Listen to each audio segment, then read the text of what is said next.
Oh yeah.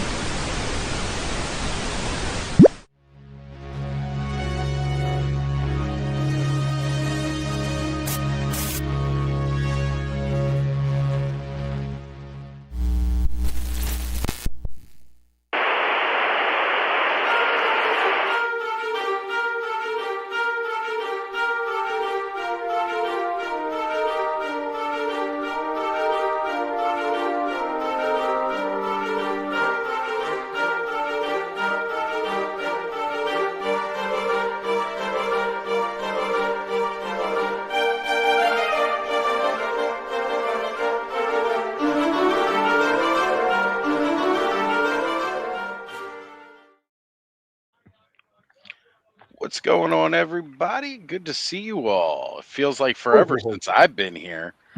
I know everybody else still been showing up, but I was out of things. Sometimes, you know, seasons can be a little tough on you, and you get a little bit of that seasonal depression. And I was just getting bogged down by all kinds of stuff outside of doing YouTube and all this other stuff. And honestly, I just couldn't get it together to come on and give you guys the energy that I like to give when we do these shows. So I was like, I can't do it. I can't do it. But fortunately, Cobb, he has taken over probably the most out of anybody else when I have not been able to be here and host and give everybody the great place to just come and hang out and enjoy the weekend and open up some toys and carry on what Brick you affectionately called the cheers of YouTube, the cheers Oh of yeah. ToyTube here. And I love that. Everybody knows your name. That's right. That's what I love about this. It's just that comfortable feeling. So thank you guys for carrying it on even without me. And I appreciate you guys being here with me tonight. Because like usual, it's the week before Christmas. And even the week before Christmas, I got stuff to open. Cobb's got stuff to open. Brick sits on a mountain of unopened toys. A mountain of shame, like a throne of shame. There's no shame. There's throne of lies. And even I got something to open. Hey, Blood already opened something this Yeah. week, and he's got more to open this week. I got a figure in the mail, I think it was Tuesday, Wednesday. It's still in the shipper box. What? No way. No. I've been there's a reason I haven't opened just because I've been enamored. Why haven't you by... opened it, bud? But you know well, what? Bud? I don't know. What was it that you got this? Why don't we talk about that? Maybe we should wait a little bit in case someone else pops on. Okay, we can wait so a little I can bit. give them proper. We've got some, but I still want to go before Cobb. Okay.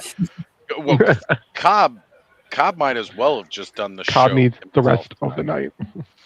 But we've got somebody else who's waiting in the wings tonight. Besides all of our beautiful faces, we are also joined by the wonderful GI Jetman. What's going on, buddy? Good to see you, my friend. I got some new stuff in. They're already open. So. Hey, man, there ain't nothing wrong. You open it before you get on here, whatever. It's no big deal. Honestly, the fact that anybody can hold stuff, like... I often call myself the king of toy edging because I have managed to do it week after week. But there's still like times where even I can't resist.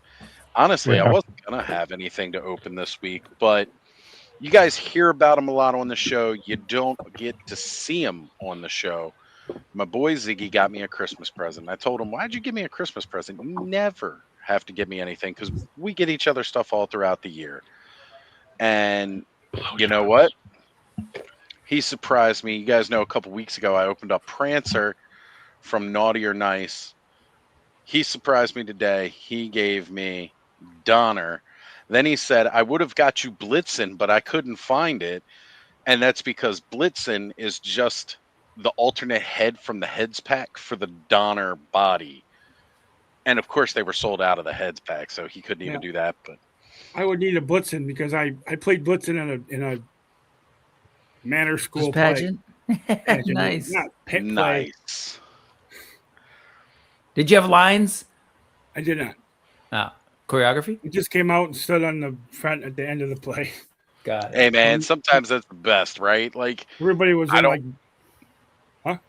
You ain't got to remember any lines. You're like, I just get to come out and stand here.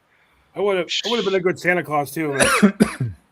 I've got my Santa suit hung up in the closet right here. But, Unfortunately, everybody wore a brown got sweater and brown jeans, and my mother bought me brown pajamas, so I had to wear brown pajamas. I was the only one in brown pajamas. Nice. at least you were the most comfortable. That's true. I was gonna say, don't talk about your Santa suit. I don't know. Does Connor watch every now and then or no? Typically not this late. No, that's why I've been able to talk about what he's got coming this upcoming week without too much worry. He tends to let me know he's here because he'll watch and he will say something in the chat and his mom's name will pop up and I'm like, why is his mom watching me? So I brought up Todd's comment here. We buy toys all year round though, right? Like we do. Bad, Todd. It's bad. Like we buy toys year round for 2025, 2026, and 2027. Like I've still got Kickstarters, right? They're not probably gonna like follow all the way through the 2028 likely. Well, I don't know, maybe not that far, but yeah, it's just how it is. It's bad. It be like that sometime. Like I've still got to clear out boxes. Yeah, I'm curious. I'm gonna ask folks here on the panel and then people in the chat. I know KJ just popped in. People in the chat. We were just saying, it's bad because I'm buying toys, like not just for now, but I've bought toys stuff going into the next couple of years that are probably not going to be coming out till I think actually I could go to 2028. I'm curious what the furthest out toy that you have ordered in advance, because at least per people's due dates. Honestly, I think it's safe to say. Let me think. Do you think we're going to get Mamba in 2027? I think it's probably so. This is not of me officially wearing my Spiro hat, but I suspect that by the time we actually get Mamba, it'll be 2028, at least early. What's up, Joe? How's it going, guys? Hey, bud. Hi. Hello for no particular reason whatsoever. How are you, sir? Good. I'm good. I was a little tired. I fell asleep, so I'm a little late, but I made it. Sleep is good. Well, it wasn't intentional, but I actually can't say on too late. I think we're neck deep in Pluribus. I don't know if you guys are checking that out, but holy crap, that's a show. Yeah. Oh wait, is that the I'll just say yes, mind controlling hive yes, mind. It is. Yeah. My sister showed me the first episode of that. Yeah. And it was really good, night. But at the same time I was like halfway, like multiple parts in the episode, I'm like, what the hell is this shit? What are you making me watch? Why? But like at the end I'm like, okay, I'll watch it. Yeah, no, we watched it with the kids actually last night on a lark. They're like, let's watch something holiday. I was like, no. I've heard about this thing. It's gonna be great because I love Breaking Bad and Better Call Saul. Let's just watch it. Let's just see what you think. And they were hooked. They were hooked after big things happened. So yeah, so I only saw the first episode, but yeah, same. No, we've only watched the first episode. Oh, okay. We're supposed to watch the second one in about an hour. So.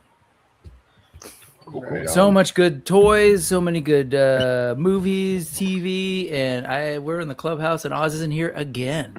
He was, but then he left. Oh, shit. I don't usually watch TV programs these days, but I watched the new episode of Fallout, the season 2. Oh yeah, I haven't seen it yet.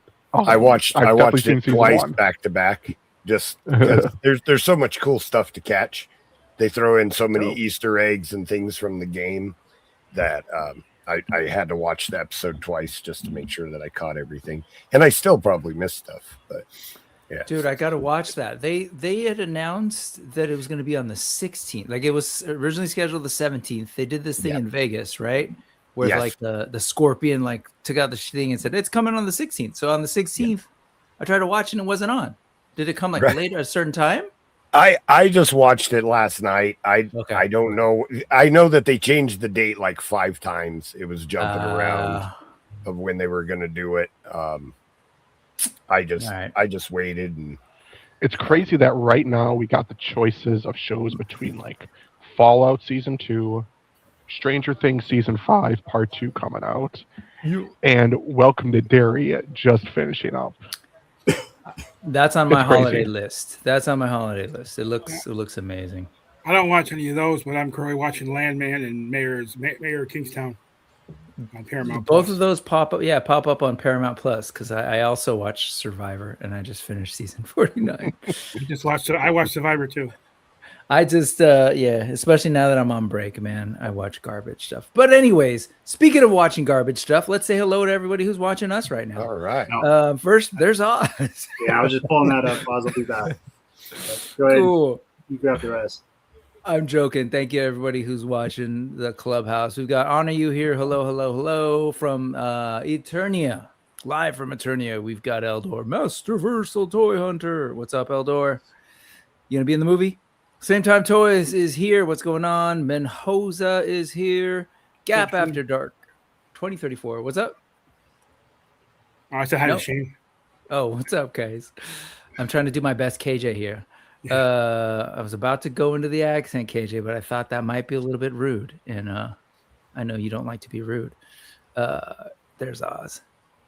Hey, Oz. Hey, am I back? Everything good? Welcome back. I'm just going through the folks. You want to pick back up here? Or Sure. Where are we at? Let me go back to the start comments. We're at Mudhorn. All right. Yes, we got Mudhorn Station joining us here. Ray Black is with us. KB Toys 92. Long time no see, KB Toys. Oops, see what I did there? Yeah. We've got Nolan in the chat joining us. Todd C. I already pulled up one of his stuff. Ooh, look at that beautiful stuff. All right. Now we got Speaking Moistly, the cringiest name in ToyTube, even though it's Chubaloo 1 because of YouTube shenanigans. So much for branding, Moistly. YouTube screws you over. That's right. We got Todd saying, what's the Ozmas tradition? The Ozmas tradition is typically we'll be doing another stream in a couple days during the actual holiday itself. This is just before Ozmas. We got Ronnie Trickshot in the house saying, hey, lads, compliments of the season to you. You as well, my friend. It's crazy, though, because where he is right now, it's like summer. Yeah. So. We got KJ Smith in the house saying, yo, sup, peeps. And I know there's more because that was just all I got to before things locked down. Let me see here. I know Henri was in the... Well, these guys were started earlier. Let me scroll back down here. We got Avi from Figure Flight Club saying, what's up, fellas? What's going on? Stanley's Toy Channel saying, hello, everyone. Dave's Dimension. Is this the brick house tonight? Only momentary. It's a brick house. A brick is always welcome to take over anytime he wants in the clubhouse. He knows that. We got, we've had some invasions, Brick. You haven't done like a full proper one in a long time, but that's I can't keep up with you young people. We always end up tag teaming it, and then it just becomes Ozbrick, the hideous dual-headed monster. It's still one of my most favorite Photoshop pictures of all time. We got Jay Astro in the house with us as well. Tripwire788 is saying, sorry I'm late. Where's my present? Man, you're not late for that day. That day is a couple of days later this week. And when nothing shows up, because I don't ride around the entire world in one night, that's the other fat dude with the better looking beard. I just can't get it done. Oz and Brick tag teaming, TMI. They're pretty impressive streams, I'll say. What are you talking about, dude? Jumping off the ropes, that kind of tag teaming. Come on, man. Oh, yeah, totally. Top rope, I'm there. Get your head out of the gutter. Mr. I can't help it. It lives there permanently. Dave. That's Dave. Hey, real quick, since KJ's still here, let me say that you all should watch Sunday nights after my stream. I think it's 7 p.m. Pacific, 10 p.m. Eastern. Is that right? He's got a new show. Is it? Oh, see, I screwed it up, man. Is it Barely Posable? Too many posables. but I think so. Opposable thumbs, is that what it is? But he's gonna be opening up those acid rains, I think, this Sunday. Very nice. Okay, I got to see Wade open that up last night, and damn, those things look good. So check out the Highly Posable channel. Go subscribe and do all that. Yes, most definitely. Oh, look, You owe me money, KJ. we got a General Brown right here from some Monster Force rolling in. Actually, Oh. it's my general flag for G.I. Joe from the cartoon. Right. Well, you know, the intentional heads that Yeah. they put in with that pack so that you could do a general flag. Again, such a great idea for that figure overall. One of the best. I took the Thunderbolt Ross head and painted him brown hair and his mustache brown. And Hey, so are those out now, GI? Yeah, Oh, they're shit. available. That's cool. I mean, they're not the kind of thing that they're a little bit more like real world, but those are awesome. Yeah, definitely. No, those if you have like any of the new military lines out, whether it be Action Force, whether it's Skeletron, GI Joe, anything within that 6-inch, military line, that is one of the best figures you can get, because they don't always do the upper brass, because those are typically not men of action. I was like, Joe's flexing something hard here. Hold on. Yeah, this is it's the second Mouse King that I'm opening. Yeah. Oh shit! You've opened up 2, and I still haven't. This will be the one. second one. Yeah. Look, I still haven't even ordered my one. Shh. I gotta open up my one. That's part of my weekend. One of my weekend goals. It is so good. It might be my favorite figure so far.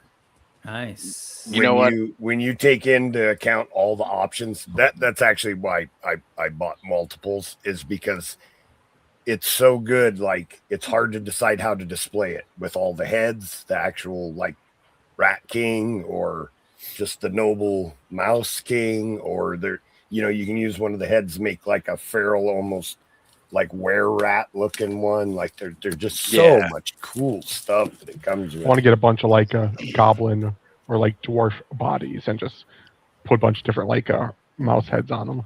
Yeah. Just have a little like mouse army knights. when I first saw that figure, I was creeped out because I'm not a big mouse fan. So. The Knights of the Stinky Cheese.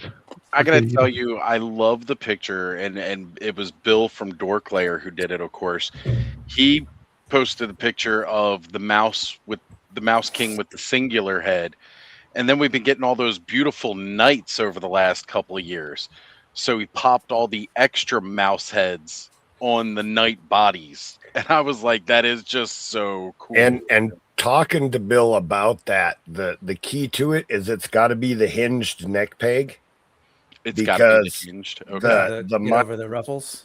No, the mice heads have the hole in the back of their head because that I don't know, weird mouse frame. So with the hinged neck pegs, you can put the ball all the way forward. So when you pop on the mouse head, it actually looks right. Nice, very nice. So Todd says, real quick, I just want to let you know that I actually got this out of this box. This has been in the shipper box for months. I think I told you about this on our chat, but if I show it here, it'll force me to open it because I've been sitting on it for too long. Come on, whip the sucker out. It's the Star Queen. Oh yeah, oh yeah. Cool.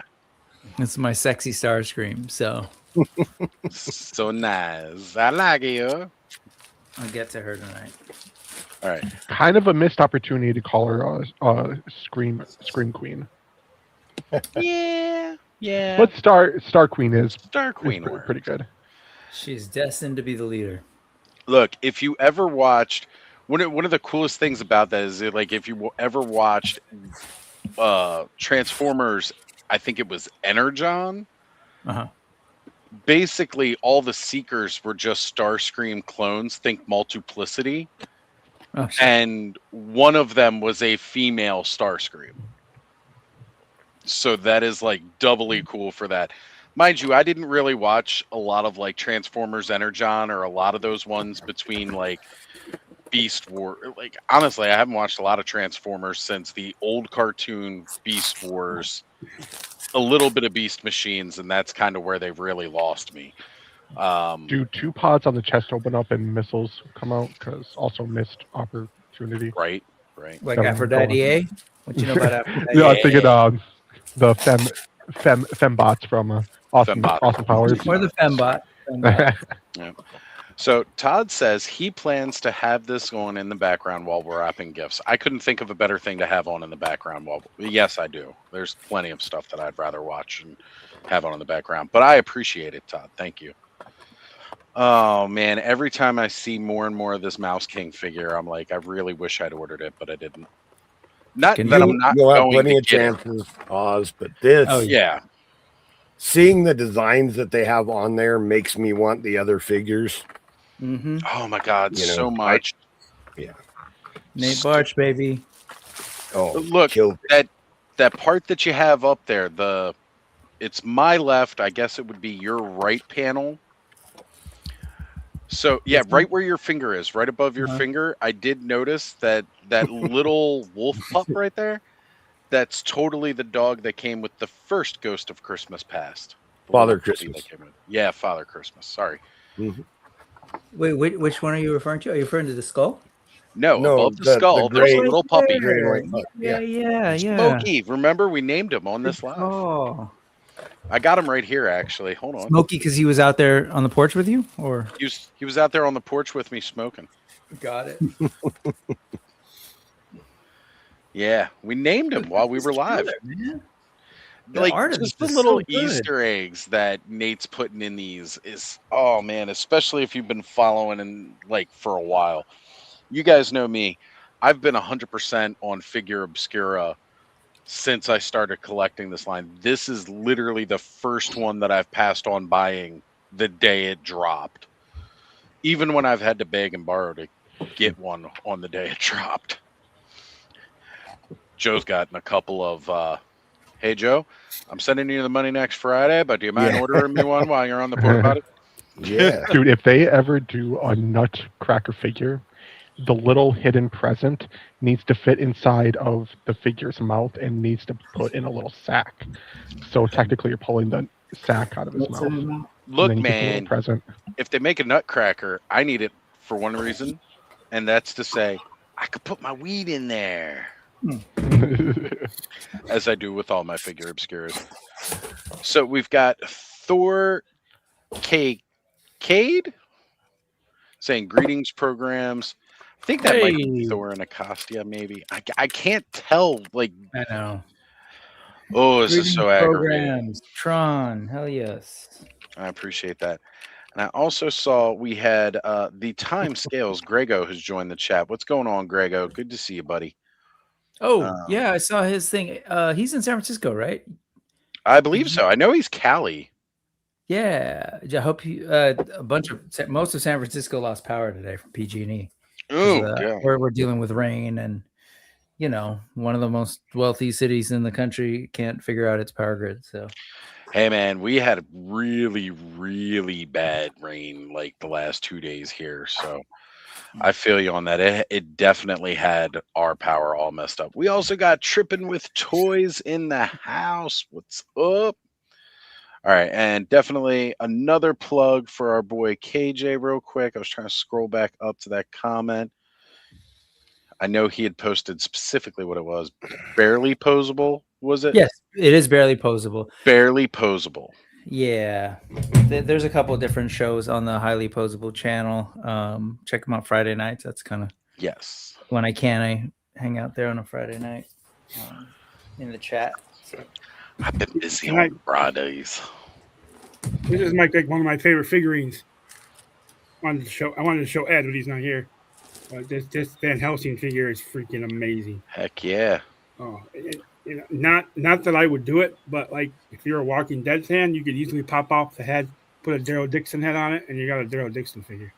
Nice with the crossbow. Very nice. I wouldn't do it because This one, Aren't they doing another? They're doing some other figure that's kind of got a head that looks very much like an old 60s Joe, but that head looked a little bit like a modernized 60s Joe. Not Joe G. Oh. Hey, Joe. Yeah. There we go. Thor KC. Makes sense now. I appreciate it, Thor. We look at these little tiny picture icons and with YouTube messing with everybody's name. Like, I don't know who Nostrum is. Huh. I know it's Nolan now, but they got to get this name thing figured out. But it's not in everybody's stream. I don't get it. Maybe it's just when it goes through stream. It's like slowly propagating, but they're all gonna get to like this. It's a issue with people being a-holes in the chat. Nice. But nice. you can go in and change it if you want. So like go back and change your name, guys, if you notice it's different. Each individual user can go in and change it. Can change most you guys click mode 2, right? Yeah. Masterverse, It's like I want the vintage collection Stratos, but it's like $51 on Amazon. You think is that a good price, or is it no? No, because you go to Walmart and get it off of I literally saw it today in Walmart. The one that just came out? Yeah, the Masterverse retro style, like the box, the Masterverse with the red rocks and the blue. Yeah. Also saw today several more Lionos. I haven't visited this one Walmart in forever, and we were over in that area today, so we stopped in. I'm getting like last minute gift bags because I ain't wrapping shit this year. And we popped in there. They had the collector's section. This is the second Walmart I've finally seen that had the collector's section, the whole gondola and everything. Ton of that retro faker Masterverse. That was pretty cool to see. They had 3 Lionos from like the first wave of Thundercats X Mode to none of the other figures. I was a little bummed out because I was hoping maybe. You got the new ones in? Oh, nice. Yep. But then they also had the 2000X cartoon Stratos, Triclops, and He-Man. Oh, damn. And I bypassed all brick. Why you got to show that off? Those will be here tomorrow. All right, keep talking. I was just showing what's on the shelf because I'm about to clear it off. So good. Love this everything. Guy. One of my my favorite ones this year. It's kind of stupid. That would easily be my favorite figure ever. The whole like top 10. I can't even bother because there's just way too many good things. Like starting in January. Like lions look so cool.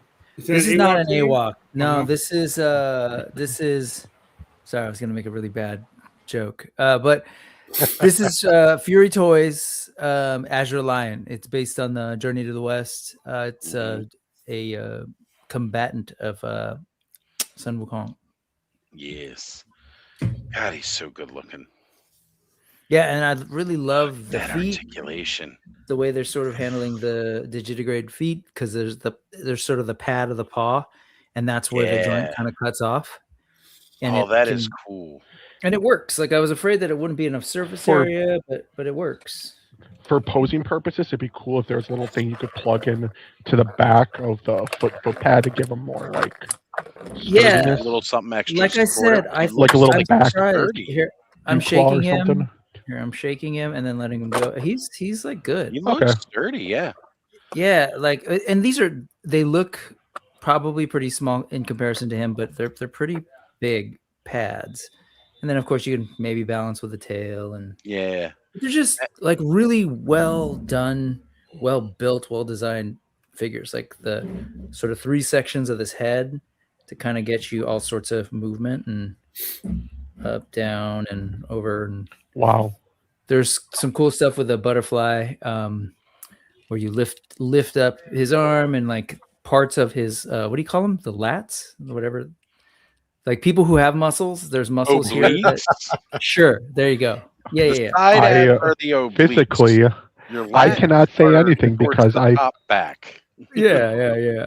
So I can't comment on that because I physically do not have those Those I muscles, they know, do not I exist know. on my body. For those who he's not just being facetious. He actually does not. I was born without proper stomach muscles. Yay! Musculature. And then I've got this, dude. This is another one of those like, holy That shit! Gorgeous gold hild. Oh man, I'm so mad I did not get her. She Yeah, chopped up some these- Chinese ghosts today, but yeah. He's one of my I'll favorites from find the a way year. to get her eventually. And they're gonna re-release her. This was the meant to be an exclusive for some The con, I exclusive think. version, I think. Yeah. Yeah, so Yeah. she's coming. A version of her will come, probably recolored like they did with Bernice and LA Comic Con back in the day. Yeah. But But she is yeah. absolute fire. Dude, she's killer. She's like, you've seen the Berenice. I have the Berenice, Yeah. the Talia, and the is it Cassia? And those figures are awesome, but all of this stuff, the stuff that you can take on and off Oh my god. for Berenice and the others, man, I was scared as hell to take off those feet because they're like made of a stiffer plastic. But these are nice and supple. Yeah. The feet came off and on real easy. I was like, Yeah. everything was pretty much. And they thought of usually all we say to heat them up, but mine had a note in it that said not to heat her up. So, Oh, is that what it Interesting. said? I just thought it Yeah. was bad copywriting. oh no, I think because it's a softer plastic, they're probably afraid we'll warp it. Oh, Yeah, I really? just went Oh, right damn! to I've it. been It heating it felt- up. It felt like it was good. I mean, enough as to long go. as it doesn't look warped brick, you're good. Well, no, I did I heat it up? I think I was worried about the hip joint, but that pops out pretty easily too. So compared to the other ones, these guys, they've really figured out a whole lot with this new woman buck, and I'm assuming the new dudes too. Nice. So they're improved, much improved. That said, I love the others, but also like again, KJ and then we're talking about it last night. Apparently they're going for a lot of money, so I may consider selling Yeah. one. We'll see. Yeah, The feet, you feet freaks. Look at them. They thought of you. You should They're take like redoing those all. females too. Those first three, right? Was that They're redoing those first three females. two of them? No, only one of them. They're well, as far as Yeah. character, they're doing Berenice again, but like Okay. she looks a little bit different. She looks like she had some work done. But her feet sandals have foot pegs. Nice. But they knew you all wouldn't settle for that on the actual feet because Right. so they were sure to reproduce the sexiest, cutest feet they could without holes. hey Oz, I don't Yeah. want to get in trouble. Can I plug someone's channel? Yeah. I thought our friend Ronnie Trickshot is 20 subs away from 500. So, Say what? How is Ronnie not over 500 already? Is the crazy part. But yeah, no. Let's 20 away. All right, guys. If you guys are not already subscribed to Ronnie Trickshot, I'm grabbing the link now. We're gonna drop it in the chat. Might help if I actually open up the stream. Oh yeah, 479. He's at 21 subs to get to 500. Let's see how close we can get him over the hump tonight. and, why I'm mad at that? I'm only 7 away from 200. So Hey, and if you're not subscribed to GI Jetman, let's get him over 200, folks. Come on. All right, I dropped the link in the chat, everybody, for at Ronnie_Trickshot on YouTube. And sub. Let's go now. There we go. Got a chance to meet Ronnie at Joe Fest. It was definitely awesome. Did not expect to see Adam Shark Eye News or Ronnie Trickshot while we were at Joe Fest, and it was amazing to be surprised with both of them because again, they're all the way across the planet from us right now. They're over in Australia. They're on my continent, the continent of Oz. So let's see. Yeah. Here we go. Look, we're getting them up there. I thought you were getting colonial on me. Yeah, no, I don't colonize. Colonizer. Look, I can't speak for my ancestors, but I ain't doing that shit. I ain't No, putting up with it. I ain't I- tolerating it. I genuinely for a second thought you were from. I was like, wait, is Oz like his family's from Australia? But No, it's just the land of Oz. That's all. gotcha. I am from Norse descent, Irish descent, and Italian descent. See, we got Tripwire saying just Motu Princess sub. We got Troy, TD3 Trooper. He is sub. There we go. Motu Prince, good to see you. Thank you for being here, everybody. I do appreciate it. I have really, truly missed all of you, these past couple weeks. So I appreciate y'all being here and hanging out with us tonight. And I love seeing when the channel members, share off those amazing emojis that we can't highlight or bring up because it goes through StreamYard. So you just get the shorthand, which is really funny when you put the fucking awesome next to the Ozhole emoji. They're two separate emojis, but it comes up as fucking Ozhole. I love that. We got Clint Jorgensen in the house. What's going on? This guy has given me one of the biggest compliments this year ever. He said, everyone has missed me. Well, I do appreciate it. And Definitely. here we go. Get subscribed to GI Jetman. Let's get him over the 200 mark.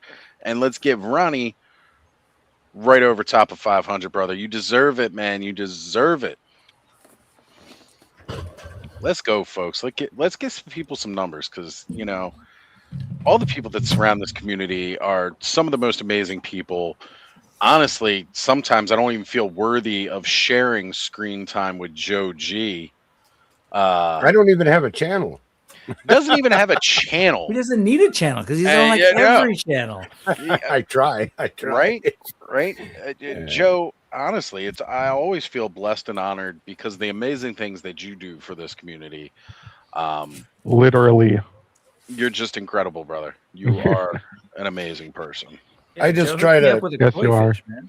I just try to put in what I want back. If you want it to be a good community, put in good things. So That's what's It's up. true. It's very true. So, speaking of Joe, do you think I could have like a couple of minutes here? Go for it. Bud, you need it. You Yeah. need it. 'Cause Yeah. Joe don't made embarrass me, bud. So, Joe Joe, was awesome, and he sent this little weapon to me. That's all. Mm. No, I'm just kidding. No. So That was good enough, but yep. No, I was talking in the chat, and I think it was like during the time the Executioner came out, and I was just talking about this cool custom, and it devolved into creating this cool little character. And then beyond that, I was like, I was mentioning some of the figures that originally got me into collecting, and one of them was the first time I saw the 2023 Comic-Con exclusive Demestros. PowerCon. PowerCon. Yeah. And I was like, it was like one of my favorite figures. Sadly, I missed out on it. And some badass in the chat came through, and he's like, I have an extra one sitting in my drawer. I could just send it to you. With the con exclusive parts. With the con exclusive. Oh, yeah. I'm slowly edging here. and I mentioned that I really love the con exclusive parts. He's like, I got those sitting in a bag. I'll just send it to you, bro. And I was like, through the freaking moon. So the amazing Joe G sent me this in the mail. Look at that. Cloth goods and all. Like, I originally thought the cloth goods weren't coming, and that was fine. I was going to make them myself. And I got this box in the mail, and I know about how heavy these figures are around. So I was thinking, okay, this box will be like maybe a pound, a little bit over. Maybe there's a few throw-ins. And I get this box in the mail, and it's over 3.5 freaking pounds. And I pick it up. I'm like, so am I, bud. So am I. How many weapons and little things did you hide in this box? And I open it up, and of course I see this, and I'm just floored. And I pull them out, and I see the cloth goods with the sword sitting in the bag, and I see the head, which, gosh, look at that. I'm going to do some minor painting because I want to preserve the translucentness, but I feel he needs a little more of a dark wash just to make stuff pop, and maybe some like UV paint hidden in a few fun places. And then I pull that figure out, and I literally gasp. There was a little bit of a high pitch shriek that came out because all of a sudden I see these pair of wings, and I'm like, oh, cool, wings. I could probably toss that on a figure. Maybe I'll put it on Jeff. Jeff could use some wings. That's cool. And I pull the wings out, and then I shrieked again because I had also mentioned another figure that was kind of my holy grail, the figure that got me into the line. And this glorious bastard decided to throw him in the box. And yeah, I'll just let him speak for himself. Glorious bastard. Beautiful, This- beautiful Arethyr. I still don't have words. Like, I look at this figure and I'm just like, I do not deserve this. Sure you do, bud. I know, but like, seriously, man, like, dude, like, you don't know how much that means to me, man. Like, I am literally forever grateful. But that's not freaking all. No, because there's still half a box with stuff in it, and I'm like, what now? Like, what could he possibly send with it? Like, you know, maybe some extra parts. Maybe there's like some extra arms and legs that can form a figure. But no. I pull out a fiery tail, and then I don't know if I can get him on frame here because he's freaking huge. No, I'm just gonna move him. Yep, just fall down. That's okay. There is a horse. There is a freaking horse in my box. And now Bud A finally beautiful, gets a 4-horseman horse. a beautiful horse. Oh my god. Aethon, yeah, he's pretty cool. Yeah, he is so cool. This sword was just randomly packed in, so I just put it in one of the stirrups. I didn't know if it came with anyone, but you commented about wanting a sword with a sheath and another handle, so I threw in the mace. Oh, okay. Yeah, the mace and the sword were just things that you wished you had, and I might have a few extras, so I tossed them. Yeah, the mace is definitely, that's going straight to Jeff.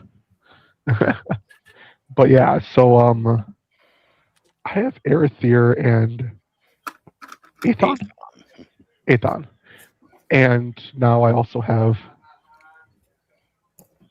3 of my Holy Grail figures because the random act of kindness in this community, like, wow. Merry Christmas, bud. Yeah, dude. Like, thanks. I love it. Merry Christmas. Here's Satan on a horse. Yeah. Here's Hey, we all celebrate the holidays in our own ways, right? Yeah, we were talking about that earlier. Hail Santa. I wrote a letter to Santa, not Satan. But now you need to get 3 more. You know that, right? Yeah. You can't just have 1. Yeah, No. that's the bad part.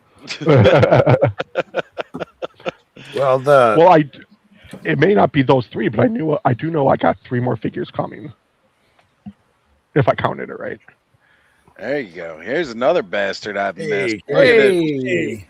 Look at this shark-dressed van. I mean, What's up, guys? shark-dressed van. How we doing, huh? Oh, So- Kenzo, so good to see you, brother. Hey. You are looking sharp. Hey, what's going on, everybody? How we doing today, man? Man, Long doing real day. good. Doing really, really good, man. I got to tell you, like, even though, like I said, I hadn't felt like I had the energy to do a live with you guys, there is something about when we go live in these spaces that just, it does help lift you up.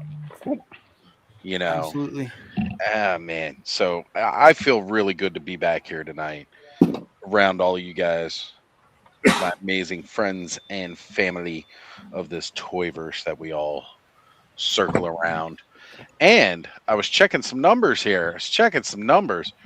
Ronnie Trickshot up to 485 subscribers. So close. Ooh. So close to hitting that 500 mark. Thank you all for everybody who subbed tonight. And GI Jetman, you are now 5 away from 200 yourself. You're at 195. I got a couple other accounts. I'm gonna have to sub to them with those. There you go.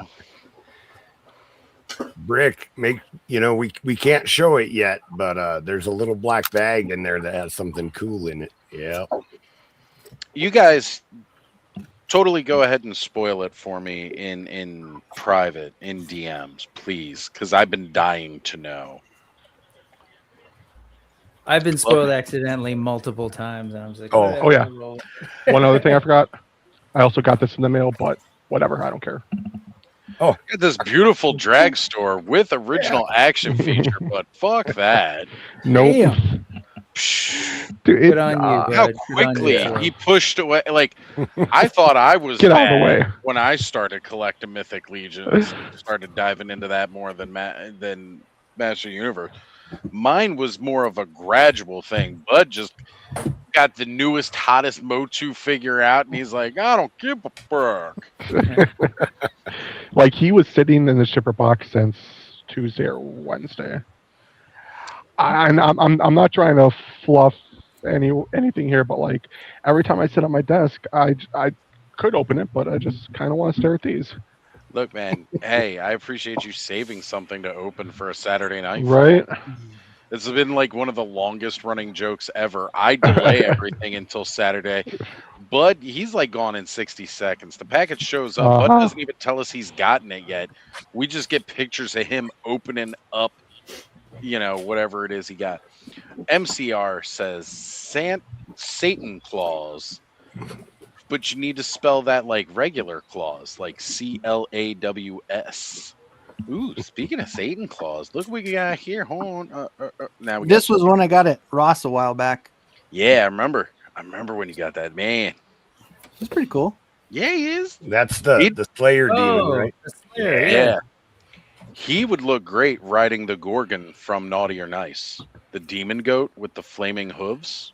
How much was he at Ross? I think he was 20. The Okay. Super 7 ones were 20, like 17 or 20, something like that. But most of Because the those were stores are all closing, including there's 2 stores here in San Francisco and San Diego, and everything is they're closing at the end of the month, or basically at the end of 2025. Sorry to hear that. Yeah, and everything's going on sale, and I haven't gone by because I'm like, $15 for that thing. For that, I would totally get that. Heavy. Kenny, I'll let go me buy the know if they have any more of Yeah. that. Connor would. Do they got the love- Dragon Zord? I doubt they do, but Well, see, Connor has the Ultimates Dragon Zord. well, I'd love they to got a they Meg do got Zord the black with and gold that. one too. See, his is a They're- regular Dragon Zord, Yeah. not black and gold. Last honestly- but certainly not least. Oh Ooh. yeah, oh yeah. I think Okay, that okay, one. I think Target. that's the pricier one. No, This was at Target for 34. really. I know for a while there was that and the Ghostbusters one, and I think Oh, I don't know if it was the Ghostbusters or that Time one. That was Machine. like the rarer, pricier Love one. that. Yeah, so this one's When the I was 40th. doing my small Transformers collection, I did want to get that one. Nah, it's one of those ones you don't pass up on. Yeah. Well, it's my favorite, like one of my favorite movies ever. Right. So I finally picked up a couple of Delta 17. Yeah, you got some Delta 17. oh sweet. So here are the 2 reindeer. We got Prancer and we got Donner. Again, Awesome. big shout out to Ziggy for getting me another one of the reindeer. Now I need to get another saddle though, because until I have the sleigh, they should have saddles. But Nice. whatever. It's cool enough. I'd like to have them. They're so good, and I actually like the brown paint scheme of Donner more. Prancer's just my favorite reindeer. That's why when I ordered one, I ordered Prancer. And then maybe next year we'll get around to getting Blitzen. Did you say you want to be spoiled about the Mouse King? Yeah. Shoot it to me private. It's sexy feet. No, I'm just kidding. Oh, more sexy feet. Oh, horsemen know everything I want. I just sent it to you, Oz. Okay. All right. I'll check it out in just a moment. I'm surprised you haven't No been hurry. spoiled yet. Cool. Oh yeah, and I haven't sent you. been- Oh, sorry. I hadn't quite been checking out all the streams and all like that. Sure. However, I did watch Punk's, and I absolutely love what Punk did this year. He was like, "Nope, y'all are crazy. Go watch Punk's review, please. Go watch Punk's review Oh, so he got the mouse game. Cool. and stay all the way to the end." Yeah, I think he's been getting every one of the figure obscures. To Okay. Because yeah, I wonder if you've actually been spoiled but haven't noticed it. Because people have been, I may have. probably not knowing, have been taking photos of the stuff. Not again. I don't think they don't identify what it is. It's sort of been there, out there. I'll just say that. And I wonder if most people don't even realize like that it came with. Right, that it came This with video. that. Yeah. That is really freaking cool. Oh, Like man. you might have seen it on photos of these feet, but Well, if you're not in the cabal, you might not even know that it's a surprise. right. A lot of people I think don't. that's That was fair. what Punk Right. ran into last year. He's not a member of the cabal. He's not. He didn't read the post. He watched us do a live stream about it, and then he went and ordered one. At least that's what I'm assuming. Punk watched us do one of our early morning shows where we get together and we talk about it over coffee before they drop it, and then went and ordered one so he could do a review. And they do ask in their post that you hold back on revealing what's the surprise in the black plastic bag, until after December 25th. After that, it's like, okay, whatever. But at least try to keep that a surprise till December 25th. But Punk, I assume he knows how to read. He's not like Curtis. So I assume he knows how to read. He didn't read all of that and didn't know. And he doesn't follow their socials or anything like that. So then he gets crucified by a whole community, which then afterwards he does a live stream where he says, "I'm not sorry for sharing my toys." Told everybody to fuck off instead of. I think there's a little self-crucifying happening there, but yeah. Just a little bit. But honestly, though, we all love Punk, and it's great what he does. Absolutely great. So, Highly in Dread saying, "Happy Christmas, Hanukkah, Kwanzaa, everyone." Thank you. What? Hey, since we're talking about Punk, so I was telling you I was digging through photos. Can we do that real quick? Yeah, by all means. So I was digging through photos because of Punk, actually. So Punk has been asking folks, I don't know if it's too late. I think you could probably still email him for his Monday show. He wanted to kind of show pictures of people in their Christmas past, but with you as a kid with toys like Here from are some Christmas. images of people from the web. Take a look. Nice. Thanks, Okay, Siri. Anyway, so I started digging through my photos. I unfortunately have not been able to actually find any holiday ones, but if you would like to do that, I think it's a really cool idea because we're toy nerds, and I'm sure it started at a very young age. So if you have those, hit up Punk. I think he's asking to email it. I don't have his email on hand. Yes, it's at a punk with toys at gmail.com. I actually just sent mine in earlier today too. I sent those to him. Yeah. Well, I have some, and I know they're there somewhere, but like the old photos are all kind of like all mixed up. But I was able to find some other things. Yeah. K-Roll had sent me a couple pictures of Polaroids that were taken when we were kids on Christmas and stuff like that. So I sent that to Punk, and I said, unfortunately, we're opening Masters of the Universe. So when you show those, like 20 people are just going to stop watching your stream at that point because we know So how I should your send audience them all the is. photos of me opening up Masters. So his response is, "That's okay. I'll just Photoshop some G.I. Joe in there and it'll work out." Nice. But I did find a bunch of other photos and of young Brick that I wanted to share for a couple of reasons because they're kind of awesome. Not just So- kind of. They are awesome. And this is for Dave Dimension.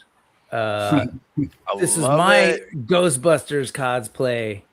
This was Halloween 1984. I watched it in the summer, got super into it, and then we ended up doing this performance. I must have been oh god, what would that have been? 84. Second grade maybe, or third grade? Third grade. And we did a kind of this thing where we did the performance to the song, and my cousin was like a ghost, and my poor friend Javier. So our families made our outfits. Only Eric Lukes got the message and actually did some research here. But my buddy, who I love, and his mom, who I love, Javier, his mom was like, you know what? I love you we too. don't Oh, sorry. we don't have the right fabric, so this will work. It's fine. So it's actually, he was a leopard print Ghostbusters. Those are the best kind. Yep. I'm not sure that's a downgrade in any way. Like, honestly, that might be the supreme Ghostbusters uniform is the leopard print. Yeah, man. This dude, I have a photo about it and put it in this. This guy, Nari Kwan, he was Black Spider-Man the year before. He was an all black Spider-Man. It was awesome. That His is mom tried. awesome. Really cool. But that one's me. I was trigger go. happy. And then I found a bunch of other, let's see. So those Ben Cooper kids. Yes. There you Oh go. my God. There they are. Look at it. The He-Man. Ben C-3PO, Coop- E.T. Oh no, this is actually supposed to be Little Yeah. Orphan Oh. Annie. Annie, Oh, okay. Yeah. No, I see that now that when you zoomed in. It was looking like the Page the Boy red haircut. vest. Yeah. So that's Little Orphan Annie, Oh, wow. C-3PO, and ETR, and my brother. That's actually Ted. Yeah. Doom? I forget what that one was. This is not the Darth Vader. Planet one, of but the he did- Apes? Isn't that He was King Darth Kong? Vader a couple years before. I'm not sure what he was. Maybe I was Super Ted because I don't know. I like British bears. Is your brother the Grinch? This is my cousin. Ben Cooper did a new from the Philippines costume. Oh my God. I'm not sure what he is. Now that I think about it, I'm going to ask him. I have to ask him because he definitely had the Vader one a couple years before when I was like a little baby. But so that was them, and this is the whole crew. Zoom in on that there. That might show up a little bit better. Oh yeah. Nope. Actually, I think That I is don't know. definitely Vader, though. That looks like the Vader one. It's either The head Vader or does, Dr. but the Doom. Vader had yellow. What I remember, I don't know have if he's the maybe yellow? not wearing the bib, but it had like a yellow picture of Darth Vader on it, and it said Darth Maybe Vader. he didn't. Maybe he didn't wear that part of it Yeah, maybe. because it didn't look like Darth Vader. Like, Yeah. taking the mask and then just wearing a black shirt. Mayhaps. Maybe This is my maybe favorite. Maybe Sorry, he's this is Darth Kong.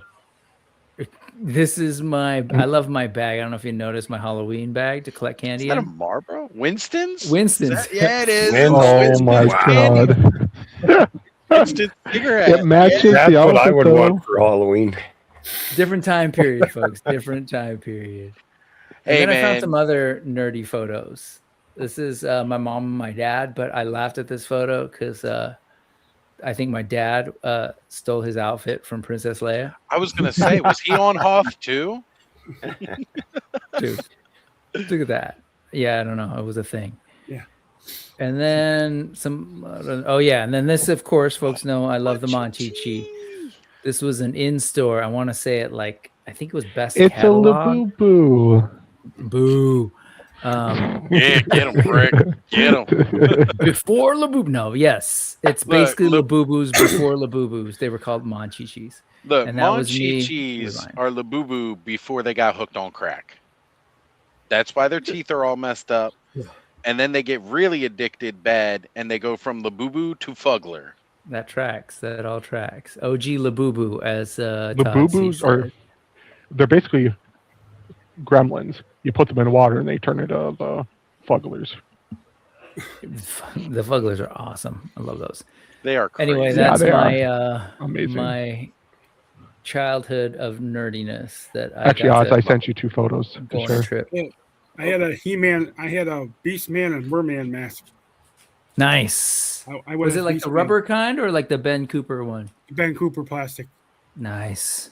And my sister was a sewing major, so she made the costumes. But That's I cool. went as Beast-Man, and my other sister went as Merman. All right. That's red. Go ahead. Try to share Bud here. Bud, just send these to Punk so he can share them on Monday. Oh, I don't know. Since we're sharing childhood pictures, I No, said, yeah. it's all good. Let's do it. Let's do it. Punk's teeth. And Let's get thanks, a Punk, little- for driving me down that little memory lane trip. Right? Yeah. So, So- in the lower right corner is me. This. Oh, I'm so Baby Bud. There's Then Bud. my sister's next to me holding the Adventures of He-Man Power Sword, and then my cousin in the back. Oh, okay. I think that was at one of my birthday parties. And then this amazing, what I look so like drunk in this picture, but I swear I'm not. But that is me opening up my literal holy grail toy of like all toys, is All the electronic Skeletor staff. Yeah. All right, look, Ronnie Chickshot's been keeping an eye out. Jeremiah is 198, 2 away from 200. Oh, Can we man. get him over the mark tonight? I got will three giveaways, so Post Hey, that. there you go. You heard it. He's got 3 giveaways ready. Not for this stream, for your own stream. Do the I know giveaway it's- on your own stream. okay, right. Sorry. All right. Bud, there's one that you sent me a little bit before this one. Yeah, I wanted to show that off, kind of to Okay. like I've shown you guys in the You've chat. shown us. Oh, yeah. Okay. I wanted to make sure you wanted to show this one. Hold on. Let me see. I wanted to thank Joe, so I asked him what his favorite figure was, and I was going to draw him as that figure. And this is the work in progress of it. That's super cool, bud. Love it. Oh, Yeah. yeah. It's turning out really good so far. Oh, all right. It's taken a bit. Like I actually don't look that good in real life, so yeah. he looks better. Yeah, he's too That- small. That's not true. All right. We got 3-star draw joining us. What's going on, Darren? Good to see you, brother. Saying good evening, y'all. And we have the Mr. Wonderful saying, hey, yo, Ozfest. Sorry, I got distracted by another message that popped up here. Not in chat or anything. Other app. But what is going on, Travis? Good to see you, brother. Thank you for jumping in tonight. Let me know if you want to join us live. Oh man, yeah, Bud, that looks fantastic. For people who don't That recognize, is drawn from my phone. yeah, Like, that is insane. It is. I haven't done digital art in a while. I'm usually pencil paper only. I got a digital art pad years ago, and I used it a couple times, but it was one of those where like it didn't have a screen on the art pad. I had to look at my actual like a monitor. So I'm sitting there drawing, but not looking at what I'm drawing, and it just didn't feel It doesn't. right. It doesn't feel right at all. But then with it the takes some phone, time. You mess around with it. The phone is so glossy and like it's meant to, feel really slick that it's kind of hard to get used to like drawing again. But yeah, it's slowly coming back. Ronnie mentioning, thanks again for the plug. Hey, you know what? We're trying. Get you over. We're gonna get you over 500. We're gonna do our best, and we're definitely getting GI Jetman over 200 tonight. We're gonna do it, folks. It's gonna be an Ozmas miracle. Is gonna happen. It'll happen on Ozmas, because my shirt is a picture of Santa, and it says "Believe" on it, because I believe in Satan Claus. Spelled CLAWS. I had to heat up my Mouse King. Are you sure you're supposed to heat that one up? Oh, Gotta for get sure, that heat that one up. going. Yeah. Yeah. Got the tail in the boom boom hole successfully. I'm just sort of massaging his joints. Putting the Massage furry his neck on joint. without heating him up was not an easy task. Oh yeah. I can believe that. Yeah. He looked so good though. I haven't watched a lot of. I watched Bill's first review, but I sort of skipped after he kind of revealed what it was and kind of did a little bit about the lore and the box and Fun stuff. getting both these in the same week. I skipped past the articulation and stuff. Oh, that's awesome! I skipped past the articulation and stuff. So I'm trying to figure him out right now. Is this a butterfly that I'm looking at? It is a butterfly. Okay. What do you think? Does it get much range or? Yes. That's cool, Cop. So go ahead, Oz. No. Please finish that. Oh, I was just gonna say he has amazing range of movement. Yeah. Mhm. This one's kind of tight. It needs to be warmed up a little bit, but you can have him like wielding a two-handed sword in front of him. You know, yeah, it's a pretty amazing range of movement for him. So this is indicative of what we're gonna get then, I guess, right? So this upper body, I'm pretty sure, is the Windaji, the cackler, the knoll body that's coming. I think it's the upper body for that. It's got a lot of range of movement, and Mine's I think loosening now, so they hit it pretty well. Too, it wasn't as glaring of a cut. Addition as I was suspecting it was going to be. So that's kind of nice. Mm-hmm. Cool. I didn't realize. I guess that didn't register. Honestly, that was one of the main reasons I wanted to get the Mouse King, was because I wanted to see how all that newer articulation was going to be, because this one's got a lot of the newer, those more digitigrade legs, the butterfly joint, the 3.0 articulation. Yeah. The double elbows. Yep. Yeah. Darren, tonight is an awesome night to open up some toys. Just saying. Cobb's making sure. I yelled at a guy for not opening his Mouse King, so you better watch it. Well, I did a run through real quick because hold up what you had up there. I started off Purpler this week. Nice. When I did open, so Gorgeous I broke figure. down. It wasn't that expensive, so I was like, you know what? Wasn't planning on getting the cats, but I was like, hell with it. The head pack came in, so I might be trying to. That is a great heads pack, and that is definitely the head that I was telling you about when you were mentioning. Yeah, I know, and I'm looking like that. It's a little more tan because I forgot how pale the arena is, but see what I can do. Try and go in a certain order here. You get the Battle Cat one too? Yeah, that's what I was holding both up a second ago there. Like, I'm Love both that Maxilius. Yeah, I had to grab He's him. next on my list. He's so The Grim pretty. Reaper lip and everything. I was like, that's pretty freaking cool. Another broke down, and you guys know in the chats and stuff, I've been going back and forth with my evil Lynn. Oh wow, you got her. Cool. So instead of actually making his own, he did just straight up fork out the extra for the actual Evelyn homage. That figure gets a lot of hate. I still have this head though. I still have this head. I might do something down the line. I don't know if go with her maybe or what. Hey, look, I know a great guy named Kenzo who's really good at helping with paint matching. Yeah, Just and I DM'd Kenzo when I got this head. I was like, oh, might need your assistance here in the future. Then I'll keep going a little bit. She gets a lot of hate. I don't know why, but I freaking love that figure. I think she's great. Yeah. Heck yeah. You got a horse. Hey, that's pretty cool. Lydia's horse. Hey, you got one too. Yeah. Bunch of horses this week. Bunch of horses. Yeah. And with that horse, you kind of, I guess, need the matching set. Got to. Alithia. It wasn't something that I planned on. Just kind of happened. She was one of my favorite female figure. I shouldn't say was, because she still kind of is. But like, as good as she is, they've just done so much now. Oh. Yeah, and I think you guys saw in chat, I came across the two of them together for all right, I guess decent price, but pretty stupid ridiculous compared to how much normally is. with the Yeah, horse. exactly.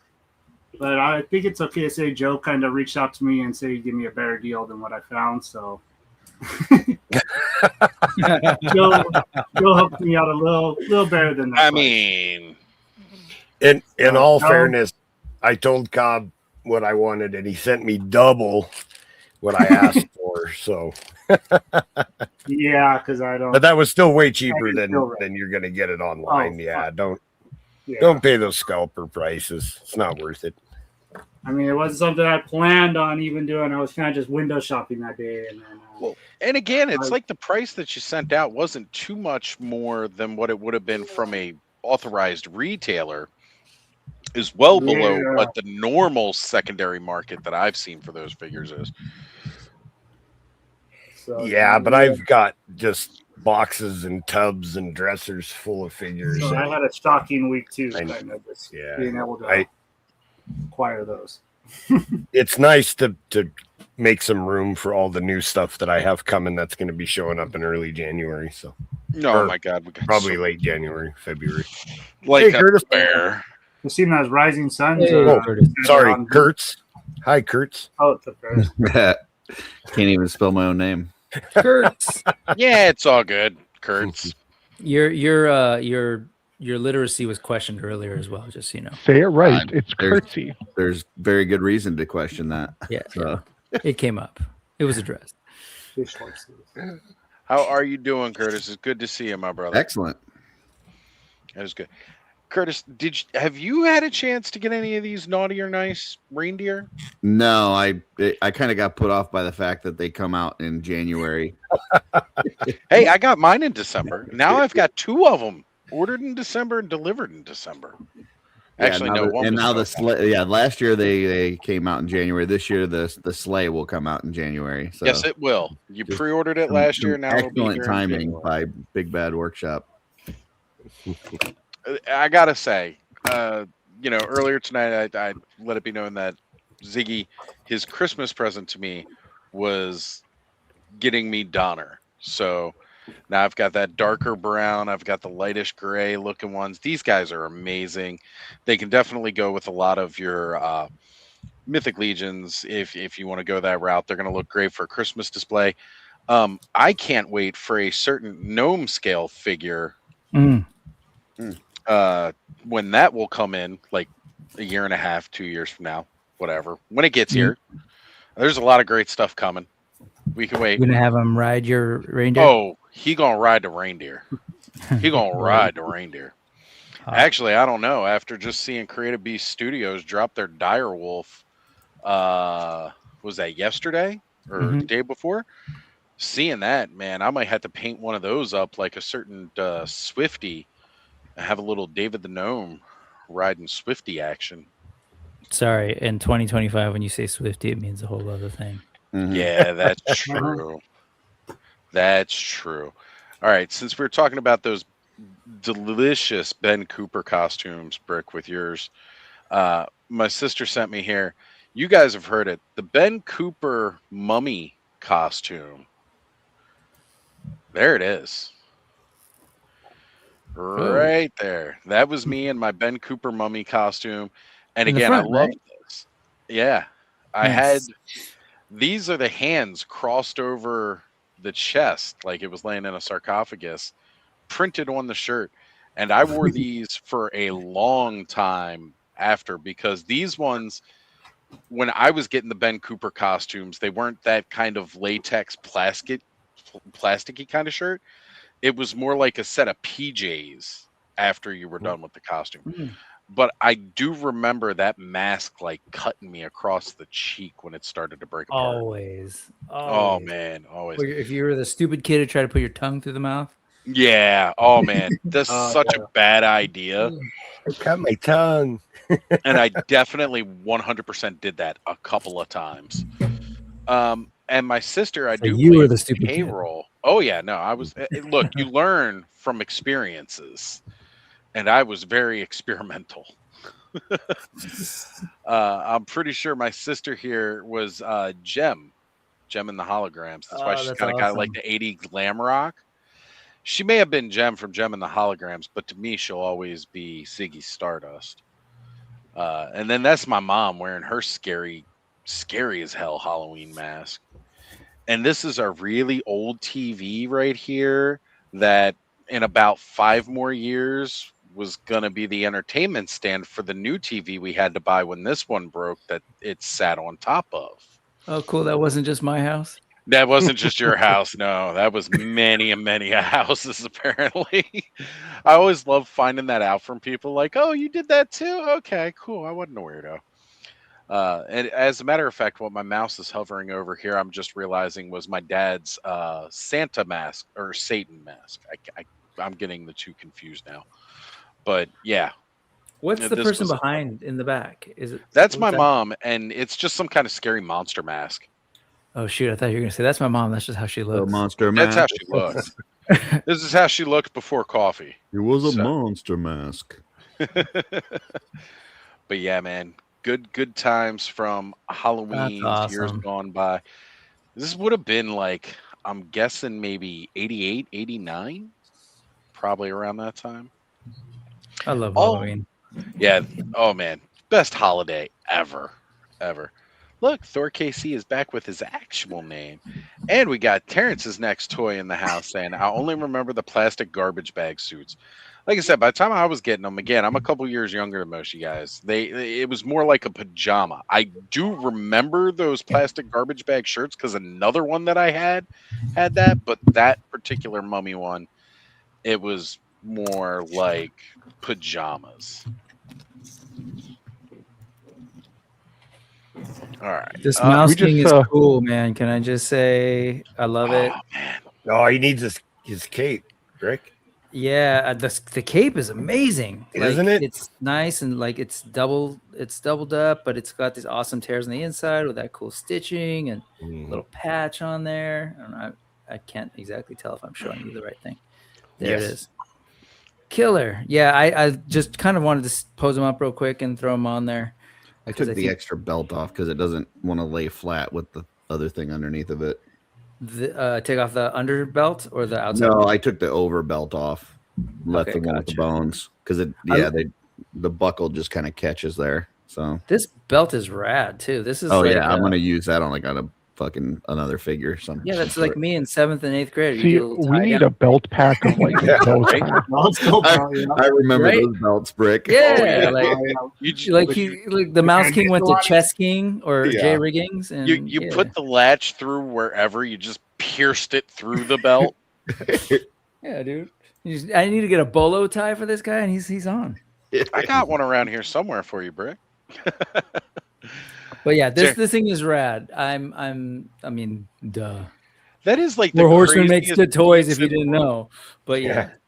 Craziest head neck adapter piece ever for 7 heads. Can we get a Hydra now? Can one of the pillars be a Hydra using the same tomfoolery? I'll just say, be careful if you're Googling Rat King. Because you're going to see the origin of those.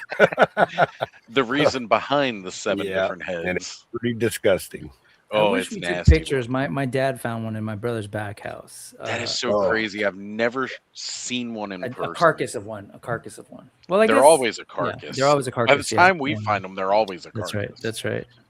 We've never witnessed how they happen. We've only seen the aftermath. It's insane. So you're saying, Joe, I definitely need to heat this guy up before. If you want to save your fingers, yeah. Okay, yeah, my fingers are important. Yeah, because I just popped it on. I was like, "Man up, Joe," and then my fingers are like, "What are you doing?" That exploded review I did on that one was probably one of the most painful ones I've done. Yeah, you had to break apart so much more. and like there's just a lot of pointy stuff on it. So. Yeah, Curtis, I accidentally revealed the surprise feet that it comes with. So surprise feet. Sorry to the cabal. My bad. Sassy feet. All right, I'm gonna go watch another episode of Pluribus with the fams. So all right. Check it out if you can. Apple TV. It's a really damn good show. But nice. Happy holidays. And are you going on live the actual 25th? I'm still thinking whether I'm going to do it the 24th or the 25th. I 24th, think okay. the only reason I say whether I might do it the 24th instead of the 25th, I have work on the 26th, and I've got Christmas that morning. We're probably going to have Connor midday. The evening of Christmas, my aunt always throws a little Christmas party with all the friends of the family that come over. So doing all of that on top of trying to do a live stream that night. If I were off the next day, yeah, it'd be no worry. But Yeah. so because of that, I might just do the 24th, which is also part of my reasoning behind why I was like, nope, gift bags this year. Nobody's getting anything wrapped. That's what I'm doing. I was like, over freaking out. Gift bags, that's it. If you do, I'll probably be in the chat. I'll jump in and just say hello. For sure, for sure. All right, guys. Happy holidays. Happy Oz. What did you call it? Ozmas? Ozmas. Every year. Yeah. Ozmas. Have a good Enjoy one, your Brick. toys. Later, Cheer Brick. up, folks. Bye, Brick. The world sucks. Yeah, Brick. Bye. Later, Brick. Bobby. All right. So shout out to Gaz saying happy Ozmas, fellas. Good to see you, Gaz. Thank you for being in the chat. And we also have Toy Connections joining us as well. He'll probably actually jump on live with us a little bit later this evening. Maybe he's missed the past like month worth of trying to hop in. We keep we end ending early. earlier than he's used to. So, you know. Poor Ken. Terrence, let me know if you want to jump on, because I know you've just dropped an announcement, which may have something to do with kind of like your new image, your new thumbnail there. Let me know if you want to jump on with us and start talking about what you've got going on, brother. Because I'd definitely be willing to Spoiler, talk that OnlyFans. out. Totally OnlyFans. That's kind of what I figured. All right, my sister shared one more Halloween image from our old house. I believe my sister is Cookie Monster, and I'm not even sure if that's me or somebody else. That All I got was the may not rock. have been alive, but yeah, all I got was the exact ghost costume. Well, this one's got a couple of less holes than a Yeah. ghost costume had. A couple what holes? Couple less holes. Glory holes. Oh, now. But yeah, I we got see some pumpkin War stuff. Chest Full of Toys says he couldn't get the head off his ice troll. The first run of the ice troll, re-releases with the extra I heads? still too. Yeah, had the incorrect neck peg, right, Curtis? Mhm. Yep. Yeah, you can get it yeah, I off. but You remember got to heat Jesse the fuck out of it. Yeah. Yeah, And that's why War Chest, man. That's just a bummer. But once you get it, the new heads should pop on better. So yeah, definitely, Terrence. You are more than welcome to join us any Saturday you've got a chance. There we go. Yeah, okay, Sam. But thank you for helping to get the word out about Creative Realms. Guys, go check out Creative Realms on IG.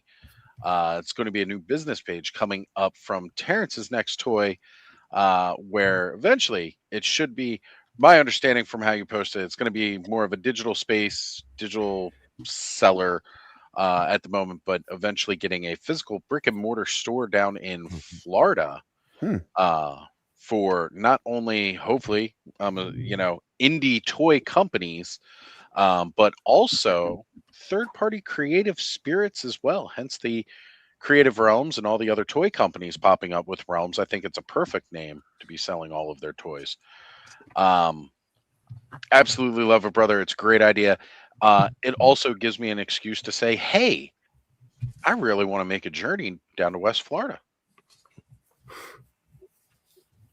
Because I haven't been in quite a few years to Florida, actually. It's been quite a while since the last time I went. Connor was still a little baby the last time I was down there. And War Chest says, at least he has all of the trolls now. They are a shelf buster, though. I don't know. I have all the trolls and they're beautiful on my shelves. And the bear that's coming is like 2 millimeters bigger with his ears. which is insane. Oh man, I can't wait for that. Rising Suns, some of the first parts of that wave are on the water, is what they were saying. And oh man, ever since they showed off that bear, I have been in awe of this wave. And so many other good figures in it coming out. Oh, yeah. I'm always gushing Yeah. over the Four Horsemen. After the horse, I'm not going for a bear ever. Like now that I have this one, maybe eventually I have to get the other three. Because I mean, team completionist. that bear is as cool as the polar bear came from the Snake Eyes Polar Bear 2-pack with the mass device. You mean the cub? Yeah, that is a straight up cub compared to Bodvar. Mhm. I can't wait. I cannot wait for that. Up, guys, for the moment, I am going to go jump mobile. Cobb looks like he is Time to go mobile.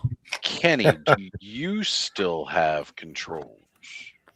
Got Okay, thought so. I was gonna Kenny, do you feel in charge?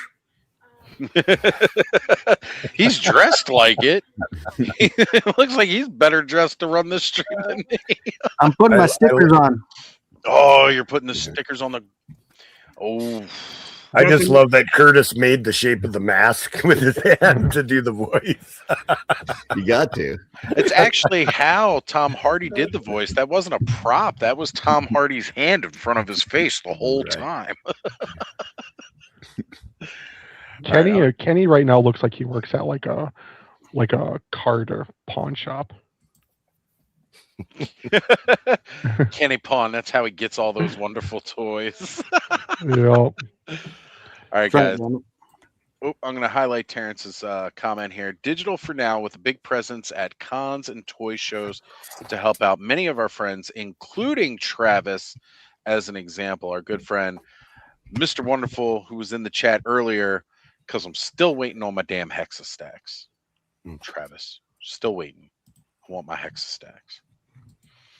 But I will be right back in just a moment, folks. After these messages, we'll be right back. Curtis, did you see what I got in the mail? No. What'd you get in the mail? Behold, Your hand? my stuff. Well, not him. Hold on. Let's get Jeff out of the way. Very nice. Eee. I'm so happy. Oh, I'm glad that I'm you going to be got, gushing Eric about these for together weeks. with no problem Yeah. because he's usually pretty finicky. Yeah, the only thing with this one I noticed, and it's just I'll make parts later. He doesn't have this piece here. It's like a little Really? leather piece. Yeah, it's not Oh, on the other shit, side. It's probably in the dresser that's behind. And you then somewhere. the bedroll, which honestly I can just make that. That's no issue. But yeah, he is. Well, oh, shit. he's so pretty. I Curtis you. I didn't You ruined the whole thing. Nope. I did. Damn it. That's I only Joe, noticed attention to when I detail.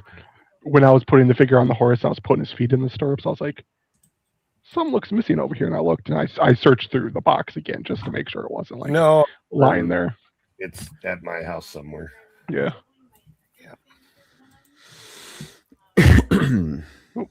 I'm sure I can find those pieces for you, but Oh yeah. it might not be hasty, but I'm sure I can find them. Oh no. No worries.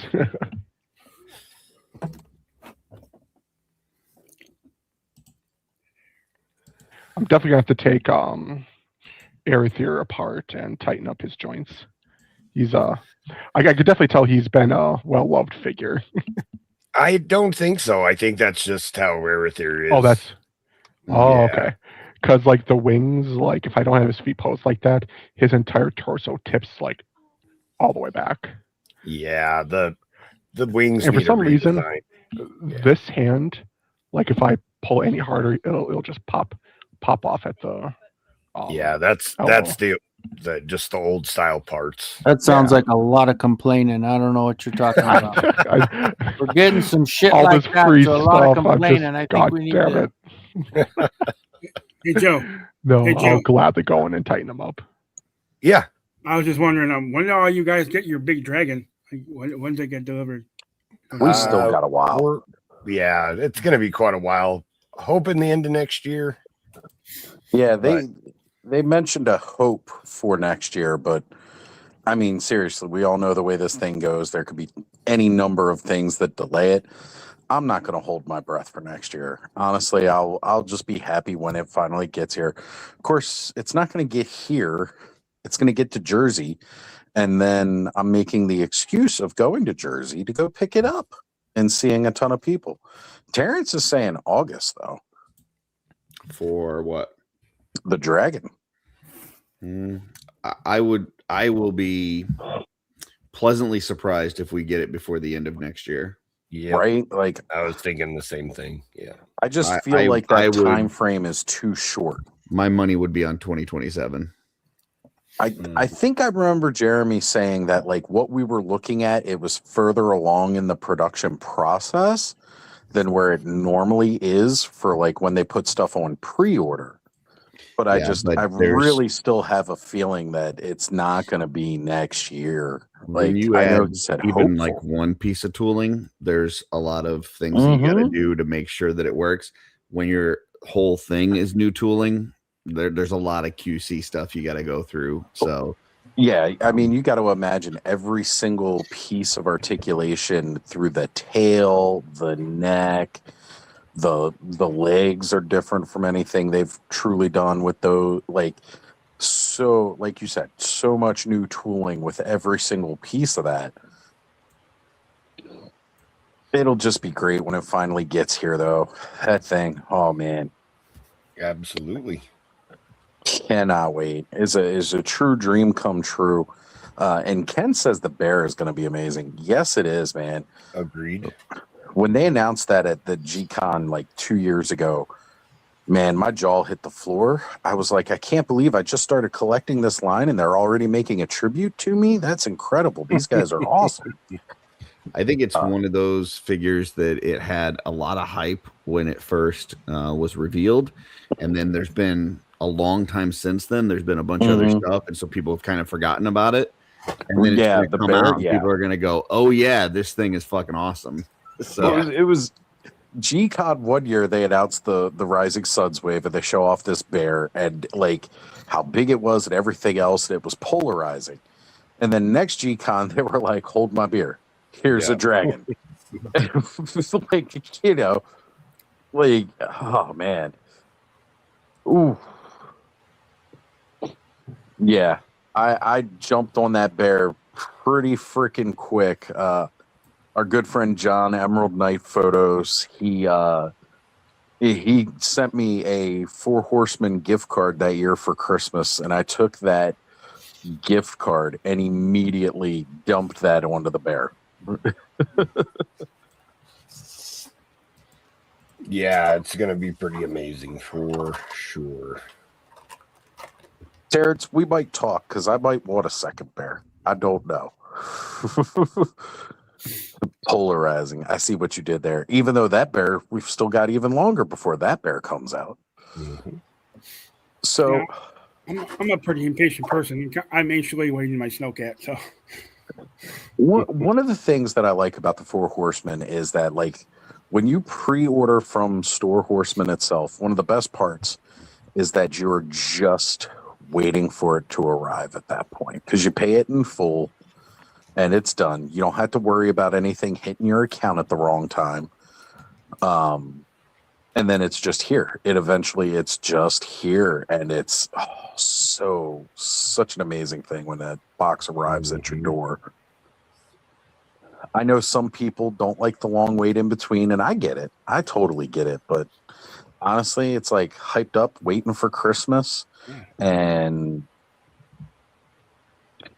you know, like that's what it feels like to me every time I know a wave's coming in from Four Horsemen. That's just how it feels to me because I'm in love with what they're doing. Curtis often says it's like a present from your past self. So. Yeah. It is. That's exactly what it is. It knew that's future mostly me because was I'm really dumb. going to want that. Once I've spent the money, I forget about it. So then when things come in, it's like, oh, look at all these things that came for free. It's like, Right. no, they did When not. it's paid in full, They're as just opposed previously to paid for. Yeah. as opposed to me pre-ordering all BBTS and then I get the processing email and I'm like, oh shit, I forgot about that. Yeah, fuck that. Oh, that's one of the worst feelings. But I've got a couple on BBTS right now. I know I've got the boss fight Conan and Red Sonja pre-ordered, and then just this past week, Big Bad Workshop did their Omega team, where they've got the Adventurer and then that snake. It's a non-articulated snake. Snake, slithery Sneaky snake, snake. static snake. It doesn't move snake. But honestly, it's a pretty cool prop that'll go with a bunch of different figures. But like as soon as I saw it, I was like, that's the snake I'm gonna have wrap around the Conan, and he's gonna fight a demon from Set. I think you mean reach around. Yeah, we're definitely reach around. Yeah. So Stanley's asking, what are the differences between the brown and polar bear versions from Four Horsemen? Paint scheme and the closed mouth polar bear head is a new sculpt. The open mouthed one, it's the same exact sculpt with a different paint job. But other than that, they're pretty much identical. And we got Joe Fan 84 in the house. What's going on, brother? Joe Fan. So today, guys, while I was out, I was looking, like I mentioned a couple times earlier tonight, I'm not wrapping any gifts this year. I'm just doing gift bags. So while we were out, I was picking out some different gift bags, things that I knew could, fit the different presents that I got for different people. And we were going by, and there was this little gift bag that screamed Connor at me. It was a picture. It's like a little drawn picture of a pizza, and it had like an ornament topper on it, and it said "Pizza on Earth." And Connor, as most young kids do, loves pizza. Absolutely loves pizza. So I was like, shoot, I need to get that gift bag. But it was kind of a small gift bag. And I was like, I don't have anything to put in that gift bag for him because everything else I got him was bigger than that bag. So we walked around and we went over by the ornaments. And I was like, I'll get Connor a Christmas ornament. And they had a Goku one, like one of the Hallmark ornaments, but it was Goku. So I grabbed that and I was like, that'd be pretty cool to put in there. He's liking Dragon Ball Z. As we're walking around the store a little bit more, we get over into like their collector anime section in Walmart, and they have SH figure art, Vegeta, and Goku. It's pronounced fajitas. Fajita, non-super Saiyajin fajita. Mm-hmm. It was full on like normal Vegeta. Now I've avoided kind of buying him the figure arts because they are a bit more expensive. It's double the cost of the Dragon Stars line, but they are arguably that much better of a figure. So I thought previously I'd gotten Connor a figure art, but apparently I did not. So this Christmas, Connor gets his first SH figure arts, and he's getting Goku. That will fit perfectly in that tiny Pizza on Earth bag. Nice. So here, I was done shopping for Connor, aside from gift bags, over a month ago, like back when Thanksgiving happened. Cleared, got him everything he needed, got him enough presents that I can give these presents to other people to give to him. And I totally just was like, yeah, it's time to go drop another $40 on a figure just because I bought a gift bag that cost $2.19. Worth it. Mm-hmm. I had to, though. You know, honestly, I want to spoil the kid as much as I can. Ken, how are you feeling tonight, buddy? Well, did I show these last time? The special Joe Gonsalves Furious 4 came in. Did I show that already or no? I think you may have showed it last time, but there's always and for some reason I can't bigot you. There we go. Yeah. So what happened was I got confused because the other two came from eCollectibles this week. Right. So now I have all four, but the other two were upstairs, and I got the Operation Recall stuff, but most of them were upstairs. So I brought down General Mortifero, the main bad guy there.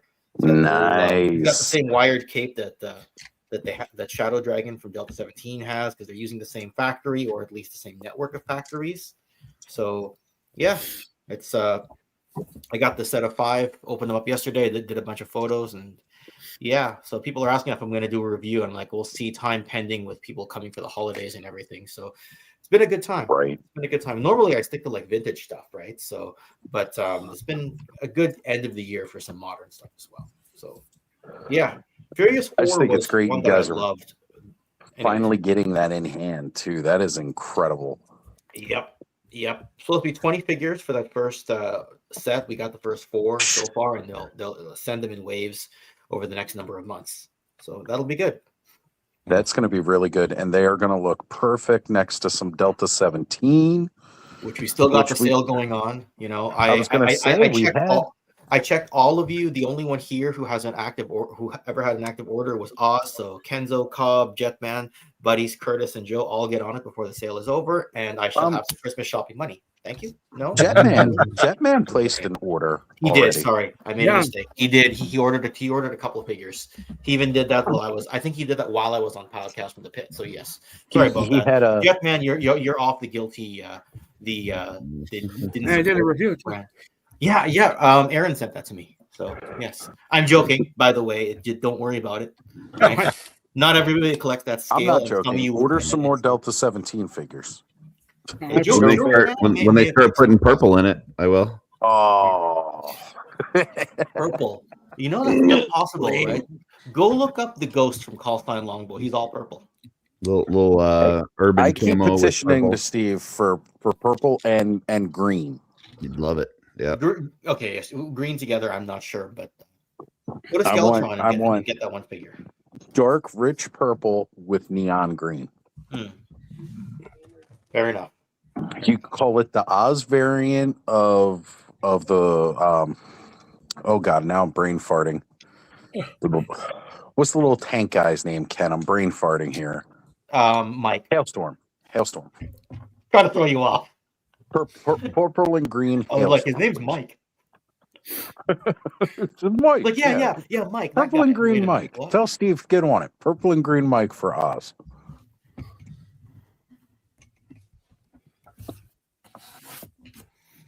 I didn't kill the chat that badly, did I? No, you did not kill the chat. Okay, because that's the longest awkward pause we've had in a while. Everyone's looking down at their customs.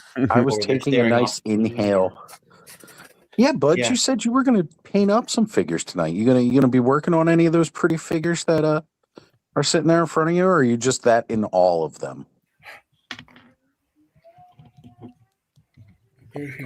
But if you're talking, you're muted. No, I had a figure tip over. Kind of thinking which one I want to do. I think first thing's gonna be first, just because it'll be the easiest. Because I got to. I got some coffee creamer seals I need to paint. Okay. I'm thinking of doing them in a tire style. So it's got like little tire shoulder armor pieces. Bud, have you gotten any of these new brush sets that are out? They're ergonomic by Art by Ackerman. Did you get a set of those yet? Not yet. It's definitely on the list. I think at some point you might be getting a little late Christmas present there. Ooh. I'll have Let's to just say have to place an order with Wolf King Customs here, guys. This is the current brush I'm using. That thing died like 3 years ago. Yup. I don't even know how you paint anything with that anymore. You just honestly, it's the brush I use a lot. I can tell. Kind of my dry brush. Mm-hmm. But yeah. Well, I'm gonna have to get in touch with Wolfcake Customs and get a set of ergonomic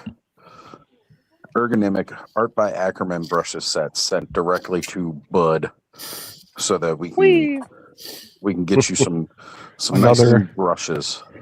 gnarly one. Always trying to pitch my friends. Always. Appreciate you. Suda Hubba asking, what is this? This is the clubhouse. Welcome. Bunch of old guys hang out in a clubhouse on Saturday nights, opening up and playing with toys. It's great. Lunchbox Killer in the chat saying, hey, y'all, what's going on? Lunchbox Killer, good to see ya.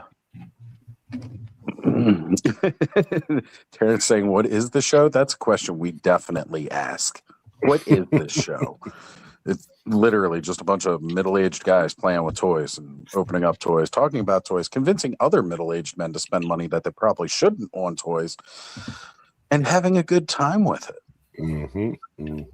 Having I like that really they good added. time. I act like they added Mr. Fusion to the top. All right, hold on. I'm going to try to Nice. here. It's killer. I hate this. They need to stop updating this mobile. Here, Actually, I was asked. Okay, I was asked to download the StreamYard app, so I'm wondering if I download the StreamYard app, if it will be better. So if Oz disappears, we know that it's not. So. Right. Okay, Thor says he set up his 3D printer this week, so he's just learning to use it. That's amazing. You know, that's the other thing that you really cannot beat. I love how many people just put us on and work on projects in the background, listen to us just bullshit. It's great.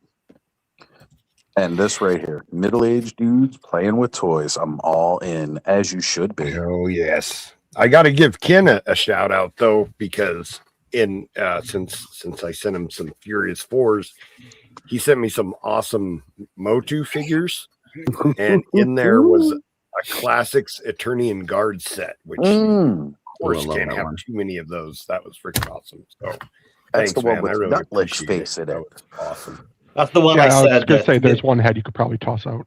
Those are the ones that I said. Those have gone up a little bit in value since I picked those up. So I was like, they have. They have. Just like how the Furious 4 have gone up in value since we sent them. Right. So that was pretty. I like awesome. Motu toys, Ken. I like Motu toys. Motu toys are good. Hey, I do too. If Joe had said I don't want anything from you, you might have gotten those classics. Dang it, Joe. Cards. So you know, yeah. Oh, man. I was trying not to be rude. And you'll probably open it up and went, oh shit. I had a bunch. I was troop building them. And I said, I don't need this many. And, I need to match the awesomeness of the Furious 4. It's kind of the same for me. I was troop building them too, but I never say that I have too many of anything. So right. Happily accept those. Yes. If you want any more, I think I got boxes of those around. So I totally forgot about those. I got a bunch of them. I've got a couple. Yeah, offload. I still really love Motu Classics. I don't. Classics know what it is so good. Like they're great figures. Like I will never deny that Classics are not amazing figures. They absolutely are. It's just that if maybe I could have been able to get in on that when it started. I got it in 2017, which was like the start of the secondary market values, but it was still Super 7 was still doing them, right? So I got the Matty Collector ones, but instead of being like $20, everything was like $60, and everyone was like, "Oh, yeah, it's too much," exactly, right?" And I'm like, "Yeah, but it's only going up." And then all of that $60 item becomes like $120. Like, oh, I should have got it at 60, right? I'll never forget opening the Scare Glow up like in 2019, opening the packaging because it was like 8 years old at that time. I'm like, Scare Glow is probably one Classics figure that I would definitely love to have. There's on the Castle Grayskull back here. There's a secret door on it that figure has the key to. And that figure came out long before that castle was designed. Yep. Just That's the forward horsemen thinking doing their by the magic. 4 horsemen. All right. I brought up Parents's comment for a summary of the show. This is a Toy Collectors Anonymous group, although most of us on screen at least have our names there. It's not very anonymous. It's not too anonymous, as I just called your name. But then we tell each other we should buy more toys. The goal is not to stop collecting, but to encourage more of it. Encourage, enable, and I don't like to use the word peer pressure, but it's like not Alcoholics Anonymous, it would be Alcoholics Encouragement. There you go. Exactly. With toys. Exactly. All right, we got Scotty Quippin in the house. What's going on, Quip? You're saying, gentlemen. Hey man, let me know if you want to jump on. Drop it in the chat. I will shoot you a link, my brother. Doing the good work over on the Geek Dad Life channel on Sundays. Yes. Good to see you, Quip. Yeah. Yes. Encourage, foster, facilitate. That's probably one of the those best those GDL colors never get old. Like even if you started watching the channel like 5 years ago, those colors have become classic. They pop. That iconic look. Yeah. Yeah. Ostradamus Toys would become classic if I didn't change up the logo every year. I just do it to refresh. I just assume Jay likes the logo, but he might just be lazy. I don't know. Did you guys see the new Ozmas intro? I didn't yet. I'll probably go back and have a Hold look. on. No, it's cool. Look, well, you know what? It's we're gearing up to Ozmas. There's not going to be many episodes that I play it, so we'll just randomly play it. It's the shortest intro yet.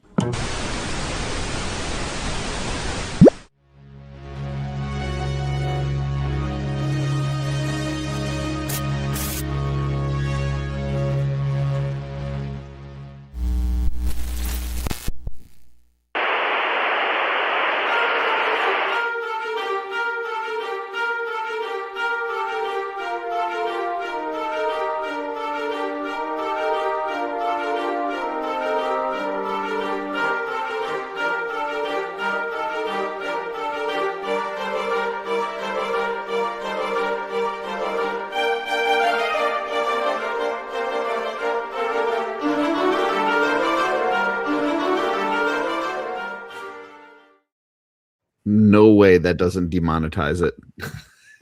It actually won't demonetize it because that is specifically from YouTube Studios with zero licensing fee, and I only had to do a attribution for the song download, which is in the description. Isn't that song public domain now?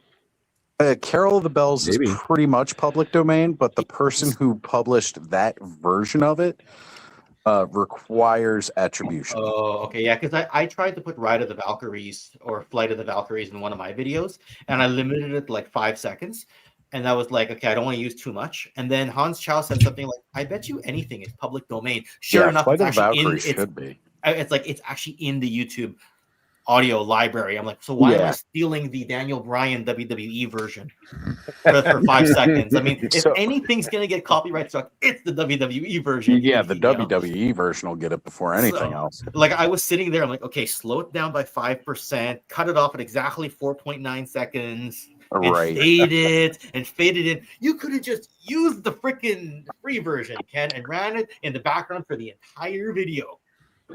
So if you're ever looking for music, YouTube has a wonderful library, and you could set your filters for just about anything. I typically, any music that I use for this now, I always use from YouTube Studio, zero license cost, infinite license on it, because you can set up like how long that you can have that license before you need to re-up it. So I just do I think there's a setting for 100 years. Look, I ain't gonna be around 100 years from now, so it ain't gonna fucking matter. And then I mostly look for stuff that requires zero attribution, because I don't feel like editing a description on a video because I'm lazy like that. But this one, it did say when I downloaded it that they needed the attribution. So I just copied it, right? They give you a little prompt that says you need to put this in your description. Copy it right from there and then pop it in the description of the video and done.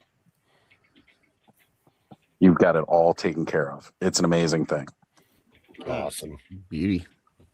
Yeah, I use like 3 or 4 songs, and YouTube just auto-populates which ones. Like I stopped attributing because they'll just auto-populate it in the description. Yeah, YouTube does auto-populate on some.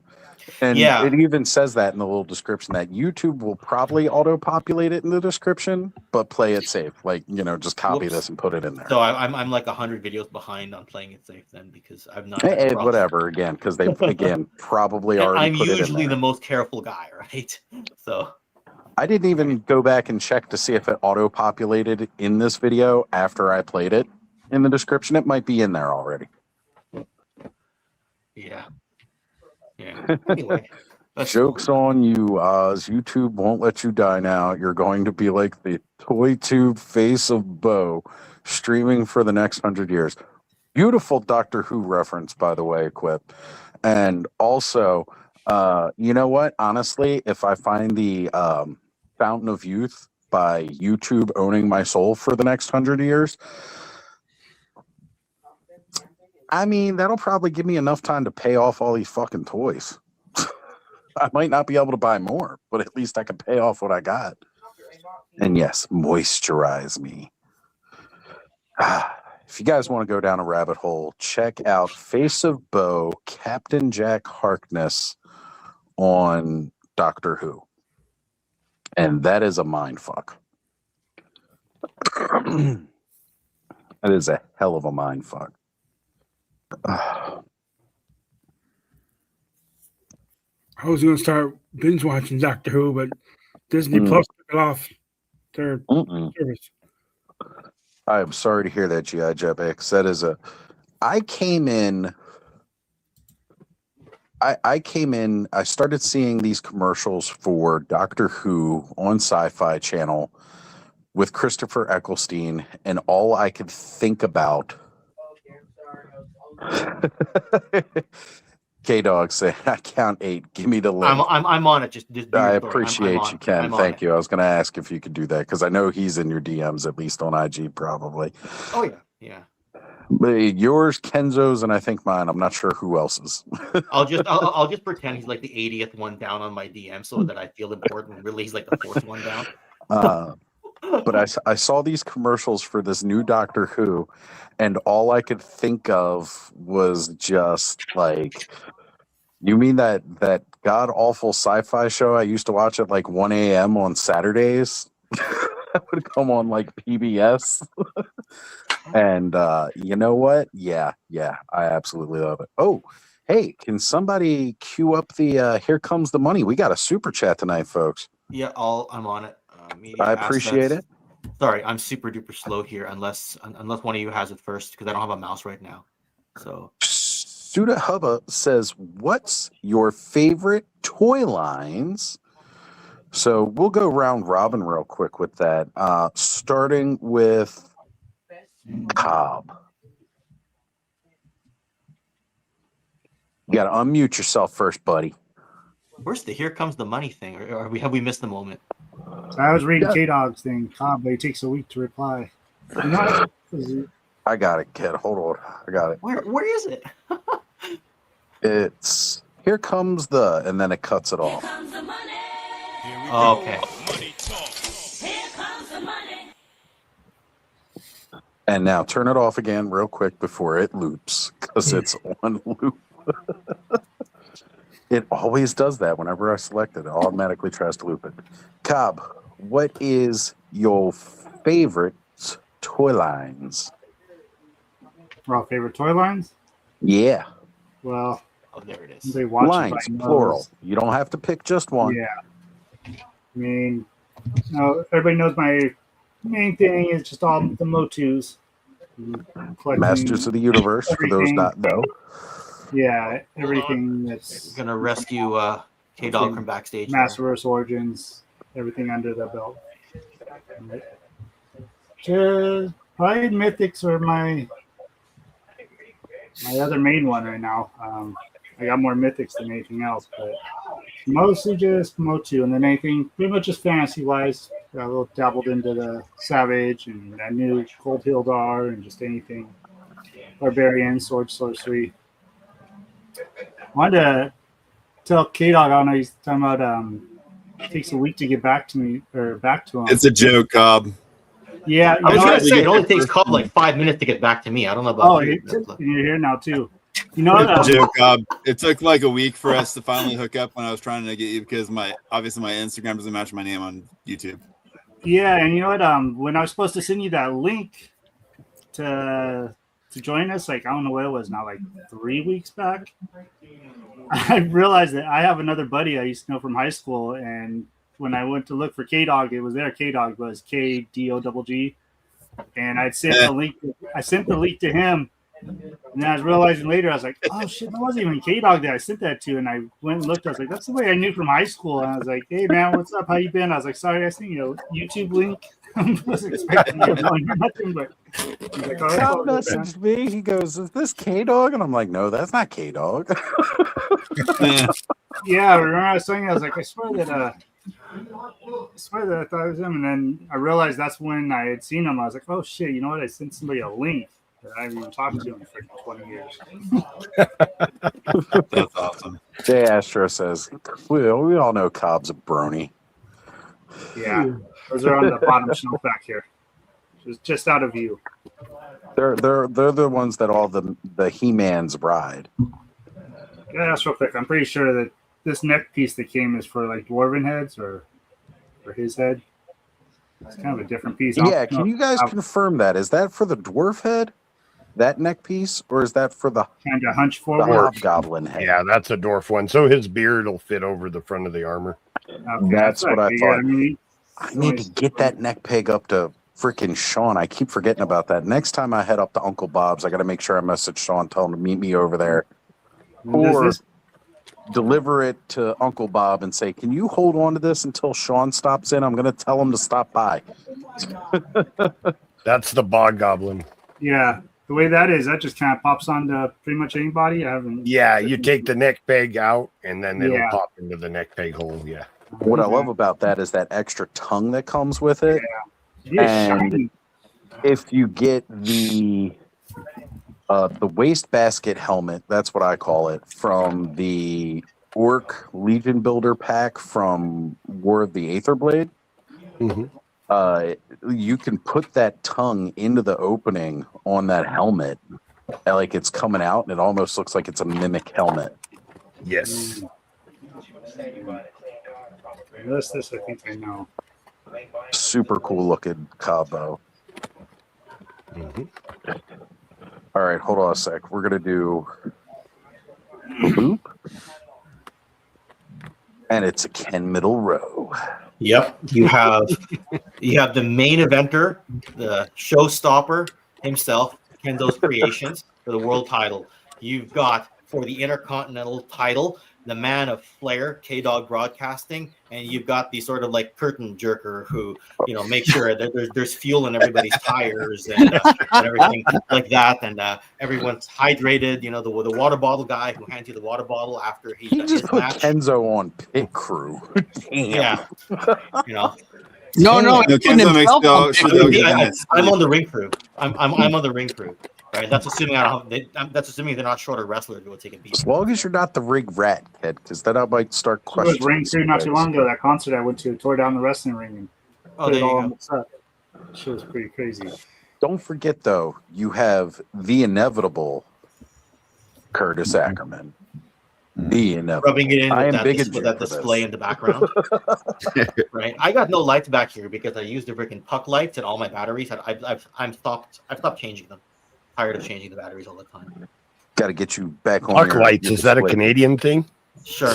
Right. I don't know how you hook up all that back there. That's what they use for when they play hockey in the dark. Yeah, pretty much. Except my team, which was last in the league, just won 4 straight. I'm like, I don't know what's going on. Hey, right on. Tell them to send some of that over to the freaking Ravens. Well, I can't cross sports like that, man. Touchdowns and hat tricks don't. We won't talk NFL, but the Oregon Ducks are going on in the college football playoff. Oh, hey, there you go. Oh, for college. Well, all I know is all three of my teams are sitting around the top of their respective sports. So. Good to hear, Kenny. Good to Broncos hear. in first place, Avalanche in first place, Nuggets are in second. Avalanche are always a favorite to win the cup. That's Man, killing it must this be year. nice. It must be nice to have Nathan McKinnon on your team. Dude, he is a monster. Oh, and we can no longer talk about best defenseman in the world. My guy got traded. So you don't know that, do you, Kenzo? You don't follow real hockey. From the Canucks? Quinn Hughes got traded.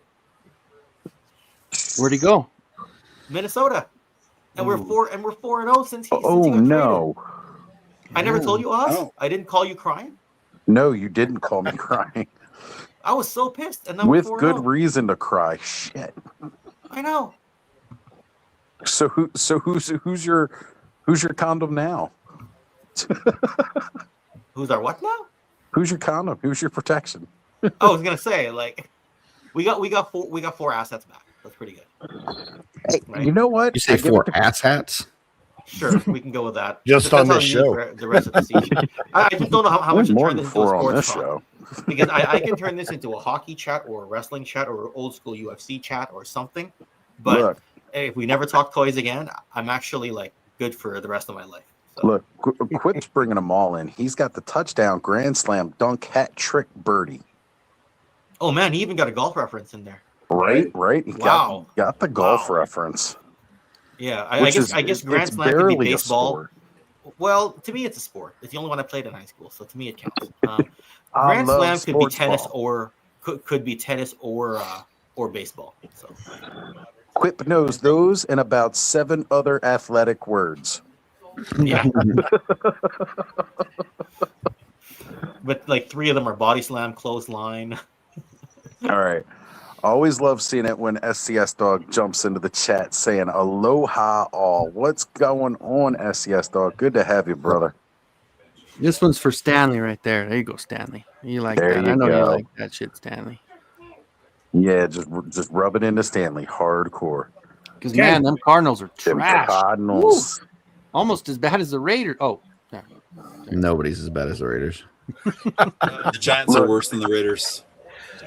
All right, Look, I'm gonna this have to give Ken Cube the rest for a bit. So I got to get my boy to sleep, and he's gonna want a bedtime story because he knows I've got energy tonight, which I usually don't. So he knows I can't pretend to be tired. So it'll be a long one tonight. So all right. Well, look, Ken, enjoy it. Come back and visit us if you got time when you're done. Okay, brother? That was just a cop out. I was gonna play with my Furious 4. I mean, whatever. Well, go play with your toys. I'm never going to tell you no not to do that. Okay, I'm gonna do one or the other, or one then the other. All right, see you guys in a bit.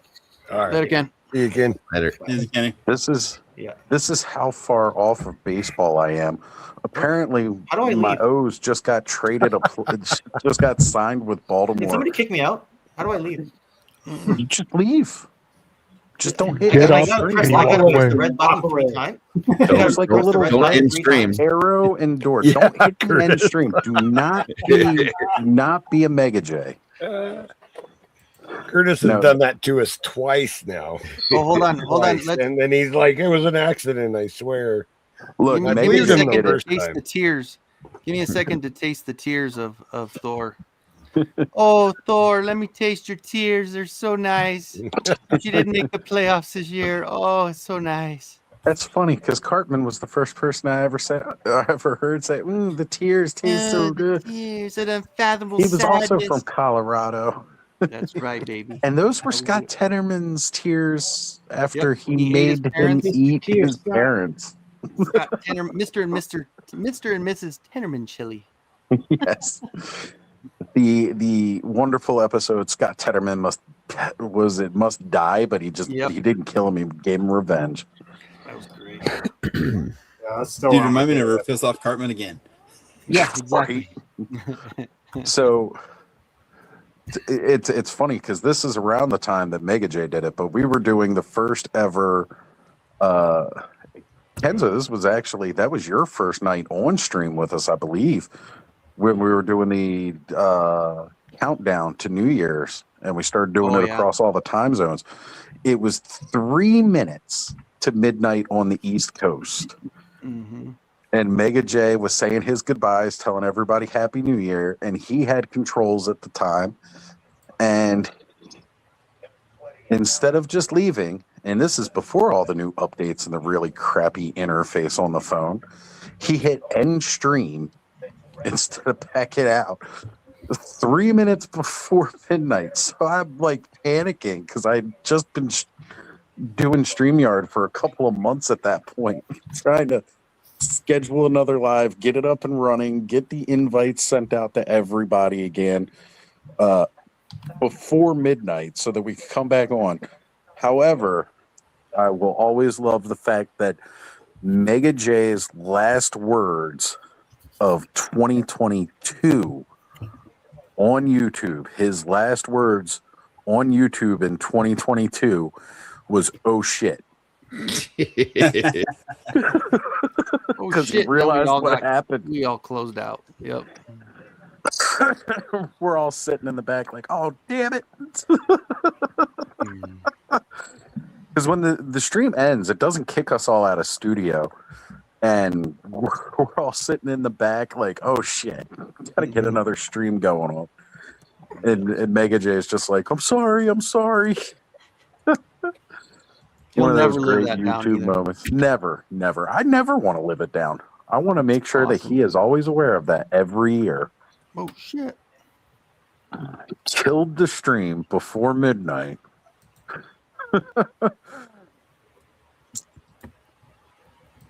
And then I think we all came back and flipped the bird. Mm-hmm. Yeah. Screenshot. Yep. Speaking of, last time I was live on the Clubhouse with everybody, I said, guys, if you're watching us, take a screenshot or take a picture of you watching the Clubhouse and go post it. If you have IG, post it, tag Ostradamus Toys and post it. Let everybody know that you're watching Clubhouse Saturday nights. Just spread that word, spread the awesome verse. Let people know what you're watching on Saturday night. You're hanging out at the Clubhouse, opening up toys, listening to old men bitch about toys. Speaking of, we had a super chat that started things there. So we got Cobb's favorite toy lines. G.I. Jetman, as things have moved now, you're next up. G.I. Jetman, favorite toy lines. G.I. Joe Classified. Yep. Operation Monster Force. Mm-hmm. I'm all into that now because I got some figures and they're good. I just like cherry pick other lines. Like I've cut back on Marvel Legends. I only collect like comic version teams so I can complete them, like the Avengers and X-Men. And then I have a couple Valverse figures and Jada toys. Nice. I got a couple Delta 17. Hey man, there you go. You're into the military toy lines. It's good to have that representation here. And I have this really kick-ass toy figure. Sweet. The Day of the Dead figure. Look, we got SCS Dog member for 1 month. He's been part of the Clubhouse crew, part of the CHC. My favorite other 3-letter initialism ending in HC right after THC, which stands for the Hellcats. The Hellcats, folks. Mm-hmm. Mm-hmm. There's no Bills fans here, right? I don't think so. No, Ed's not here. Ed's not here tonight, yeah. Josh Allen's going to be a dad. Oh. You got Haley Steinfeld, the actress from Hawkeye. She's pregnant. Oh, wow. Where is Ed? He didn't put anything in the chat earlier, did he? Did anybody see anything in the chat from Ed? I didn't. I mean, it's that time of the year. People do Christmas stuff on the weekend, so I totally get it. All right, favorite toy lines. Let's see. I may be into this Mythic Legions toy line. Maybe they're all right. I've gotten a couple, and they're really, really pretty decent figures. I got a few. I was literally totaling up my number of figures, and my Mythic Legions collection is almost as big as my Masters of the Universe collection now. Mind you, I started the Mythic Legions collection like a year and a half after or started my Origins collection. So Mythic Legions is definitely up there at the top. Second favorite, without a doubt, will always be Masters of the Universe. You know, because those toys, like, they shaped. That's a property. That's not a line.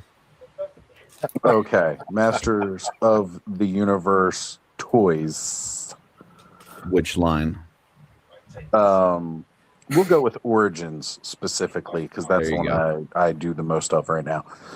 I stopped on Masterverse, and there's been so many times now where I'm like, man, maybe I should have kept going with Masterverse.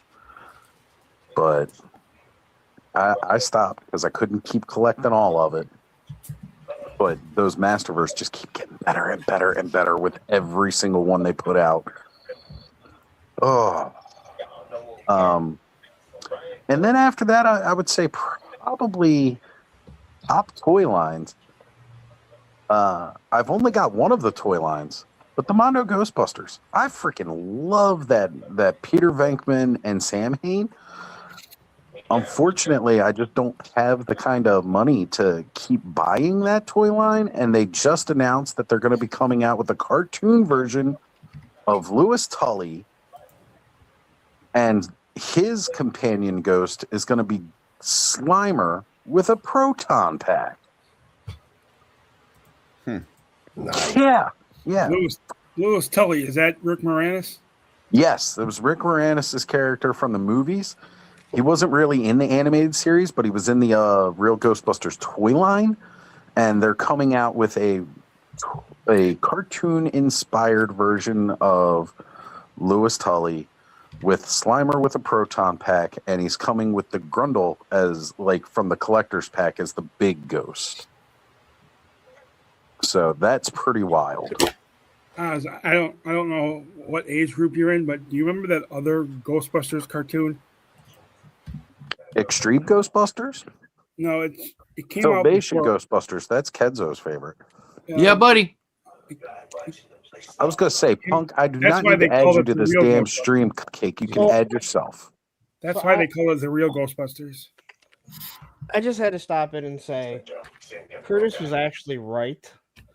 Oh. Motu is not a line; it's a property. So you can't say Motu is your favorite. It's like me saying GI Joe is my favorite. It's a property. There's lots of different lines. You can say Motu if you collect them all. No, I was it's going still to say, some property. people here do collect I them know. all. I'm just keep around. Well, there is only one. ARAH is the only real one, but you know. Oh. Yeah, not even close. But anyway, Classified is damn good. I don't collect G.I. Joe like that, but Classified is fucking amazing. Yeah, look what I got. I have a G.I. Joe. I don't know why you don't have more. That means you can go on one of Punk's streams now. Yeah. I offer all the time. Get on it. The fuck Fridays you you do. go I out. finally got more at. The fuck you do. I finally don't got know more if you've at. heard. Punk's kind of a big deal. I've heard that several times. We've missed you, Punk. How are you feeling? I'm tired. I mean, I bet you. I just finished recording, so Finish I'm- recording, jump right over. Well, I appreciate that. I mean, I'm. Ooh. We're normally either record on Wednesday or Friday or Saturday for the TV terminal, and Adam's been sick, so Right. he kind of gutted through it today again. So, but yeah, Well, very, very cool that you can make it, brother. Because you got a big show coming up on Monday now. Some people have been sending in quite a few pics. yeah, I've actually got a good amount. I saw the post earlier in the week and meant to send them to you then, but that was while I was scrolling while I was working. And then I got a couple of calls and I forgot to, and it dawned on me today. I was like, shit, I need to get those off the Punk. Yeah, no, I kind of, more, trickle in a day. I think there's about 18 people maybe that have sent Christmas pics from their past. So That's great. Oh yes, is I that actually what got you're this. I got it in your mind, and yes, they are Motu themed. that's fine. that's fine. We put those right at the beginning, so we can gain the the viewership back after we scroll through those. I'll be back in a moment, folks. My Well, battery's dying. Got to go to the laptop. That's actually what I said. Like I'm like, don't send me all like GI Joe stuff. It's your as a kid stuff that you got as a Christmas. That's the stuff that made you happy. I mean, so Now, do you want these sent on your main account or the second? Send it to or email it to me at punktoys@gmail.com. It makes it easier. Yeah. It makes it easier than because God knows when it comes to Instagram and Facebook, that stuff gets buried, and you're like, all right, if it's sent to the email, then I can, I can star it. Yeah. Now I have everyone in there. Like they're all the pictures that I've gotten already up there. So everything that I get now, it's easier to add. But it's one of those things where the last interactive thing that I did, where I had people send in their displays, did really well. And I thought, I know a lot of people have their Christmas, those Christmas pics. I'm like, just send me one or two. Don't, some people, they don't, they send in too many, and that's fine if there's not a lot. But I was trying to avoid the 14 fucking pics. I'm like, I'm not showing off 14 fucking pics of your Christmas. All right. You want to get through as many as possible. That was the biggest thing with the displays. Some people send a lot of stuff, and it's like you want to show it all off because they took the time to, they took the time. You want to show it off. It makes guys happy. They finally get to show their stuff off. Mendoza, I did get your stuff, so but you did a great job of clipping the top of your photo album, so I know what it is. You know what, Punk? I was just thinking I'm not gonna send one more to you because I don't know how many more pictures you got to add to a slideshow, but I can show it off here. I'm pretty sure I got a copy of it. I got the two, your two, and then the one of payroll, which is good, Yeah. So one of my all-time favorite, it might not even be on this laptop. I think it's on the other one. I just sent you some, Punk. All right, thank you. Mm-hmm. I would, but I don't have any. And there's a lot of people that don't, and there's a couple reasons why. Like I said, send me two, right? And some people send three, some people send four, and that's fine. You can kind of scroll them through, fairly easy. But a lot of people might only have one or two. Believe it or not, I have almost no pictures of myself as a kid, Christmas and stuff. Is it because your parents didn't realize how big of a deal you were going to be? Well, they made sure to get the aircraft carrier. You're just out of frame. Could have been. But I found one of me holding the water moccasin, and I had no idea. I didn't even remember. Nice. And I think I think I showed it off last week. I think the funniest thing about it is that it's at the Christmas party for my family. And you can tell some people were not really entertained that I was excited. I gotta tell you, man, Water Moccasin was one of my favorites as a kid when it came to the G.I. Joe line. Water Moccasin was the shit. And then I literally, because I haven't been on in a while. I tore the brick bar down in my basement so I could create more room. I'd seen that, yeah. And on the opposite side of the wall, because there's another room, that's what the G.I. Joe room is. The steps are right in the middle, and the guy, he going into the laundry room, he just put drywall all the way across it. So there was a small access door in the G.I. Joe room to get under the steps. And then on the other side was where the rest of the steps were. And I was like, if I just cut this out, it creates a little bit more space when I'm, storing the Christmas decorations or any bins, right? Because you're not.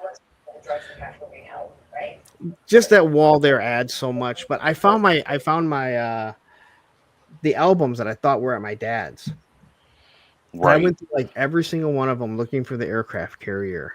And I have one picture of the box from that morning, and I couldn't find it. I found my WrestleMania 3 pictures, but I didn't take any pictures of us at WrestleMania 3. Just lots of pictures of the ring really far away and the wrestlers.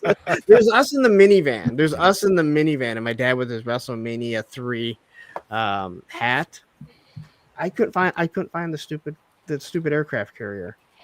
And then yesterday at the Christmas party, I was trying to find another picture, and I'm like, boom, there it is on my phone. I took a picture of it, and then I put it in the little favorite so I wouldn't have to scroll through and try and find out where it was at. So, but I thought this would be a good idea. It's good to get people involved, into it. Everyone likes to see their pictures. They like to see people, Oh yeah. They like to have that kind of shown off, and no one else really does it. I'm sure people will probably start doing it now, or maybe other people do. I don't know. I'm definitely copying it. So you need to post this on the 24th, and the final picture needs to be the Mouse King secret item.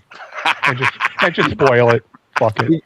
Did you guys watch the video? I watched your video all the way to the end, and I told people tonight, you got to go watch it, and you got to stick to the end. You got to just watch it all the way to the end. I loved it.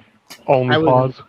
I was really mad at the end because for some odd reason, the microphone got super loud, and I feel like I probably blew out everybody's eardrums. And I just want to say, if you haven't watched it, that was a last second thing that I decided to do. I'm so glad you did. Oh man, it was good. But Curtis Did I just hear somebody like showing off other people's work? What? What I heard? Huh? What were you guys talking about when I first hopped in? Because I couldn't hear anything, and it kind of sounded like somebody said that nobody was like showing off other people's stuff. No. That's like, weird to me because I think showing off like selfies and stuff like that from Christmas. Oh, like personal things. I asked people to send me 1 or 2 pictures of Christmas from when they were a kid of holding something that they liked. So that's the topic for my Monday show. So this is not just a picture. To get people involved in the show and stuff. This is not a picture of my childhood, of course. This is a picture of Connor when I first moved into my own place. And Ziggy was actually the one taking this shot. I just bought the first Christmas tree. This is the first Christmas at the new place where I allowed Connor to put the topper on the tree, which is not your typical like star, or some people put an angel on there. Mine's a little bit more Norse or pagan, as lines more with my beliefs, and it's an antler. And Connor is putting the antler on the top of the tree. And just the way the lighting was, because there's a lamp right to the other side, and the way his face is all glowing, and he's still got those chubby little kid cheeks. It's one of my favorite pictures of Connor of all time, because it's just like, to me, this captured that Christmas magic, and there's not even a toy in sight. He was just so excited to put the tree topper on. Yep. That's cool. That actually is a really nice photo too. Yeah, it's great. And it's funny because Ziggy's finger was kind of like right over the top of the camera on the phone. And that's why there's the little like, what do they call that? Vignette? Sepia? Vignette around the top of it. That was not an added effect or anything. That was just Ziggy having his finger in a weird place when he took the picture. Classic Ziggy, it works well always have because his finger in the way weird the light's places. hitting the shoulder over here too, like just kind of brings it down too. So Yeah. very nice. Very nice. Yeah, this is again one of just my most favorite Christmas pictures ever. and it's just Connor putting that tree topper on. I think he was like 3 years old when this picture was taken. That sounds about right. About 3. Cool. Yeah. Oh man, he's going to be so excited this year. Got him all those Power Rangers Playmates action figures. So he's got all those. He's got the Blade Blaster and the Morpher coming. He's getting his first SH Figure Arts toy. I think he's old enough and responsible enough to handle all the little extra face plates and everything else. We'll see how he does. He is 10. He will be 11 in 2 months. And now I'm buying him $40 action figures. That's all right. He's already got a $90 fucking Dragon Zord Super 7 Ultimate. So that's awesome, though. That's cool shit right there, especially for his age. That's awesome. Who's got the loud TV background? Not I. Yeah, somebody's slamming a commercial for some showers and baths. The only thing I got trying to get the detachable shower head for over there. Yeah, somebody's got a TV going on really loud. Hold on, I found the culprit. There it is. Okay, dog, I muted you because the background noise was a bit much, buddy. But if you want to talk, you should be able to unmute yourself if you need to talk, or Probably. Yeah, sorry, it's just probably forgot it was just a tad bit loud. I'm not even sure if he was there because we were asking. He didn't even realize he's joined us, but he's watching TV, something else. Alan says it was him the whole time. What's going on, brother? Good to see you, man. Thank you for jumping on tonight. So let's see. We've had GI Jetman's into like all the military lines.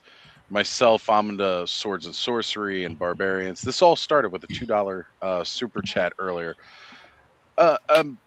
You know what? I tell you, Punk, what is your favorite toy lines currently?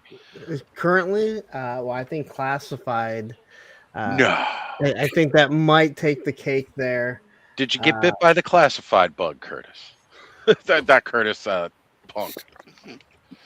What? Potato, whatever. The same guy. The inevitable YouTuber. Yeah, I a classified because I have every classified. GI Joe's always been my favorite. My favorite property. Growing up, a real American hero. But yeah, classified. Marvel Legends has really. It's Marvel Legends bangers lately. Yeah, Marvel Legends become a huge problem for me. Same. Now I want to go and collect like all the different X teams that I loved as a kid. That's where I'm starting to. I'm glad I'm not the only one. Thank you, Punk. I pre-ordered my first Legend in a while. Yeah, it's becoming a huge problem. I have and I didn't start collecting the X-Men 97 stuff, so I don't have the first wave. I only have like 2 figures, and some of them have gone up in price. So that kind of hopefully they'll re-release them. So I picked this up only because Paul had them, but I did order. I did order the Apocalypse, and that's once I ordered the Apocalypse, I'm like I'm all in. Like I didn't buy the Morph. I don't really care about the Morph. But I got to go get some of the other figures. It's funny. The Morph that's out for 97, I don't care for the way the figure looks as much. Yeah. But the one that came out in the Age of Apocalypse wave like 3 or 4 years ago now, I love that one. Today. I love that Morph. The Age of Apocalypse, I still have that. Unfortunately, I knocked Colossus off the table on my Monday show and broke his leg. Oh no! Foot literally snapped off. So a couple people said they have it. I'm waiting for somebody to send it to me that said they'll send it to me. I don't have an extra I can send you. Yeah, and of course I go and look at the Cyclops that it comes with, and I'm like $40. I'm like, dude, they were like $5 at Ollie's. Yeah, that's when I got mine. I got that whole wave. Connor was playing with this last. That's why he's got the snarling face from the Oh, okay. Wolverine and Storm 2-pack on the street clothes that came with that one that I was the Sabretooth and Wolverine. Yep. I didn't pick 2-pack. up any of those. A lot of the Gamerverse. I really got into the Gamerverse stuff. All those 2-packs That's and not a everything game. are That's not a awesome. gamer boost either. No, none of those guys are. No, that's what I'm saying. That's what I'm saying. Like I got into the Gamerverse, so though there's just too many Wolverines, and it's like it's a lot of stuff to get. I had a hard time. There's a lot of resisting- Wolverines, that's for sure. I had a Yeah. hard time resisting the X-Men 97 street clothes Wolverine today because I saw it in store and I was like, I did pick that one because that's one of those ones like I can use that with anything. Yeah. Yeah, I totally pre-ordered the Deadpool Wolverine movie brown suit Wolverine. Which was 'cause I saw so that and I cool. gotta have it. I gotta have that one. So this is the Nightcrawler from 97. My Yeah, only problem that he doesn't come with a sword. I wish he had come with the sword. Just go to a bar and get like a martini that comes with a sword. That's what I was thinking about doing, like going to like a store and getting the little martini swords like not the one bag. Those things broke so many a real American hero. God, yeah. thumbs. Yep. But I guess Operation Monster Force and all the Fresh Monkey Fiction stuff, and then Skeletron. Like I'm sorry, like they knocked it out of the park with those, with those figures. I ordered way too many to army build. K-Dog, yes, but you should be able to unmute yourself. Hang on.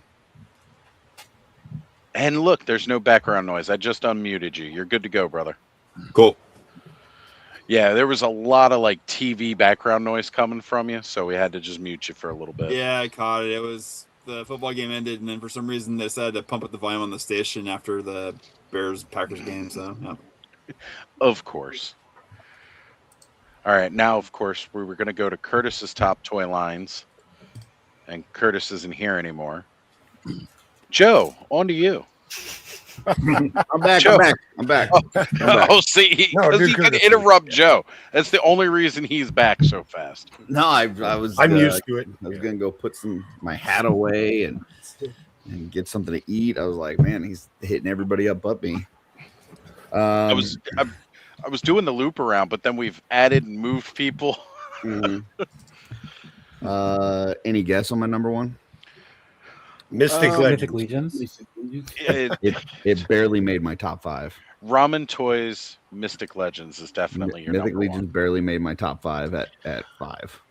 I was going to say probably DC Multiverse because I think I've seen you praise that line more than any other this year. McFarlane DC would be number 4. Really? So Mythic Legion 5, Okay. McFarlane 4. At least you're hitting his top 5 from the bottom up.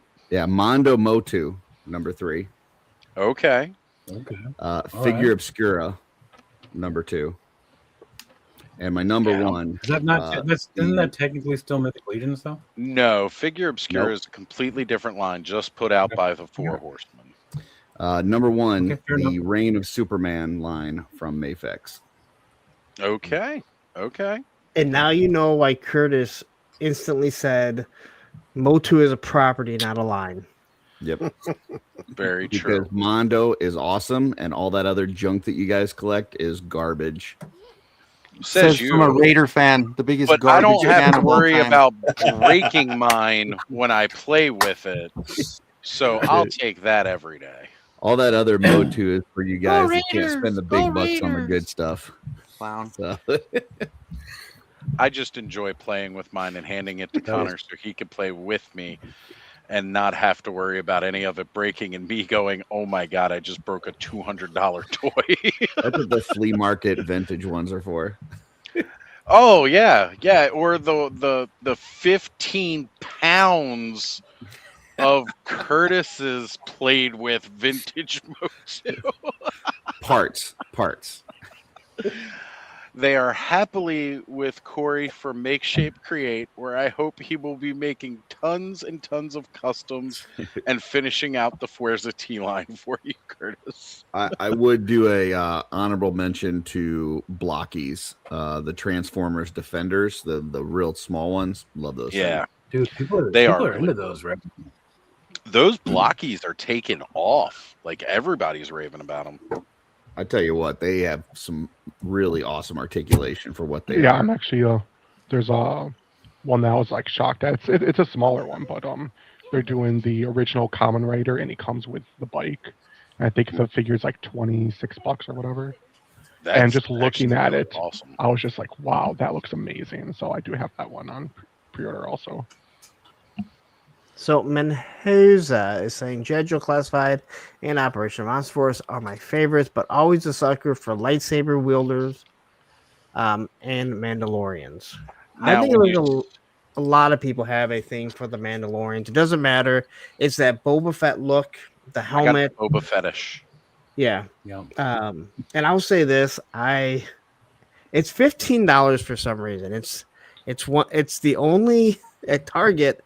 For some odd reason, it is the only Black Series figure that isn't discounted that's $15, and it's that Darth Vader, and it is awesome. So I was at a Walmart today, and they had the Armorer playset from the Mandalorian. So you got the Armorer herself, the blacksmith. She's got her forge, and then it comes with like her version of the big red stand-up tool chests, and like you can open it up, and then it's got like 3 different helmet heads in there. So it's like, she's been making them out, making all the different Mandalorian armor and stuff like that. And I was looking at it, and I kind of wanted to pick it up to play with it because I know Troy's got it. And it looks phenomenal. It looks great, and I kind of wanted to get it to play with it. But when it comes to Star Wars, because I've lost 2 Star Wars collections, like this time around, I said I'm only gonna collect Black Series Mandalorian figures, and that one's vintage collection. So I'm like, if I start dipping my toes in, I know what's gonna happen next. I need to chill. I need to chill. So I let it sit. I'm very proud of myself. But, oh man, some Star Wars 1/18th is probably the most fun toy line I've had over the course of my life outside of Masters of the Universe vintage. Origins. Well, are you talking about vintage collection or retro collection? I'm talking any 1/18th scale Star Wars, because that was the one that started, like, for me, the idea. Like, again, I was huge into Masters of the Universe. That was like the first toy line that I remember collecting, because when I'm 1985, so like Star Wars was off the toy shelves, and all I could find was stuff at yard sales that didn't have the weapons. The vehicles were missing parts all the time. I didn't have anything until 1995 when Power of the Force 2 came out. So for me, like, He-Man was my big thing, and then, when I was real young, with play sets and vehicles and stuff like that. But when 1995 hit, man, I was like finding every way I could to convince my mom to buy me everything as it was coming out. Be like, oh, just get it for me now, put it on layaway at Kmart, and then, you hold it until Christmas, and then convince her to give it to me early. Your mom's like, I should have never told him about layaway. It's like I'm sitting there, and like, normally you don't get presents on Valentine's Day. I'm convincing my mom to get me the ATST for Valentine's Day. And Easter, I was getting presents. It was great. It was great. Nice. All right. So we heard Curtis's top 5, and he's got some real good ones in there. And the man spends his money well. Joe, what do you have for us on the front? You're currently muted, sir. Yeah, I was putting a stand together with a power drill. So,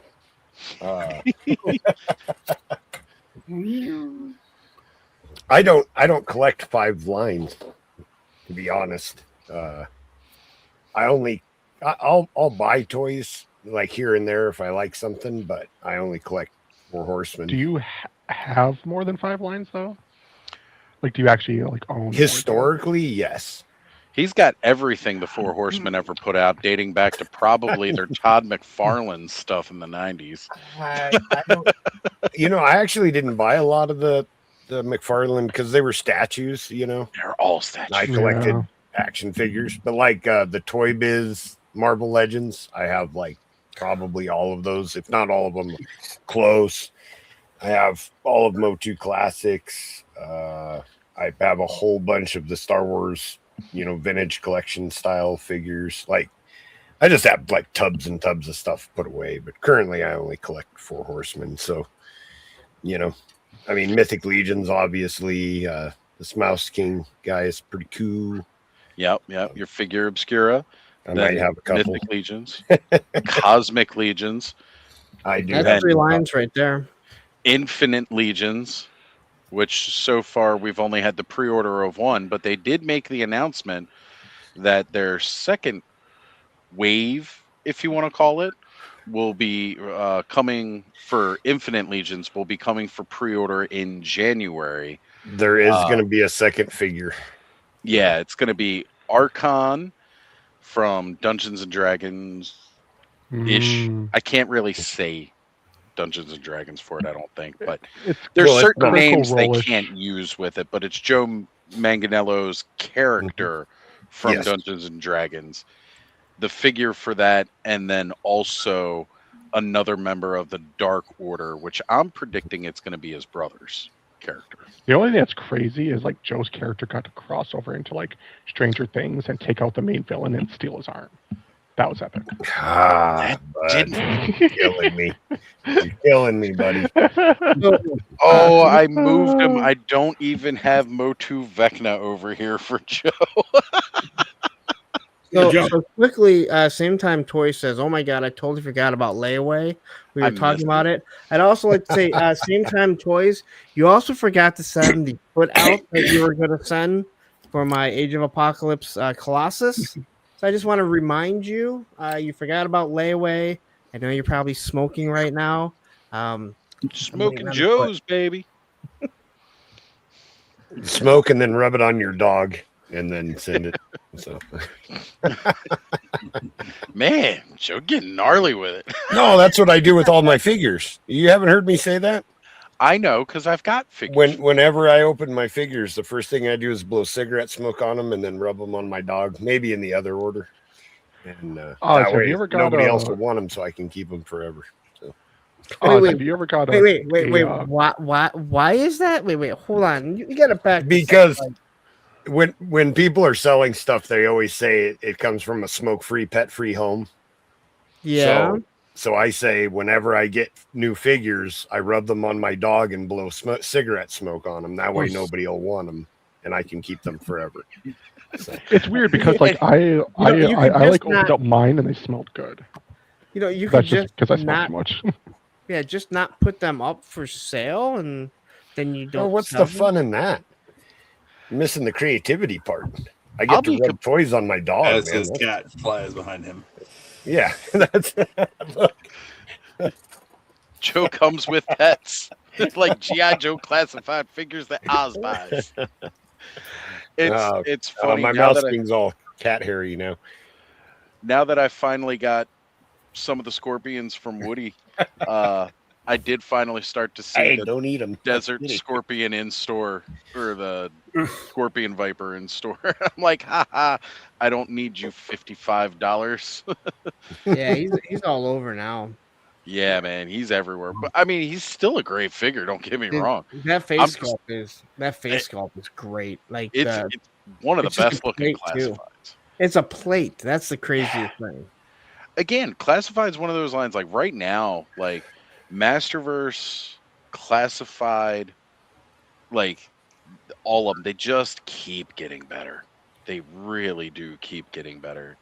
It's a great time and a dangerous time to be a toy collector because it's so easy to go down. I can't speak on Masterverse, but I do believe that being in the same building, that Marvel Legends, I mean, they saw people leaving their lines or saw people that were in Marvel Legends going to Classified that didn't care about G.I. Joe, but were just so impressed with what they were doing that it forced them to step their game up, and they really have. You know, Yeah, Marvel Legends has gotten a lot better because them claws on the older Wolverines figures were weak as fuck. And a lot of their more recent ones are so much better. I like this Grim Viper. It's a good figure. The Grim Viper is a very underrated. I just hate the weapon. I made my own weapon. See? Okay. Yeah, I mean, I have an Operation Monster Force like Saw, but that would have made it better just not giving him that reuse of it's literally right here. This stupid Gatling gun. Yeah. I love Garaf's comment here. Calico critters are amazing, especially when you give them gridiron weapons. Picturing all these little mini calico critters with their little flocking, and they're just rocking out some freaking gridiron arsenal like all over it. And yes, the calico critters are adorable. I don't collect them, but that does not mean they're any less adorable. Uh-oh, we lost Curtis. I think he dropped it in here. Yeah, he says, gonna run all. Thanks for letting me share a screen with Punk. You're very welcome, Curtis. We're here to please. Every now and then I like to come and grace people with my presence. We miss you here, brother. We miss you every Saturday. So thank you for joining us tonight. I really appreciate it. I would love to come on more, but I know usually when I do this and I'm on till 3-4 o'clock in the morning, I have so much stuff going on. And I know I used to tell you, I've told you this numerous times, I've told other people, I'm like, you're on too much. It makes your show less special. And yet here I am doing that. Doing like 5 shows a week now. Yeah, but again, I mean, the one thing I do try is I try to make sure that, Monday is different than Tuesday. Clearly, dude, everything is different than fucking Tuesday. Like, there's nothing like that show that we've somehow come up with. And then, Thursday with the friend is just completely different. But I am, Says, hey, punkness. Kind of a big deal these days. Ask me. Yeah. Now, it's funny, that came out as one word because we all know how phones like to not put spaces in there, and he hit the end. So instead of Royal Highness or just Punk, we should now call him Punkness. Royal Punkness. The N is right by space. It is. That's why. Yeah. I thought it was intentional until I finally read the whole thing and realized that was not an intentional punkness, but I like it. And that means all of his subscribers, maybe channel members, could be called now pumpkins. like that weird dude. The pumpkins.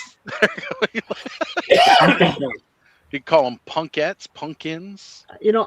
I'm not sure what Can I just say I'm sorry that I'm laughing at all this. I don't know you. I've never met you. Well, I mean, I think we met once for a few minutes, but I'm laughing because it's funny, not because I know anything about you or any of this stuff. That's why we're here laughing. Believe me, I don't get offended by it. No, he doesn't. As much shit as I say or do, if I was sensitive to things, I wouldn't last here. I've said it before. If you show up on my Monday, like, just tune into my Monday one day and read the comments, and you're going to be like, there is no one in this community that takes more shit from his own viewers than this guy. Because that's what it is. He allows it because he's milking the fuck out of us, apparently. Yes, that's where the creamery came from. Hey, I'm a channel member. I've been a channel member for 26 months, I think. It's 24. Matson was 26, and Allison's like 28. Allison, I think, is the oldest. She wasn't the first, though. She's the oldest currently. Yeah. Did mind that. Yeah, so I don't think. I wasn't too far behind. I was just like a month or two behind because, I mean that it wasn't too far off when you start doing channel members that I jumped on. I'm shocked that it's been up for like 2.5 years. Yeah, yeah. I was gonna say I know Tony and I are tied. Yeah. Months wise. No, but we love I you, don't. brother. Yeah, I don't believe me. We only give this kind of shit to people that we like. And I will say, without a doubt, I think Punk has the thickest skin on ToyTube. It's kind of funny because there's some people that try and say I'm thin-skinned, and I'm like, what word you're living? I just don't put up with people's shit. Like if you again, there's more than enough reasons to not like me. Don't make shit up. That's all I have to say. Yeah, there ain't no need to. spend 3 hours. Don't go around saying he's like 6'1" or 6'2". Just don't. Well, that would just be a lie. I'm just trying to figure out how much Bud was smoking. All right. Yeah, go enjoy it, Kenny. Go enjoy it, brother. Do those dad things. Oh, Kenzo left. He'll be back, hopefully. I'll just say I have not even war chest. I haven't even got past my head pack yet. I'm having too much fun over here. So, Man, so Cobb, pop and swaps from that. Cobb, I got to ask you a question. Have you ever watched our Circle of Jerks over on Baldy's channel on Tuesdays? No, I don't believe so. No. Okay, so we do Circle of Jerks. It's myself, Baldy, Terry, Tony's Figs, and Spec. And one day I'm talking to Spec, and I'm just like, I go, "Do you know who War Chest is?" Or not War Chest. I'm like, he's just fucking showed up. Just popped up. Yeah. Yeah. I'm like, "Do you know who Cobb Webb is?" And he's like, "I don't think so. Why?" I'm like, "He's like big into Motu, but." I'm like, "There's only one Mattel store, right?" He's like, "Yeah." I go, he goes there all the time.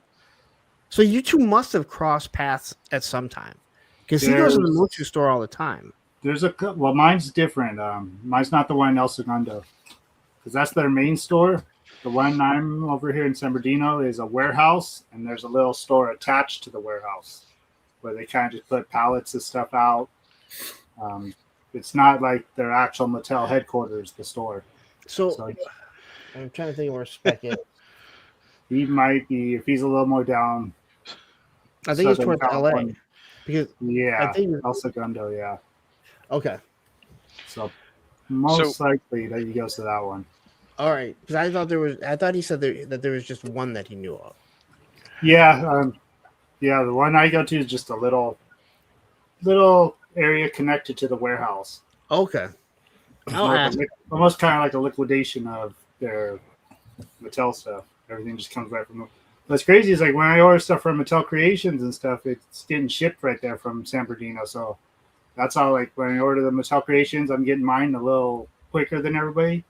All right. Because for some reason, it comes from right there. They actually just walk it to Cobb's house. They don't even bother to put it on a truck. They just walk it over. They drop it from a drone. That's exactly it. They beat Bezos to the drone deliveries. MCR says, Oz, give us a licky baldy. That's exclusive to Punk's show. I don't have that asset in my media assets. Yeah, I don't.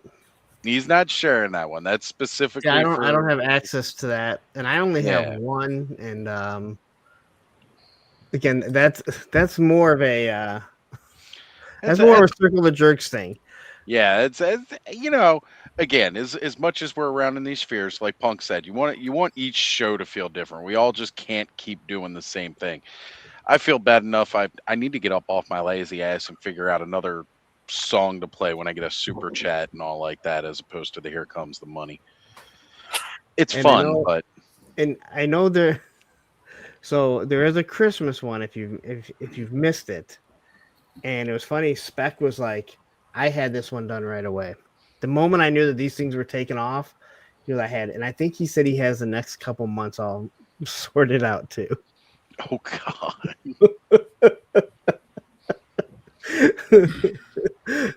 Yes, I think he has the other ones already sorted out for the Licky Baldy.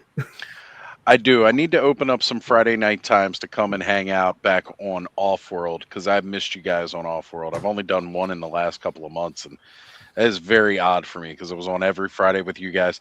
I'd literally jump off of Off-World, and then when Punk would do his Punk's Pit, I'd roll right into Punk's Pit. I haven't been on Punk's Pit in a couple of months now because I'm busy on Fridays. So I do need to get back to that. Get back to my regular programming schedule. Mine all during the week. I'm usually off to work when everybody's starting at night during the week. Right. What time is that? Circle of Jerks? Yeah, it's Tuesdays. What time? 6:30 Eastern. So it's way early for you. Like, I mean, it might be perfect. That would be like midday. You might still be asleep. I'm probably not even awake yet. That's what. That's what's going on. I think it just worked out because no one else has a toy show at like 6:30. No, nobody's going on that early because most people, it's like you figure maybe still trying to battle the commute home or whatever. I actually thought like doing like Wednesday or Thursday 6:30 for like members only streams because I'm still trying to figure out when a good time to do like a members only stream is. Never. There more isn't. time. You're like, I don't have that much time in a day.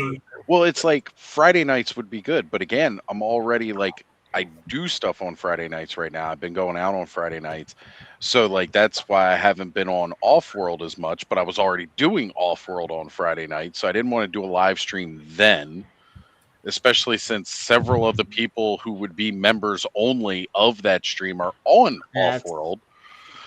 And like.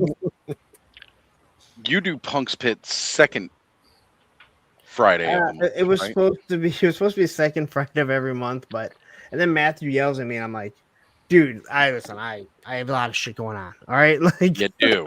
I would love to do more, and I've thought about. I'm like, Saturday would be better, but Saturdays you guys do your stuff, and I know people jump in, and it's like I always say, hey, it's hard to balance. My main show is Monday, and if you want to do a live show, and the best time for you is 9 p.m. on Monday, then you do it. My job is never going to be to make someone not watch someone else's program. Right.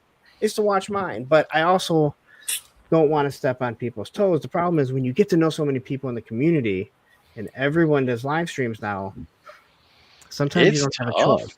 Yeah, it's tough to figure out when to try and fit one in.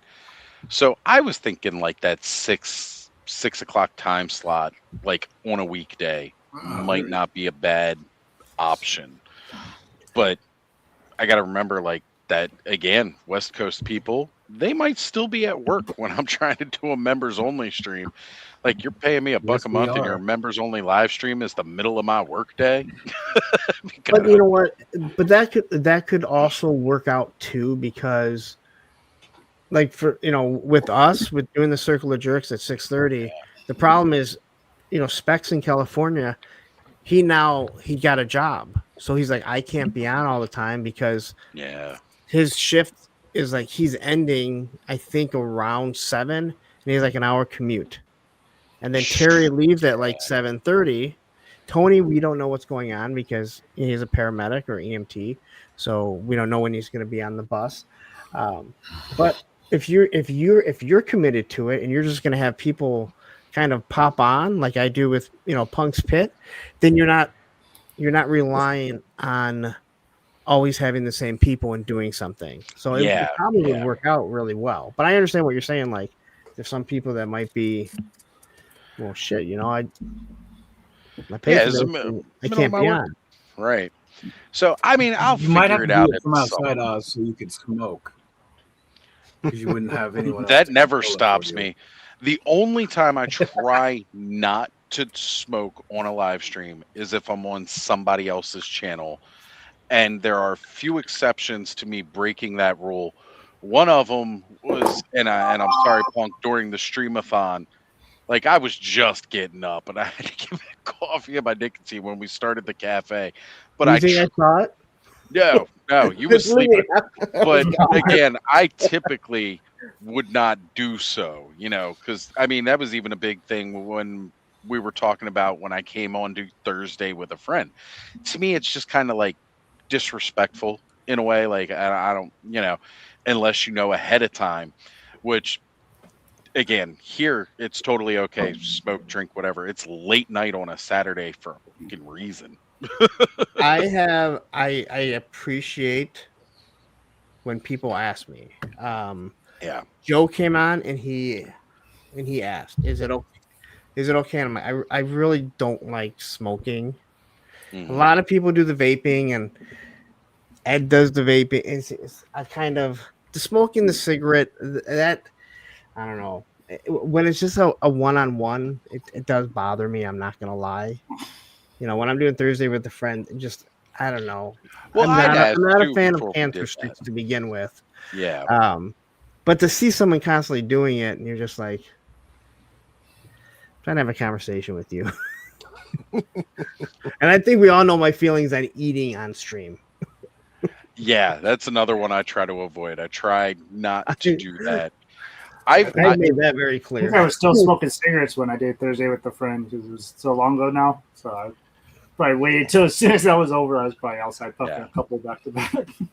Again, it's something where like try to ask ahead of time, see how they feel about the etiquette. Yeah. You know, Well, that was knowing that Lawrence is straight edge. You know, that thought came to mind. Like, I don't want to be Big deal. disrespectful on his show. So, Exactly. and it wasn't a big If deal I'm at all. coloring with Allison, I'm like, at least I could just turn off my camera and have it focus just on the coloring. When I first started doing these lives, they didn't last 5-6 hours. So there was never a need for me to smoke while live. Yeah. It wasn't until the show started getting longer and I'm like, all right, I'm not going to last this whole time without going outside for a smoke break. And then I'm like, all right, we're good. We're good. You know, I want it's to like, apologize for opening this subject. not at all. It's Wasn't what I'm honestly trying to do. This is what like we do on Clubhouse. Hold on here. Okay, so tonight, guys, again, we haven't brought this up in a minute, so I'm glad Ronnie Trickshot did drop this in the chat. We are trying to get GI Jetman to 200. He's at 199, folks. What? If you are not subscribed to GI Jetman, make sure you go subscribe to his channel. We're going to get him over 200. And I posted Ronnie, it again in the chat. thank you, bud.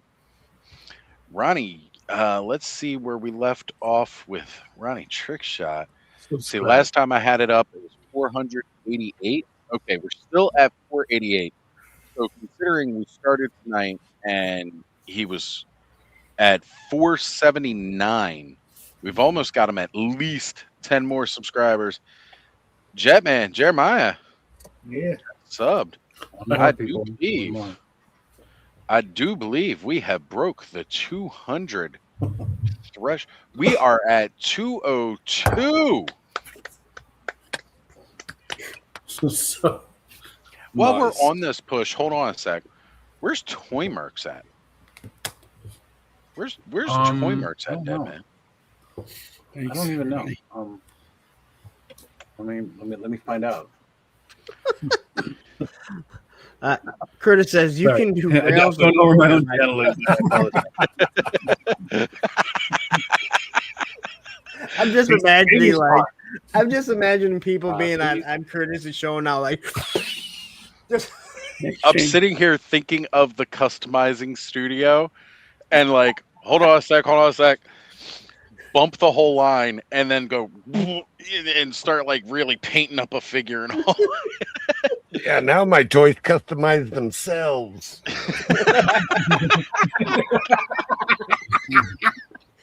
Toymerx is currently sitting at 317. Yes. So you guys did get past that 300 because I knew we were pushing for that a couple weeks ago. That is amazing. And that one episode a week at 35 weeks now. I don't really think it's that bad. I mean, not at all. all. I would like to. We just recently upgraded from EV Mux to StreamYard, and StreamYard is way more expensive. I would like to pay for that, but I don't. It's way more expensive, but it's also. Hold on, sorry, Curtis. Oh crap, that was Dremel dust. So let me ask you a question. Do you do just lives, or are you also doing like recorded reviews or any type of stuff? No, just lives, and I'll cut them up and make shorts out of them.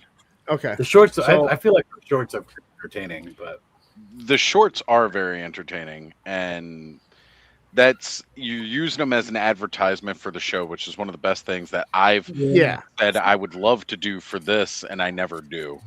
If your shorts are related to your content, I know a lot of people say, "Oh, shorts ruin the channel." No, shorts. If I do a bunch of shorts about Roman, then yeah, people are gonna be like, "Oh, there's a dog channel," and then they realize, "What this fucking toys? Why, Yeah, that doesn't work. Or skateboarding, that turns them off. I will say this: it is harder to gain those subs by just doing lives. I don't know why people tend to not want to subscribe and like while they're watching a live.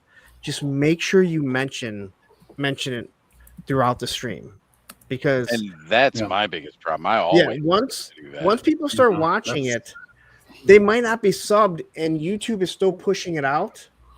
And I'll say it again: it doesn't matter after you hit 1,000 and you get monetized, because again, you want just people watching it. You just want to get to that monetization. And I know you are a ways away from that, but make sure you're mentioning it. Just like, hey, by the way, if just by the way, you're watching this, make sure you're subscribed to the channel, because a lot of people aren't. And then sometimes you'll look and you're like, oh, I got 3 new subs. So, well, I mean, we get about 3 a day, 4 a day, because we do a lot of features of, like, we do a segment of pages that are under 1,000, and we talk about like just toy photography in general. And like, I'm really bad at like plugging myself and what I'm doing. So Oz, I'm about to plug myself. My favorite By toy all line means. is Legion, by the way, because I make this magazine, and that's one of the things that the channel's about, is this magazine, and it's a super high quality magazine. I know some people here have got a couple copies of it, and it's all about toy photography, and there's tutorials on all kinds of things from diorama building. And for this particular issue, there's one on fake blood, because it's it's the dark issue. It's all about horror, issue 3.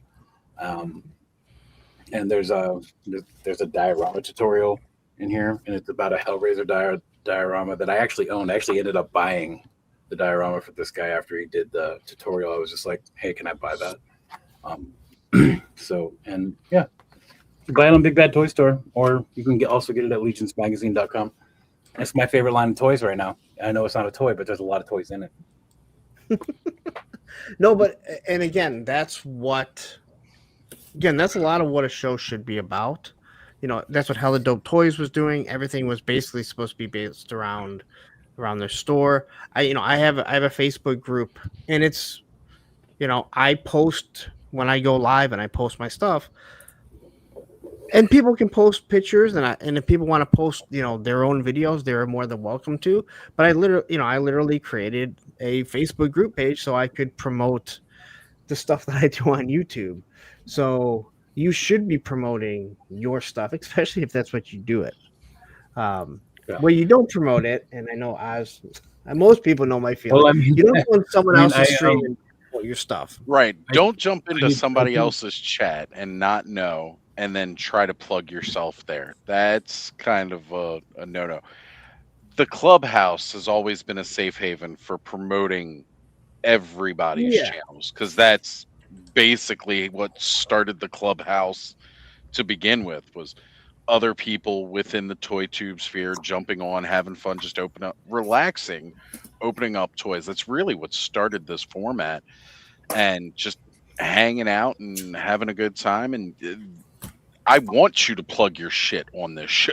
Like that. Yeah, don't watch Off-World. You can find something better to do on a Friday night, I'm sure. So unless I come back. If I come back, then you better be watching Off-World on Friday nights, because I'm reason enough to watch Off-World. True. Just saying.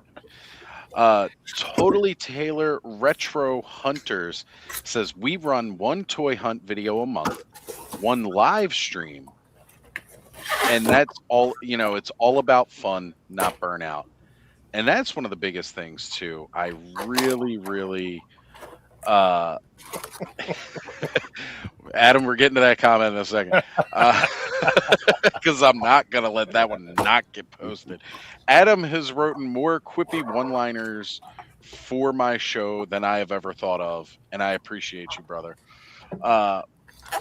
He says, or you should be having fun. A big part of running your channel is that you should be having fun doing it. Yeah, you want to take it seriously, you want to work for it, do it by all means. But really, you need to enjoy what you are doing. If you're not enjoying it, Well, if you don't enjoy it, the people that are watching are going to see that. They're going to. Yeah, it's going to be so disingenuous. It's going to be awful. Yeah, they're going to get it. So, luckily, I have the whole the Toymerks page on YouTube. On Instagram that that's a huge community that I'm not quite winning, but I supported it. So that's a big thing behind it, and it's fun every day. By the way, we're staring down 10K over there on Instagram, and there's going to be a huge giveaway. So a lot of I feel like we were just doing the 8K giveaway when I was. Well, I skipped 10K because by the time we were done with the 8K giveaway, we were already at 9K. So I just skipped That's right. Mind you, that's on the IG, and that's one of those things I always like to say is, when I was pushing to finally get over 500, I realized how close I was. And I went and I looked at my IG page and I was like, I have 800 plus subscribers. I wasn't quite at 1,000 on IG yet. And I was like, I have 800 plus subscribers. I was like, look, I have 800 some people following me on here. Most of you are probably bots or OnlyFans models trying to plug your channel. You think if you follow me, I'm gonna follow you. Those are real women. Okay. Hey, I saw you around, and I think you're really cute. Please message me on my personal account. That was my friend saw you on WhatsApp. Thinks you're cute. Can we talk on WhatsApp?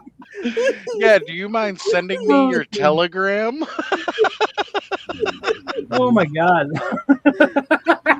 I've never gotten one of those. I don't even know what you're talking about. But I was like, if I could just have 10% of you go subscribe to my YouTube channel now, I would get over 500. And sure enough, within a day, I'll come see you.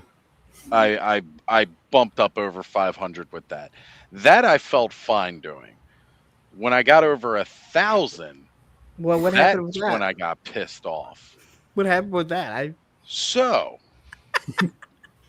I've been working quite diligently to get myself up to 1,000. You should only tell that story when Kenzo's on. I really should, because I wish he was here for it. Because he gets so embarrassed. He does. Adam says one of those messages is how I met Amanda. Adam, I love you. And I love Amanda too. Amanda's always welcome to come back to the clubhouse, as well as Victoria. By all means, when Georgie's old enough, have him come on too. Hey, Oz. Yeah. I'm going to get off, okay, because I'm starting to fall asleep. Yeah, of course, brother. Feel free. Thanks. Wait a minute. We lose one, we get one back. All right, man. Thanks, everybody. See you, brother. And I will say, I do thank Grego, because I know his heart was in the right place with what he was trying to do. He was so stubborn about wrapped telling up. him. Oh my God! Literally saying he doesn't want to do it that way. But no, there's no fucking but. He said no. That's no, how no means Adam no. got the nickname the Angry Canadian from that night. Oh yeah.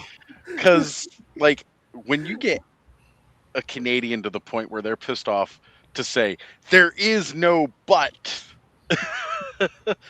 So the story of how I got to 1K, and I still feel like I haven't earned it, and I still haven't rightly celebrated it myself. I won't do that until I'm at least at 1,500.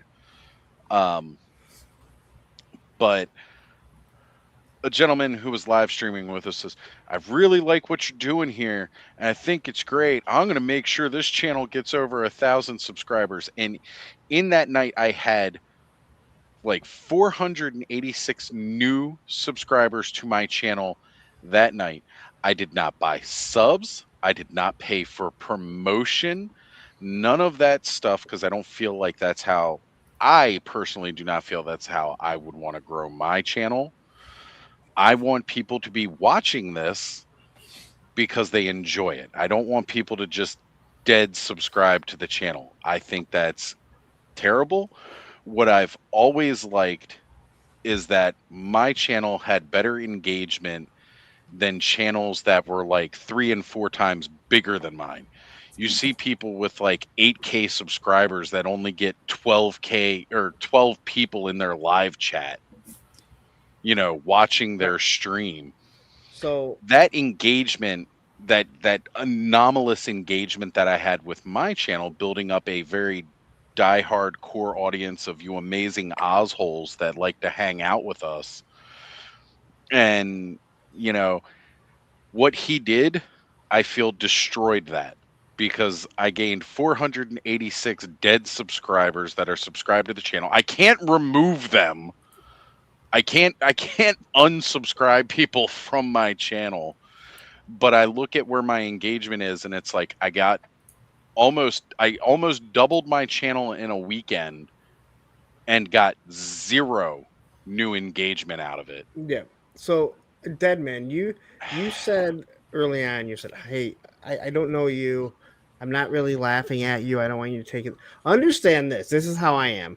When Oz went over 1,000, he was like, I don't, and I'm like, you hit 1,000. I'm like, you can tell he's visibly mad. And I'm like, we have to celebrate this. I left. I fucking got off my own stream. I was so pissed. I quit for the night and got off my own channel, my own show. And he kept coming back. Him and coming back. Curtis are like, oh, congratulations. These two motherfuckers. And they made a big deal about it for the next freaking week. I got shout outs on Offworld, shout outs on Monday Night Toy Ramblings, because they both knew I was so pissed about how I hit my 1K, because I said I wanted it to grow on its own. I wanted that engagement to kind of grow with the channel, that same level of engagement. And Punk will still throw a fucking snipe in about sending out a fucking message on an email chain list to gain subscribers. And the Don't think I ain't heard you bring that up. The reason why I'll never come down on you is because you didn't want it. Somebody else did it. It wasn't one of those like, I don't want anyone to do this. Wink, wink, wink. You know, like you didn't want it, and we made it perfectly clear. He didn't care. He didn't care. And again, I still think it's hilarious. It is. It like again, it's gonna be one of those. At this point, it's just funny like channel lore. It is, and that's exactly what it is. It's so we're not like actually harping on him to be mean. No. Well, maybe a tiny little bit. But like little bit. You got to knock my ego down somewhere, right? I've never claimed to be a nice guy. I do want to say that, like, Deadman, you said you have 10,000 followers on Instagram. Okay. Close. I have found it so much harder to grow on Instagram than I ever did on YouTube. There's a different thing there.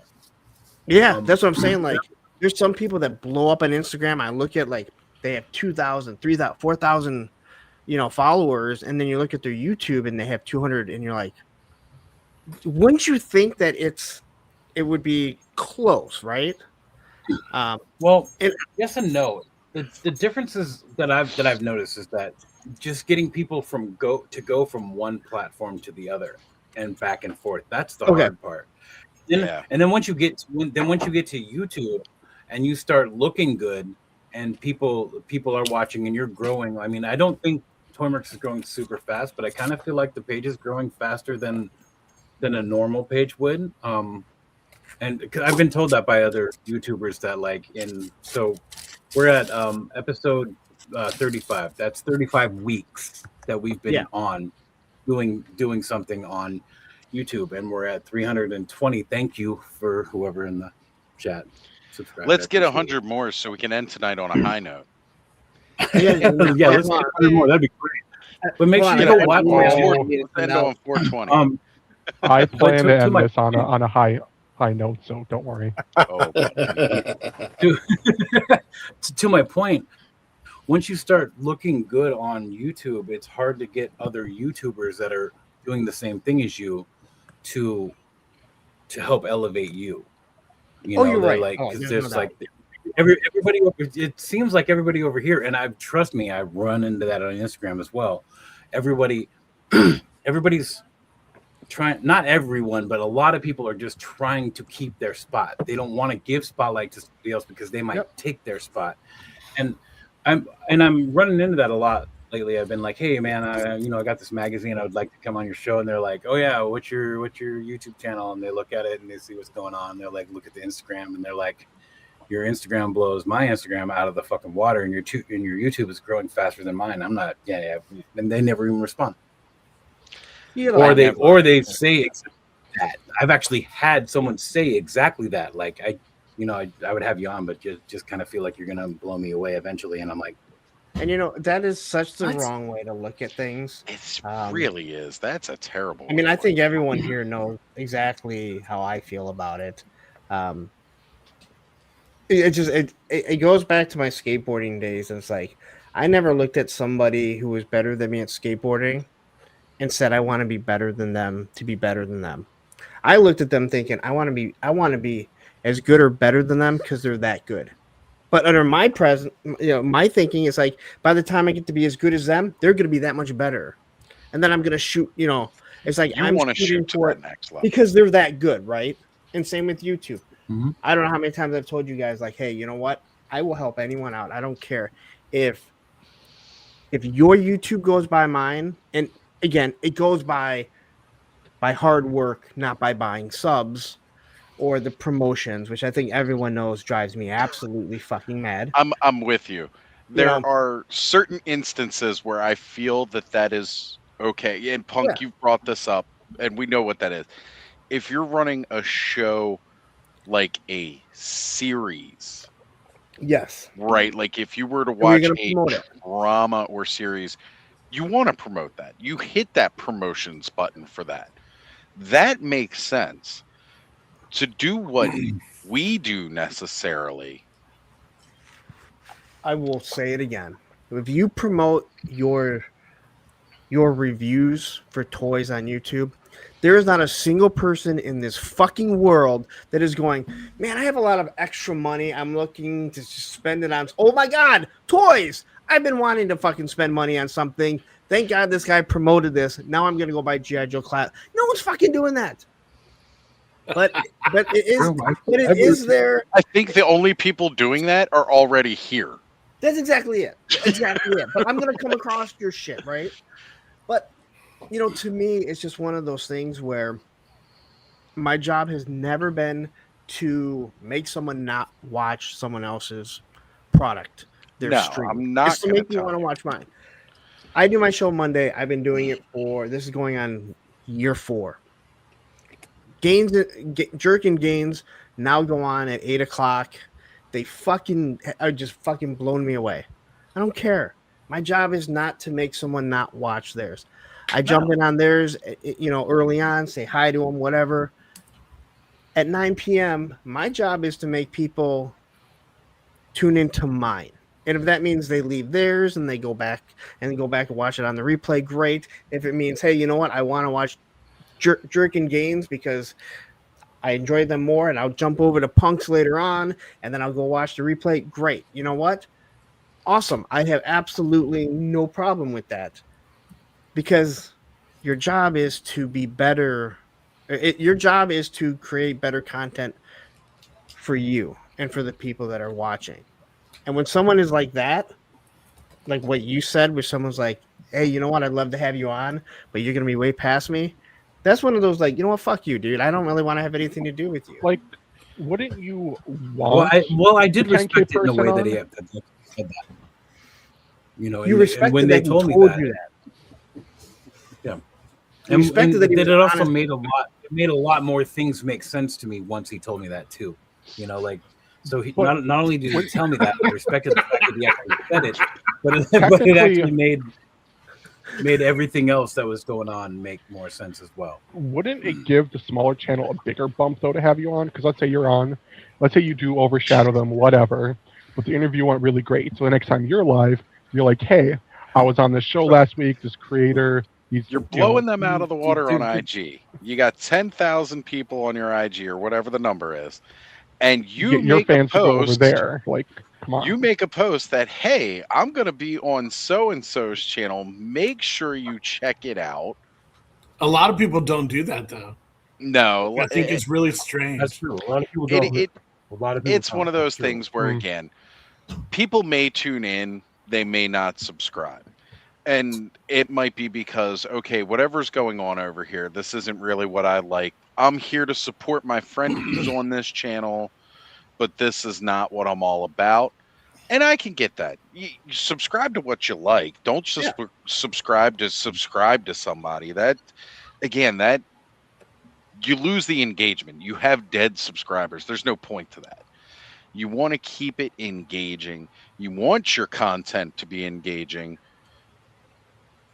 And I really think that's, again, like one of the things about here, we get engaged. We pulling up everybody, you know, the comments that we can while we're in the live chat. We try to engage with everybody. You got a lot of great content creators that come on screen. We've got people who aren't making a whole lot of content.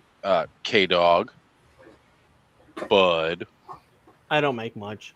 And no, Punk barely ever does anything on YouTube. But like, and mind you, those name call outs, just little jokes like that. I love you too, Bud. But really, I mean, like, Joe doesn't even have a channel, and he jumps on every week with us just because he has fun. War Chest, you've got a true crime channel that blows all of our channels away, isn't it? I don't have a channel at all. Who was No, I it know. that I know who you're talking about. I don't remember his name. He's recently popped back up in my chats. Okay. But you're right. There was somebody We have had a true crime.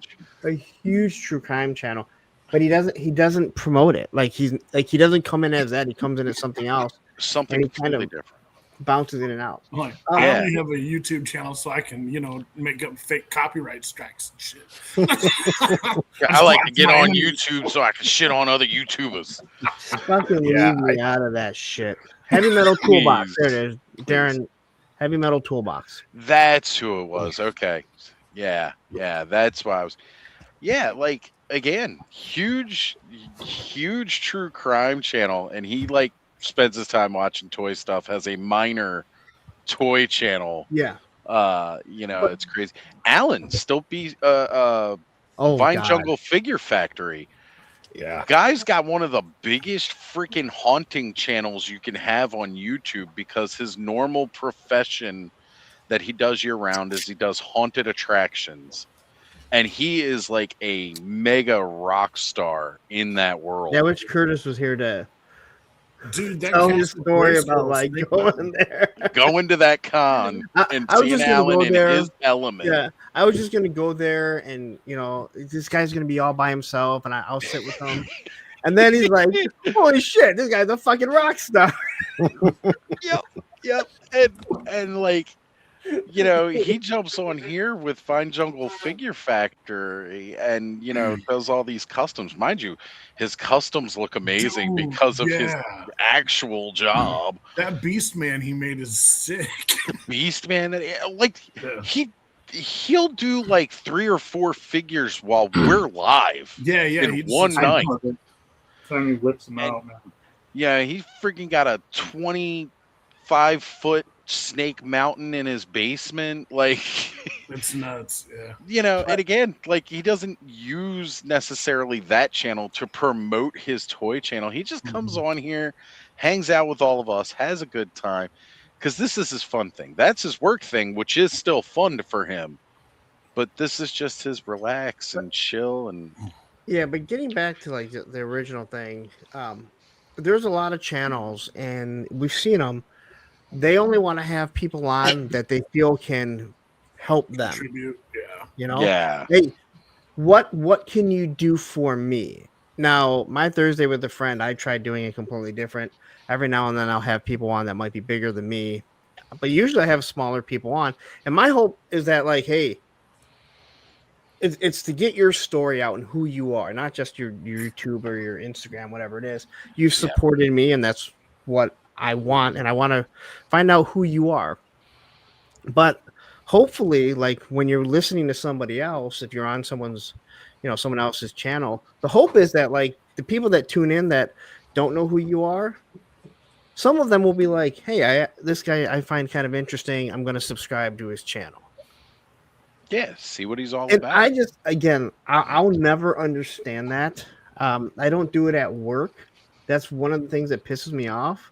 I mean, I'm the head technician, and it's like I don't hide anything on our copy machines. Like, oh, well, I'm the only one that knows how to fix this. I tell everyone, and I get so pissed off when a machine gets brought in. I'm like, dude, I already told you guys how to fix this. Why is this fucking machine sitting in front of my desk when you already know how to fix it? We've discussed this numerous times, or I have to go out there. But people live in this huge competition world, and I know, like, getting back into skating, and you listen to people like they're like, "Hey, don't do that trick. That's so and so trick. He's working on it." Like, I fuck just him, dude. Like, subscribed to your channel. That dude. what? By the way, just so you know, Punk, subscribe to your channel. Oh, thank you.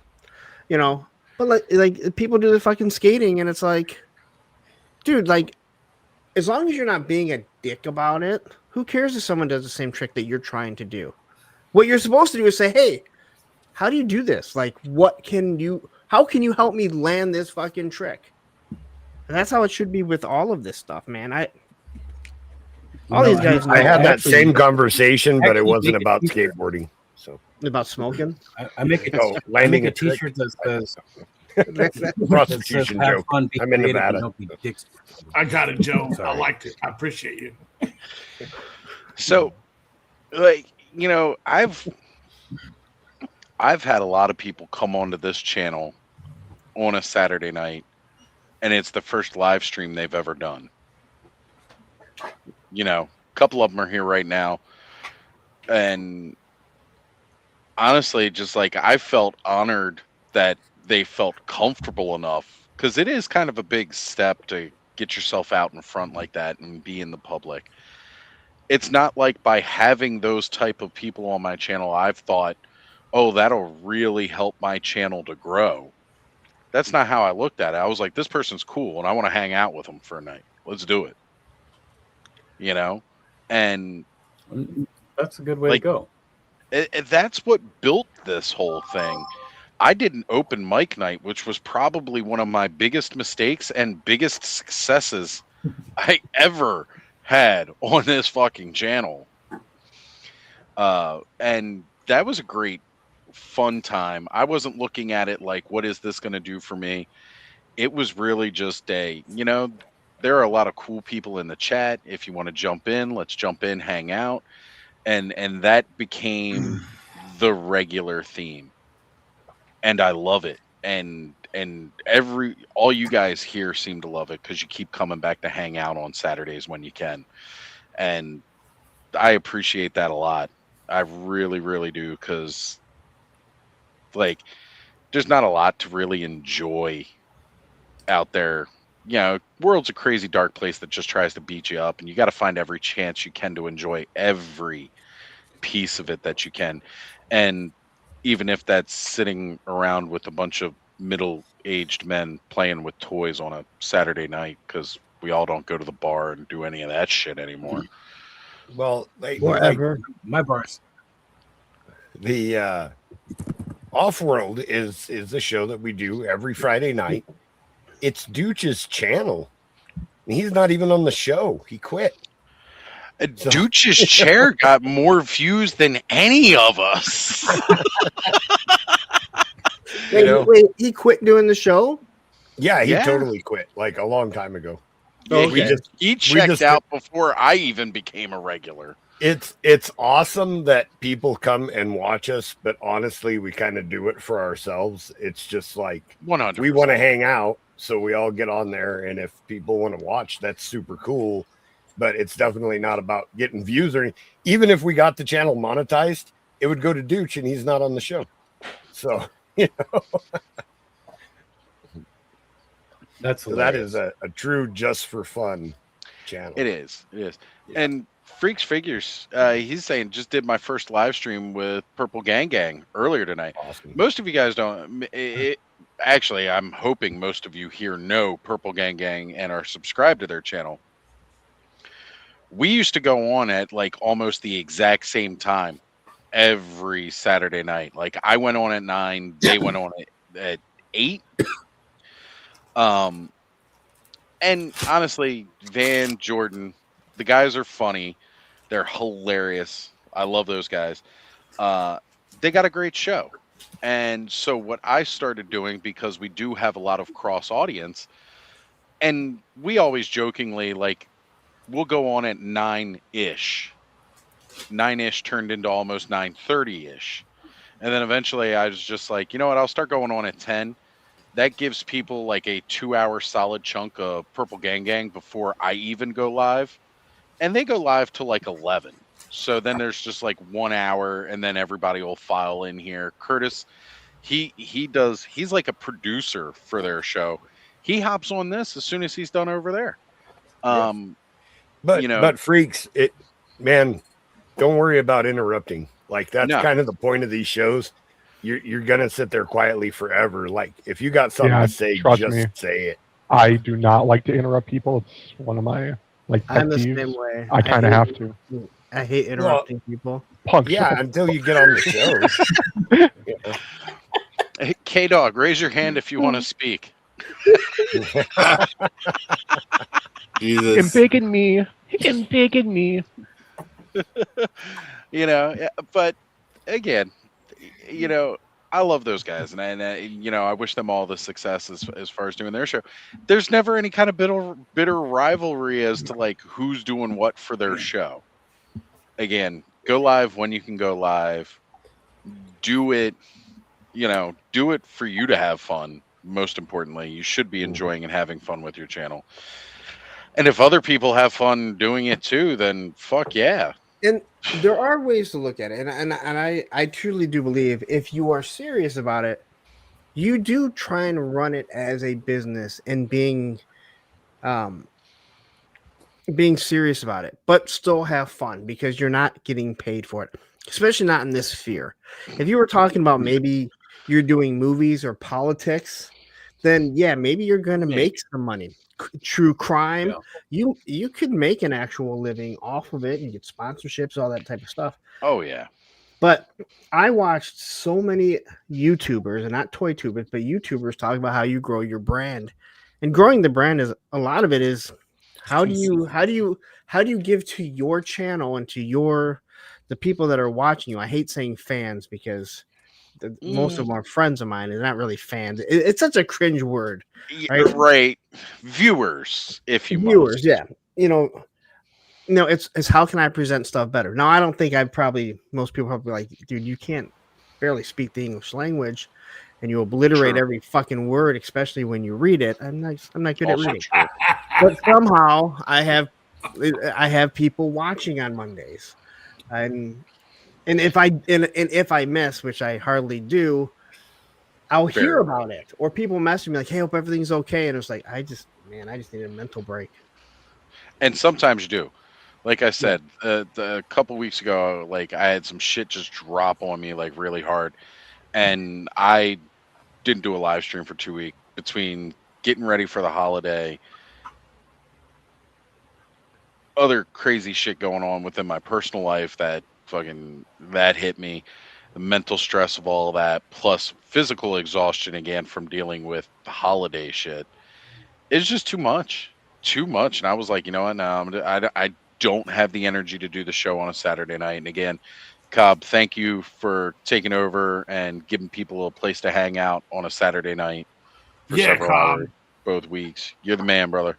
Blame it on me. And it's one of the reasons why, again, I have a very close group chat of people who I know could host the show if they need to, or if I want, if I can't do it, that other people could take over if they need to. I've only got so many permissions to drop out, so I can swap it amongst people if need be. But it's because the show has grown to a point where it's not just, let's face it, this channel ain't been about me for 2 years, going on 2 years at this point. It's been about the collective community surrounding it and having a place to hang out and have fun and just unwind and enjoy ourselves on It's on my cold live ass stream, winter though. night. My live streams are about everyone else. Never Yeah, about- yeah, your live streams always about everybody fucking else. All right, never once do we ever fucking talk about a damn childhood flag. Oh, hey, just so you guys know, December 25th marks the 40th anniversary. And if you've been watching, my classic reviews, you may be able to put 2 and 2 together on what classic review might be dropping with a story about that on Christmas morning. And Christmas, the whole Navy you got with it. one fucking one seaman and his admiral. Yes. It's still one of my favorite fucking stories. Hey, we got Obi-Wan Chicones in there.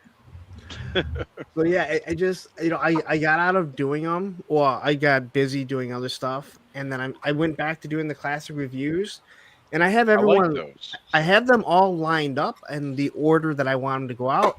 And when I was looking at it, I'm like, holy shit, this can line up perfectly for Christmas, and it just happens to mark the 40th anniversary. It worked out well. Sometimes things line up like that, and that's always cool. It does. So I had to make sure that I was gonna get it done. So I actually got that done before I did the Admiral.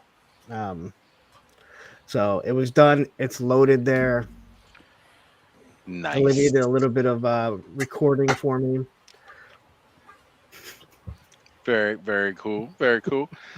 Guys, I want to shout it out again right now. Ronnie Trickshot, 12 subscribers away from 500. If you got some alternate accounts, that you haven't signed in to check out, make sure, and don't let those accounts be dead subscribers. Log into them regularly and go back and watch. I was just going to say, give them didn't the we extra just not views. want to give them that? No, that's not dead subscribers. Switch between your accounts to give more views, more likes. Come on, folks. So Ronnie Trickshot needs 12 subscribers to hit 500. 12 to hit 500. Yeah, I think that's the same size of his arms, but I'll have to go check the Joe Fest video and see if that's about what size they were. Definitely go check it. Ronnie.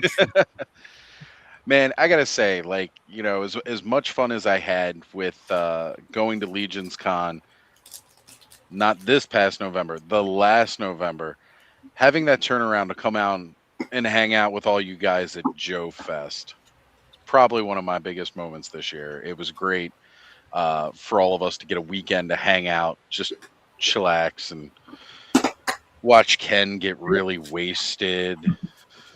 Really quick.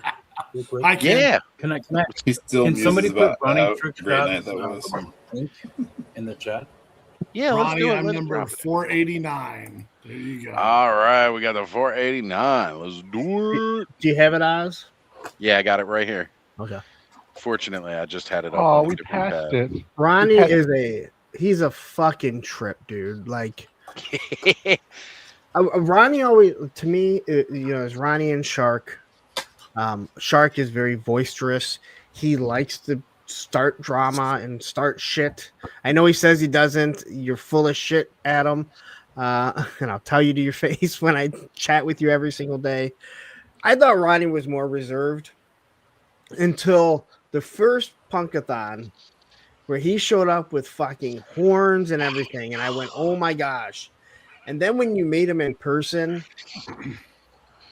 it is so different. Because Adam, you just expect to be loud. Ronnie's like a sniper. It's just gonna come at some point, and he's gonna have you in tears. He'd pop up, and then I had a freaking sticker in my pocket, and I was like, "Where did that even come from?"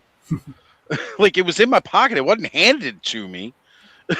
He gave me one of his shirts. Like, I got a shirt for you. It is one of the most comfortable, best fitting shirts that I've ever gotten. Right. You know. Yeah. And that was one of the best. Again, one of those best parts about Joe Fest was didn't expect to meet Ronnie. Didn't expect to meet Adam. I forget who it was I was texting while I was catching my flight down to North Carolina to meet up with Ken and Steve and Mega J.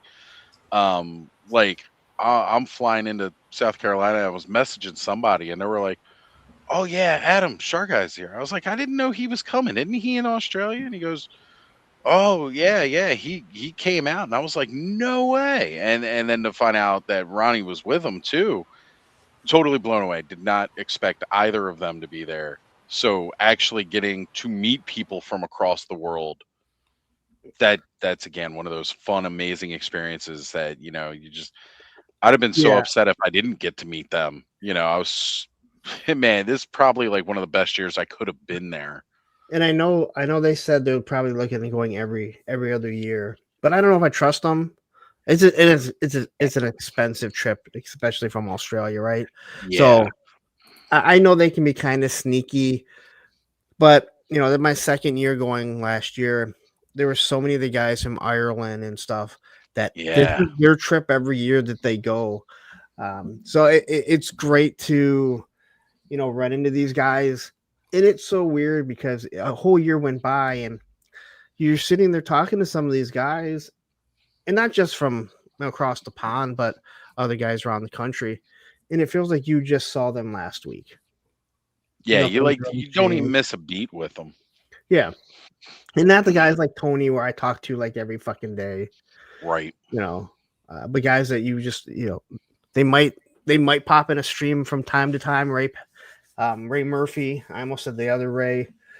But like Ray Murphy and shit. And, it's great to see them. And these guys specifically plan that trip to Joe Fest every single year. I'm sure Legion's Con is probably similar. It is. It's very, very similar feel in that respect.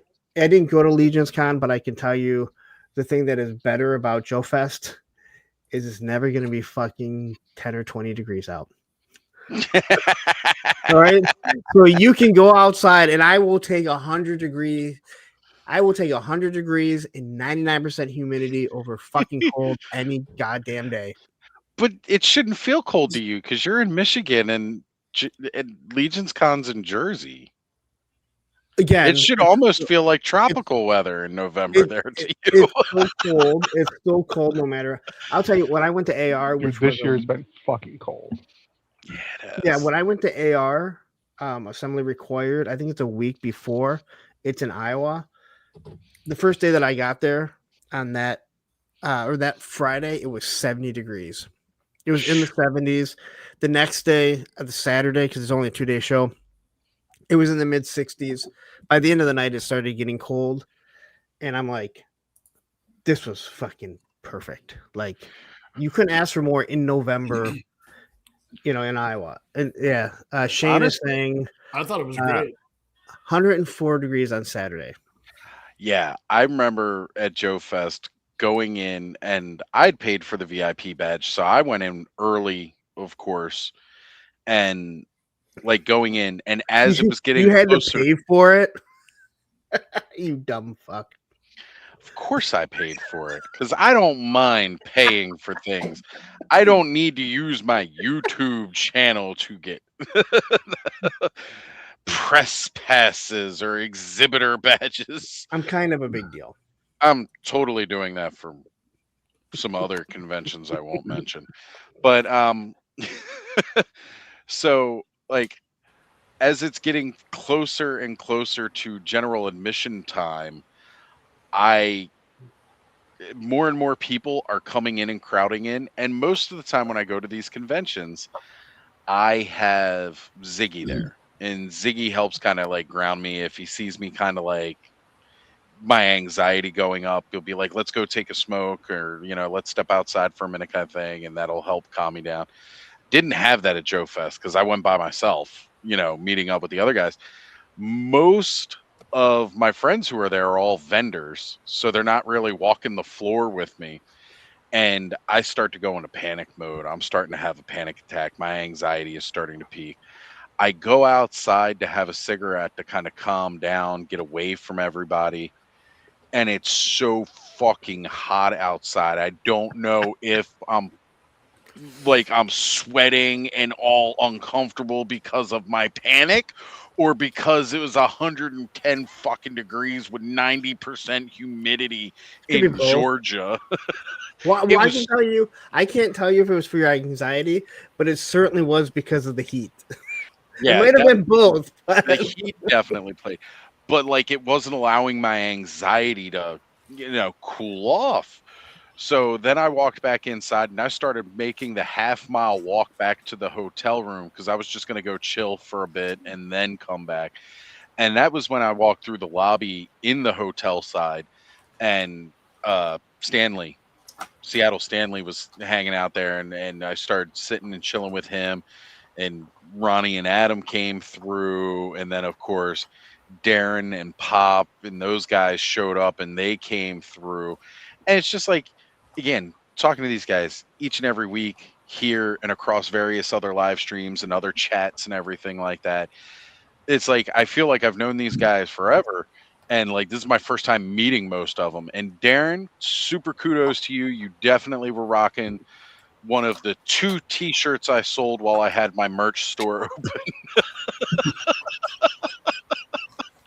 And it meant the world to me to see the logo and stuff that I designed on a t-shirt on somebody. All right. At a So, funny story about Darren and his t-shirt is that I had my my photo album of all the people that I took pictures with the year before, and I wanted to get it signed by everyone that was there again. So we're sitting upstairs, and Ray Murphy, I'm like, hey, I need you to sign this. And he opens it up, and he's wearing the same fucking shirt that he was wearing in that picture. Darren comes fucking rocking up, and he has the Roman shirt on. Yeah. I'm like, you guys both have. I looked down. I looked down before I left for Joe Fest, and I was looking at the pictures, and I go, I was wearing those same shoes last year. I'm not wearing them again. How many of those the Roman shirts did you sell? Oh, I only sold one to myself. Oh, okay. No, it was a different Roman shirt. Oh, that okay. was the older Roman that's But- the same as an emoji. Ah, okay. Yes. I thought Did it was the one that Did I send you a sticker? I don't think I have your. No. Send me your address. Okay. If you tell me you sent it to me before, you may have, and I think I've sent you stickers before, though, haven't I? No. I think I sent you my address. It's flooded in the list of reels that I've sent you. That's true. Even if Bud sent you his address, you would have lost it with 320 reels he sent you in the last 6 minutes. You guys know what happened with Radnam, right? So Radnam, what were we? We were on a show like this, and Might have been here. It might have been here. He had asked about He asked me before. He's like, "You never sent me stickers." I'm like, "Dude, I sent it. I have your address right here." So we're on a show, and he goes, "Yeah." He goes, "Thanks for finally sending out your sticker." And I was like, "What are you talking about?" He's like, "I just got your sticker today." And I go, "Dude, I haven't sent any stickers out in almost a year." And he's like, "Dude, I go, I told you I sent it to you. And I go, what's the date on it? And he looks at the date that it was stamped, and it was right when I sent it, and it was like 10 months later. I know. I think Ed was Mail on. We're lost like, it what? for like a year. Yeah, we're like, what the like? It was just gone. So it eventually just showed up. That's freaking hilarious. It almost reminds me of the time Ed tried to send Eldor Mossman, and Mossman traveled out of the US into China to get to Eternia, and then like started to head to Eternia, then turned back around to China, then back Eldor Masterversal Toy Hunters Mossman took a world tour before it finally ended up in Eternia. And that was hilarious. Well, that's kind of what happened when I went to Joe Fest. I had ordered 2 figures from the CMD store, which used to ship out of New York, but now they ship out of Montreal. And I ordered them hoping to get them before so I could do the review. And I'm watching the tracking. They hit New York, Niagara Falls, which again, they were coming from Montreal. If people don't realize, there is a bridge, a tunnel, and a port from Canada to Michigan, which would be much easier. Can I just take a moment here? War Chest, His titties where did you get the action figure of Allison's ex-mother-in-law? 2, 3, or 4?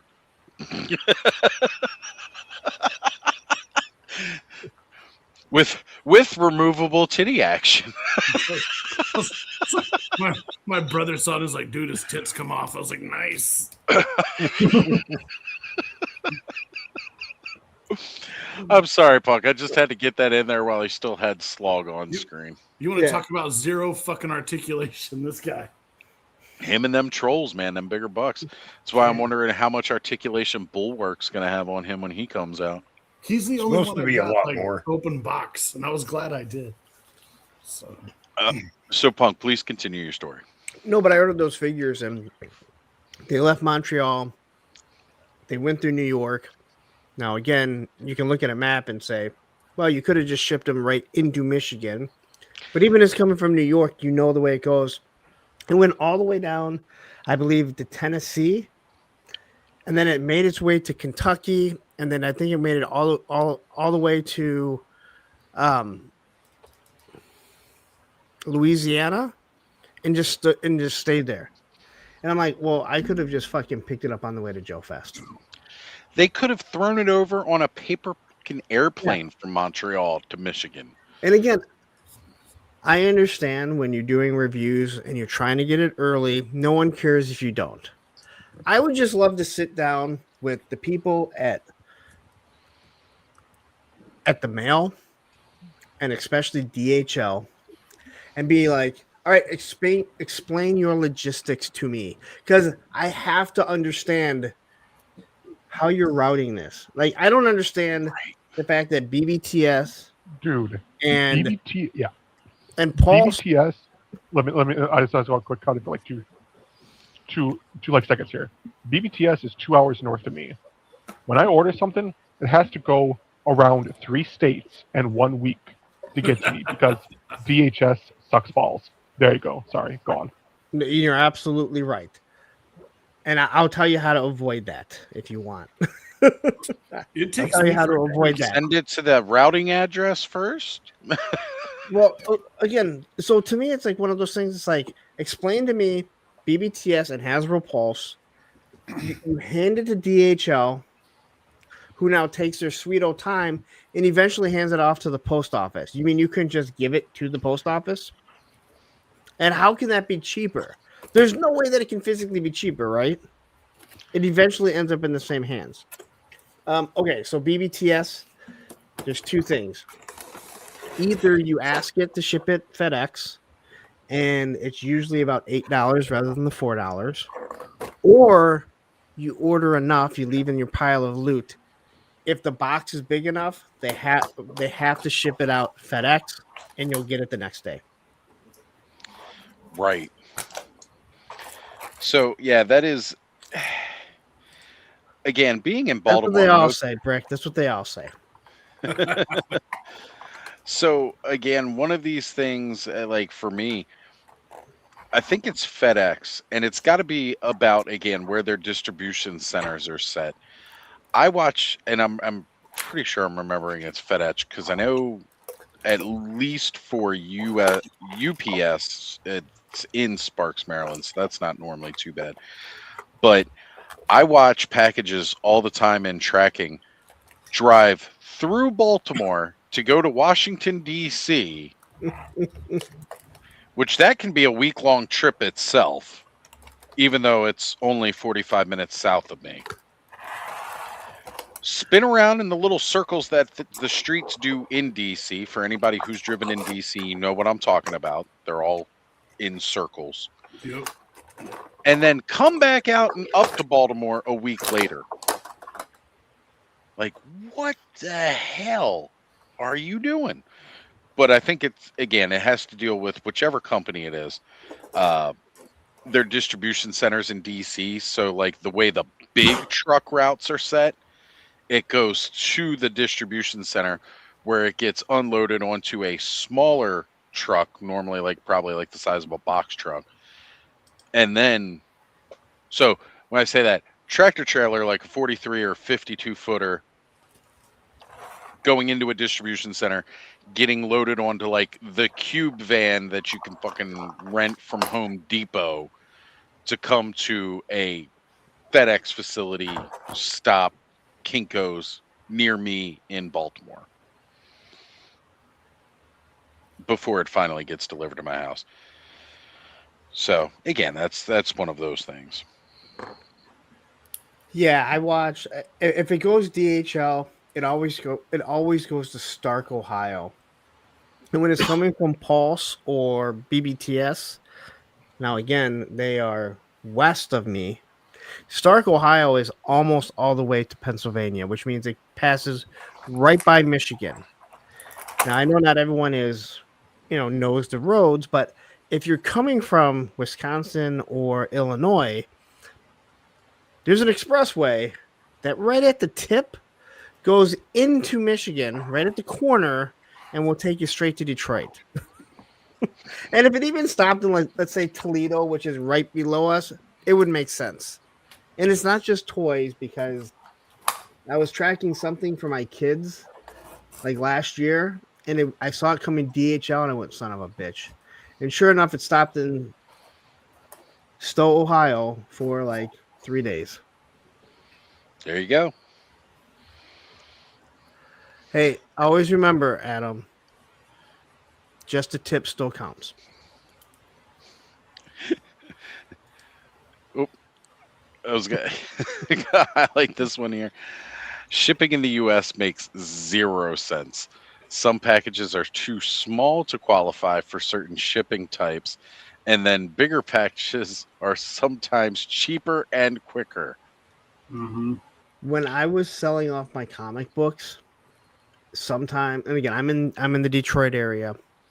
There were times that I'd get an eBay order, and almost all the boxes were around almost the same size or same weight.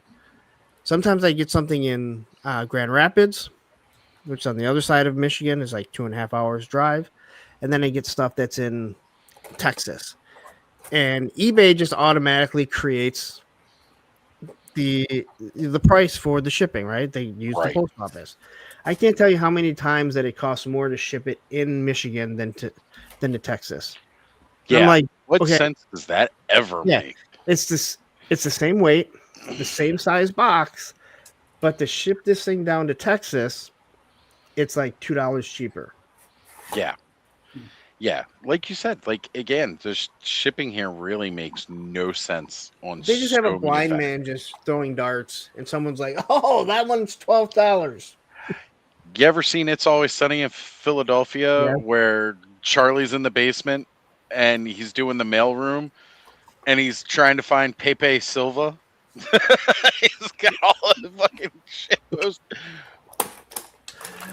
Oh man, That is I one of the haven't best. watched that in a long time. That was such a. They are some of the most horrible people ever, and that's probably why I enjoy watching it in a way. It's the best part about Sunny is they're all bastards. But you know, what? This is what I want when someone says, "Oh man, they couldn't do that. They couldn't do that show today," and you're like, "No, they did Sunny. You could still do it. You could First still off, do." they're still doing it. The show is not That's what I'm stopped. saying. That's what I'm saying. Like, when someone says, "Oh man, you couldn't do Married with Children today," it's like bullshit because they do Sunny. You know, they do It's Always Sunny. Yeah, and it's the same. It's not You the know same. It's not the same show. Same concept. Totally offensive. South Park. South Park's another one. You know. Yeah. So I want to give another shout out to Ronnie Trickshot. Even if we don't get you to over 500 tonight, you got 6 more to go. You're at 494. You started tonight needing 21 subscribers, and you only need 6 more to get to 500. Always wait to send out the post about hitting the big milestone until you're a little over it. Yeah, good couple. No, just screenshot it. You're good. Screenshot it when you hit it. You get the screenshot. Get And the then you're like, screenshot. doesn't matter that 4 people unsubscribed to be dicks. Not saying anyone's ever done that. So they're bots. Yeah. That's another one. Yay, I just hit 500.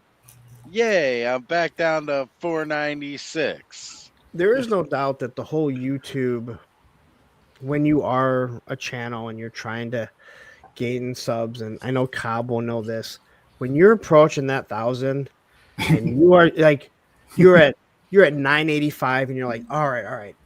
And then you hit that, you hit 990 and you're like, yes. And then you look again, you're like, fucking 987. What the fuck, man? That bounce back and forth is That shit kept happening to me when I was getting to 300. I would get up to like 297. I'm like, sweet, only need 3 more. 1,000 though, man. They want to make sure that you have 1,000 that are legit, especially when you're getting like for that full monetization. I don't know about that legit portion of it. Well, no. Chain emails must be real fucking legit. Well, you blew past it. That's but you were still getting legit people.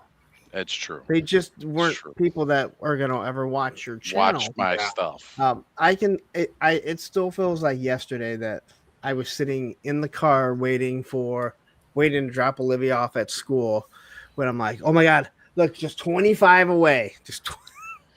And then it was like, look, we're just 15 away. And then the next day you'd be like, all right, well, we're 19 away again. But feels like it was just yesterday. Good rest of that week. It's a big deal, and it feels good when you do breach. Mind you, mine didn't feel so good. But I had a good time that day. I know you did. I know a lot of people did at my expense. But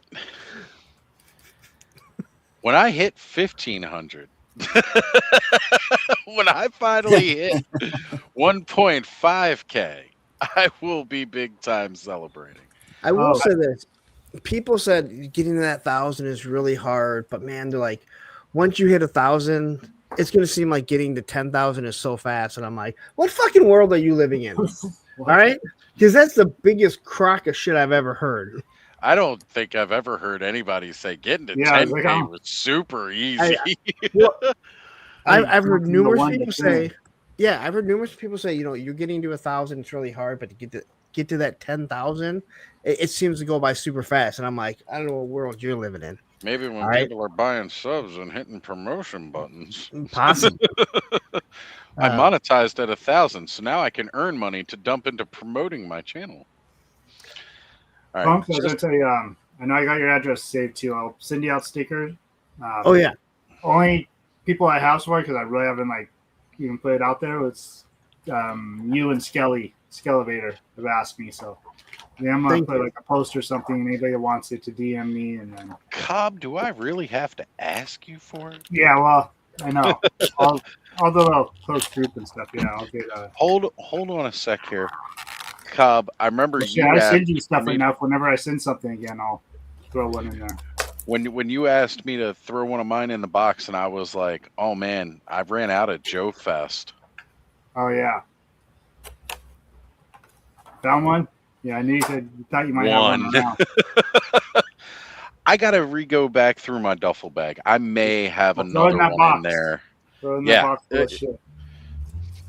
It's full of shit. Not the same kind of way Curtis dumped on me. You guys want to? So Just Jeff says you guys want to talk mail. My Robo Skull figures got sent to an apartment I haven't lived at in over a year.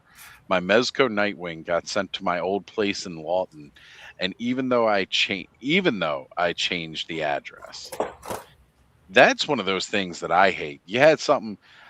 I was waiting for my Necronominus wave to show up, and I'm like, yeah, it's finally going to be here. It's finally going to be here. But I forgot when I pre-ordered it, I was using another address to have my mail delivered to at that time. I had a different mailing address than my actual home address. And so, like, I'm waiting for this stuff to show up, and it's telling me that it's delivered, and I ain't got any packages at my current address. And I'm like, where the fuck? I've been waiting 2 years for these fucking boners. Where the hell are they? And then I realized what happened. I was like, oh, shit. Yeah, the address thing, I mean, it's got to be scary if you're someone who moves on a regular basis. I've been at my place for, I think, we're going on 19 years, I think now. So I don't really worry about it. But my buddy Greg, when he moved, there were certain places that he couldn't change the address. And I'm like, and I think Walmart is one of them where they're like, no, sorry, we can't change your address. Yeah, like Walmart. Once you enter it in for an order, that's it. You can't change it on the order afterwards. You can change it for your next order, but the order that you placed, you can't change. And anyone that ever says if they order like a HasLab or something, and they're like, "Oh, Hasbro sent it the wrong address, and I moved. They didn't let me know." I'm like, bullshit. They send like 18 fucking emails. Hey, make sure you have the right address. Hey, this date is the last date to change it. Like every single day you get one. But Mezco, again, I don't know what happened, but all I know is he said Mezco customer service can kiss my big fat ass. You are absolutely fucking correct. They are the worst fucking service. Here's the follow-up. He had to email Mezco, tell them the situation 5 different times. This isn't I called them and had to tell 5 different people as I got transferred around in circles. Emailed, which means they literally could just forward the same fucking email. Had to email 5 different times in the correspondence and thinks he is finally getting his replacement Nightwing. Yeah, so my Rumbler, the shipping, the shipper was created, and it just sat there. I watched Bobby B get his. I watched all these other people. It never moved. And then I contacted their customer service, and I kind of got that generic message. I contacted them again. Then I reached out to somebody else that I had an email. Oh, okay, let's look into this. They wouldn't do anything. And then finally, Baldy, who works in logistics for a very large company, he said, "Send me over where it's at." And he looked it up. He looked into it. And he's like, "Try and call this number." I call them up. And the lady's like, "Well, I can see what happened or what might have happened, but there's nothing we can really do. You have to contact them." She goes, "I'd love to give you their number, but they don't give us a number. She goes, here are 2 emails that I have." Well, she gave me one email. The other email, if you look on site, you'll find a complaint. And I had 5 or 4 different emails. I sent the same email to all of them, all on one thing. and I said, I want this taken care of now, or I will contact my credit card company and file a claim, to cancel this, because it's like $400 for or $350, $400 for that Rumble. Yeah. And oddly enough, next day I get a fucking response that they're looking into it and said, okay, we're gonna ship one out to you. Cool. The next week was they sent out a mass email saying, hey, we know there were a bunch of rumblers that got lost. They never got shipped. We're going to be so like if I wasn't complaining and bitching and doing this, would they have ever done anything? Fuck no. No, not at all. Not their and that's problem. what is- Unless yeah. somebody's bitching, it's not their problem. And I had more than a few people message me and say, hey, I heard you tell the story. Can you send me that email? I'm like, here you fucking go. Here's all 4 emails. Put them on it. Say you will cancel, or you will put a stop on that credit card or a dispute, and they will take care of you. That's the only way they're gonna fucking do it.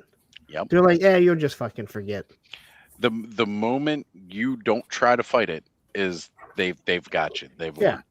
That's kind of like the situation that I'm going through right now in personal life, where I guess I'll talk about it. I think I talked about it a little bit before we went live, but so I'm getting, you know what? Let me switch up and go mobile, because my stress levels tend to get up when I talk about this. I will be right back. Bud, you're in charge with no controls. You have to remotely control through Punk to control the stream. Right. No, that's what I try and teach my kids or tell them. I'm like, listen, if your company isn't giving you raises or you're not getting a review every year, it's on you. It's your money. You have, if they don't do it, that's on you. If you don't say anything, well, that's your own fucking fault. They should be doing it. I mean, Warchest can tell you, he owns companies, and he should. But if he doesn't, it's really on the employee to be like, wait a minute, it's been a year. Where's my review? Because this is my money. Unfortunately, people won't do it, and some employers will take advantage of it. Yeah, Which all my is bullshit. employees are all rewarded with reviews. If they leave a job site, they get a good review. They get an extra $50 on their tab. On their check. And that's how it should be, right? I mean, that's how. And my company, there used to be 2 owners. The one owner finally bought one out. We'd go over a year at times not getting anything.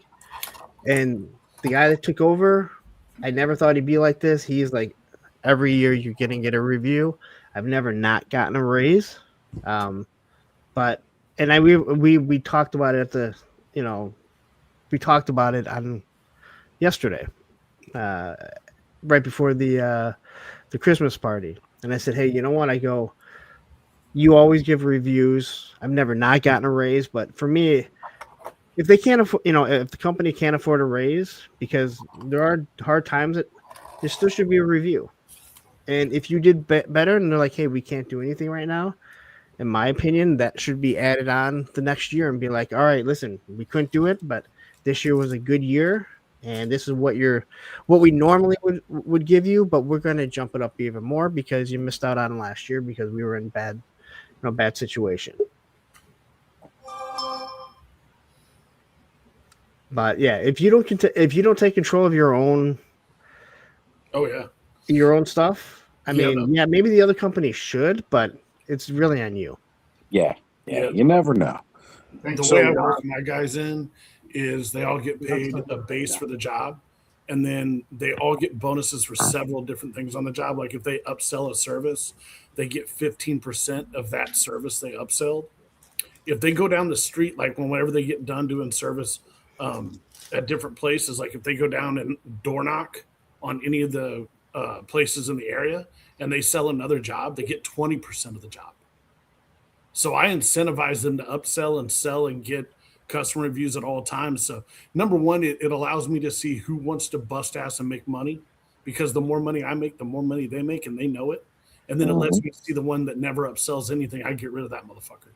So you're saying if someone finishes a job, they go down 3 doors, they talk someone into giving them a blowjob for $20, they're only going to get, you said 20% of that? That's not really good on But their I gotta part. show up and get the rest of the blowjob. Swoop in at the last minute, push that guy out of the way. And, No, but it would be no different than you going out for a service call, right? Yeah. You go out for a service call, you do the job. If you get a review, then you get an extra $50 right there on your paycheck. If you don't get a call back, you get an extra 25. So that's 75 extra dollars you could have made off of one service call you did for me. But if you upsell them to something that wasn't on the work ticket, you get 15% of that too. And then whenever you're done with the job, if you walk 5 houses one direction, walk across the street, walk 5 houses back, and you hit 10 houses, out of those 10 houses, if you sold another job or you sold something else, I'm giving you 20% of it, plus I'm paying you to do it. I've had guys walk and go door walk, like say, I'm done early today at 3. I'm going to go walk houses for another hour and them sell 7 or 8 jobs and then them get fucking mad cash the next week. Right? Why not? I try and I make sure all my guys make money. I want them to make as much fucking money as they can. Well, that's kind of the idea, right? Do well. So I said I was going to talk about what's going on right now. Part of what happened that made me take 2 weeks off. So I got served papers. I'm running into some legal issues. I am being sued by the apartments that I moved into with Connor's mom when we got together. Of course, we were a couple. We move in. I'm co-signing on papers, same as you would expect. And we lived together for years. All right, K-Dog, I saw your message in the private there. Be in the chat, brother. Some other personal stuff happened there. But we had split eventually, and I eventually moved out of the apartment 2017, moved in with a buddy of mine. She got the new boyfriend. He's moved in. That's, part of how they're affording the apartment. Now I'm getting sued in 2025. And at first, the way the guy who served me paper says, it looks like, they're just suing you for the damages to the carpet. And I'm looking at it, and he tells me, he goes, it's about $7,000. And I'm sitting there thinking, no. I used to install carpets in apartments. Yeah. I don't remember getting paid $7,000 for any job. Did you have a deposit, a security deposit? Yes, we did. Is the damage caused by an animal, or is it just a normal damage? Well, here's the thing. I went and I started reading the paperwork. Yeah. Now, mind you, also, at least in the state of Maryland, carpets should be changed every 5 to 7 years. Mm-hmm. Mind you, we moved into that apartment in 2012. So by 2017, when I left, that was already 5 years. She left out of that apartment in 2019. So that's, additional on top of it. What you're going to have to do is you're going to have to get a lawyer, and you're going to have to file an article of discovery. And you're going to have to find out when the last time was they replaced the carpet. Well, as soon as they get you that information, then you can move forward. But here's the thing. The $7,000 is not about the carpet installations. When I looked into it, so when she moved out, her and the new boyfriend saved up enough money, put a deposit down, and got a house in PA. Mm-hmm. And at the time, I kind of thought, damn, where did they get the money to put a deposit down on a house suddenly? Like, we were living in that apartment, and with the cost of living and how much we were making, we couldn't save money. Like, we constantly had to pump it into the bills. The last 4 months of rent before they moved out, June, July, August, and September, when the lease was up, was not paid. And when you moved out, you didn't give notice to your landlord to let him know that you were no longer on the property? Well, that's where I'm getting to at this point now. Yes, I co-signed on it. To my knowledge, I trusted that she, was going to do what she said, and she was, she told me when I left, we're going to get your name off the lease. We're going to get the new guy's name added to the lease. So I shouldn't have been a co-signer anymore, but that didn't happen. I should have figured when I never got a call about coming in to sign anything about getting my name off of anything, that was probably the first time that never happened. But then it's 4 months of not paying rent plus late fees and penalties for not paying rent for an apartment I hadn't even lived in for 2 years at that point. All because I co-signed on it. So that's getting hit to me. I've got to find a lawyer that I can work with because I don't have the money for a lawyer. Yeah. But I also don't have $7,000 to pay out for being sued. Yeah. But I've also done some digging on my own, and I've already found out that the Maryland Supreme Court has a ruling that for this specific instance, that Maryland Supreme Court already has a ruling that they can only go after you. They can only sue you for back rent for up to 3 years. Yep, that's correct. So, most states have that. So this is well beyond 3 years from 2019. And even if maybe they extended it because of everything that happened in 2020, it's still beyond 3 years from 2020. But yeah, basically I'm going to be using that Maryland Supreme Court ruling, contacting an attorney and being like, I'm not liable for this. And at that point, they can continue to go after her as well if they want. But in doing that on my end means that she'll probably also get out of it. Now, mind you, I don't want anything bad to happen to Connor's mom. She lives with him full time. Yeah, this really fucking sucks. You're not the only one on the hook for that, though. If her name's on the lease, so is she. And so it'll be divided between the two of you with the court. Oh, her name's on the paperwork as well. Fact, it doesn't matter what court you're in. The court will side on the side of the owner of the home. I mean, that's just how it works. In fact, you're going to have a hard time getting a lawyer that will take the case because he knows it's a case he can't win. For your particular circumstance and what you're looking at this point, your best bet is to go to court, go to the arraignment, get whatever you need, information out you need, and then try and find somebody that is at least willing to file anything for you that you need to have filed. Or if you just go down to your local courthouse and you talk to the ladies there, they'll tell you what you need to file and how much you need to file it. They'll give you really good legal advice on that and how to proceed. But for the most part, on something like that, even if it's if you can beat the 3-year statute, depending on what the dates are and the dates that you moved out, you might look at that. But dude, I'm telling you, you're kind of fucked. Yeah, exactly. Because I ain't got $7,000 to pay. Yeah. And yeah, the statute of limitations is what I'm talking about. So there's again, Maryland Supreme Court rules that 3 years is the length of time in which they have to sue me for missed rent. And I specifically looked up missed rent, not damages. Yeah. Because again, this isn't so minuscule amount of that $7,000 would be the damages for carpet. Because that's supposed to, again, be replaced every 5 to 7 years. And even if it was brand new carpet when we moved in, it should have been replaced by 2019. Yeah.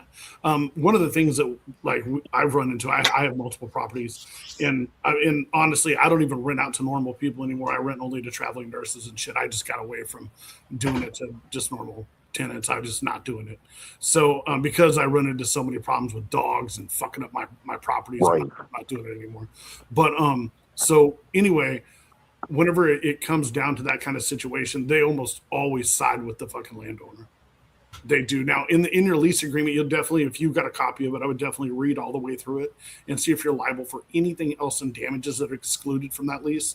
Make sure, like, putting holes in the wall, hanging shit on, wood, drilling into concrete, got brick. Like, you need to check all that little things and make sure that they didn't try and cite you on anything else for that. But if there's a disclosure in their carpet if there's a pretty much a standard for them to swap that carpet, you'd definitely be able to get out of that. But if they're trying to hit you for late fees, all that crap, anything that wasn't paid in rent and anything that they have a late fee assigned for, it's because they lose money and it costs them money to take you to court. And that's why the court's going to side with them, because it was all outlined in the lease. And here you are not paying, which has cost that company money, and they're going to go after you. And they will win. I'm telling you. And the really shitty part about it is by the time you hire a lawyer, by the time you get in there, that $7,000, now it's going to be $10,000. Right. So anything you can get done by yourself without hiring a lawyer will save you money in the long run, no matter what. Mm-hmm. And it's one thing to get something put against you. It's another for them to get restitution out of you, if that makes sense. Right. Sure, I won a court and case, but if that motherfucker ain't going to pay me, he ain't going to pay me. And if he doesn't have any assets for me to put a lien on, or if I can't get a judgment and take it to whatever institution he has and put a lien on his account, then I'm fucked anyway. I'm not going to get my money. I've got probably 7 guys right now that owe me anywhere between 5 and 12 fucking grand. I'll never get the money. They have no assets. I can't go after anything they own. Yeah, that's my thing, because I definitely don't own anything. Yep. But yeah, that just, it put me in a certain mood. Like, I'm getting served these papers right before Christmas, and at this point, I moved out 2017.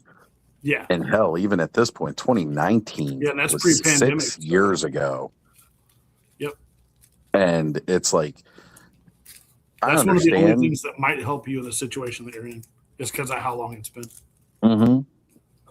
Yeah, and that's basically what I lead on. Is it an individual owner, or are you going through a property management company? That would be the next. I believe it's a property management company, which makes it even worse. Yeah, I would check that out too. Because they got lawyers. Yep. But for me, it was just one of these things where it's like, damn, I didn't think there were any issues, and especially this long after the fact, I really wouldn't have thought there was any issues until like one day I was working and somebody came knocking at the door and left a letter. Now, mind you, at one point we had gotten a letter about this, and then we got another letter saying that the judge dropped it. And then we got another letter a couple weeks after. This is like a month or two after that, another letter saying that it was dropped. And then then this most recent summons happened.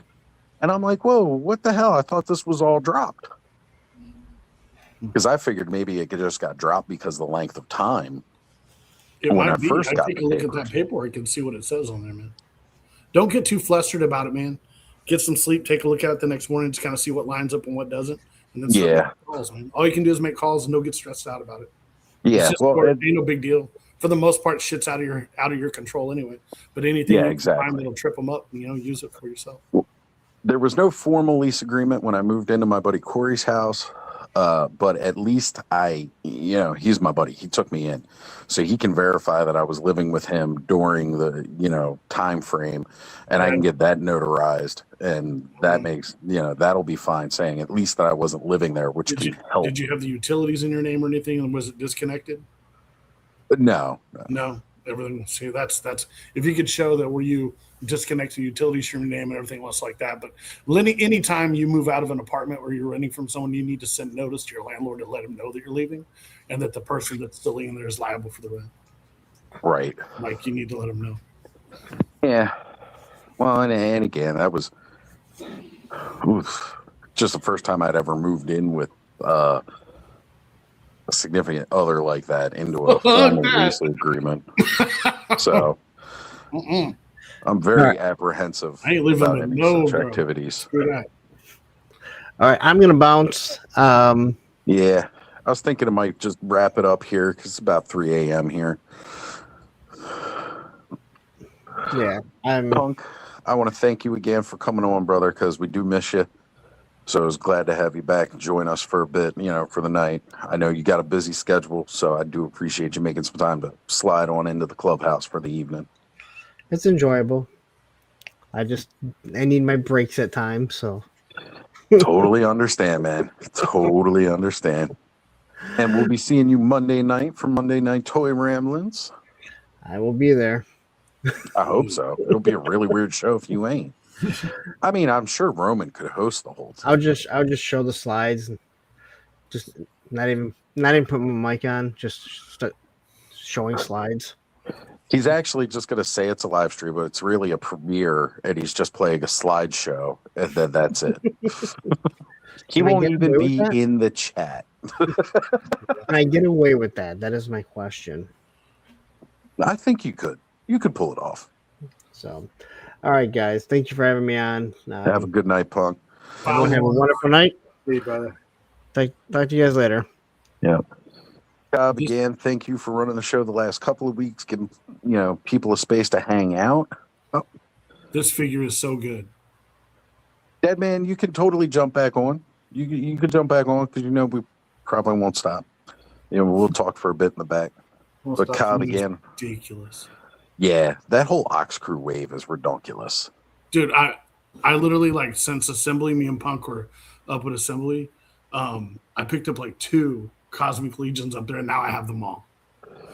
It's just like, I've got to buy them all now. Once you really get that 4 horseman bug, whether it's Mythic, Figure Obscura, Cosmic, once they start rolling out these new Infinite Legions, once you get it, man, I like him, but I don't. Glorious. He What's looks wrong with great, the but the horse? articulation's just, it's not as good as the fish horses. 'Cause I Yeah. have fish horses, and he's amazing. But he looks cool as shit. He looks cool. So. Hell yeah. Yeah, their horses are good. I do appreciate them. I love them. Yeah. But I don't have a fish toy horse to compare it to, so I can't say, how much I feel that one was better. I do want some of them fish toy horses because they're a little bit heavier. They are a little heavier, and they can like totally go down onto the ground. Like you can pose them a lot better. They're a lot cooler. But I like that mythic horse. I got that horse to put with like Conan figures and shit, but he's a little big. Like the scale on him is just a little big. Right. So, Yeah, guys, because I we'll bought see. the ball and chain Conan and the icon Conan, and then I Yeah. went butt ass crazy and got the Mezco. I got all the other ones. I'm like, I need all the accessories. I don't blame you, man, because Conan that has Conan everything. figures are nice. And what a world we live in when there is a plethora of Conan figures to choose from for once. Dude, yeah, it's kind of crazy. Even the more that are coming. And I was going to show Joe that in removing the Ice Troll's head, I did pop the entire fucking plug out of his neck. So, Yeah, it doesn't surprise me. which makes it a lot easier to change his head out, actually. So I'm going to leave it just like that. Awesome. Dead man, like I said, man, hop back in. We'll chit chat backstage for a bit longer. He says, "Thank you, Oz, for providing this space. Always, brother. That's Yeah, what it's all about here." I saw Matthew hopped in. I think he already hopped back out. Yeah, he might have. And Matthew, if you want the link, you can hit me up. I'll send it to you. We can sit back and chit chat for a bit. But I always appreciate all you guys being here. We certainly enjoy this, and we will talk to you all soon.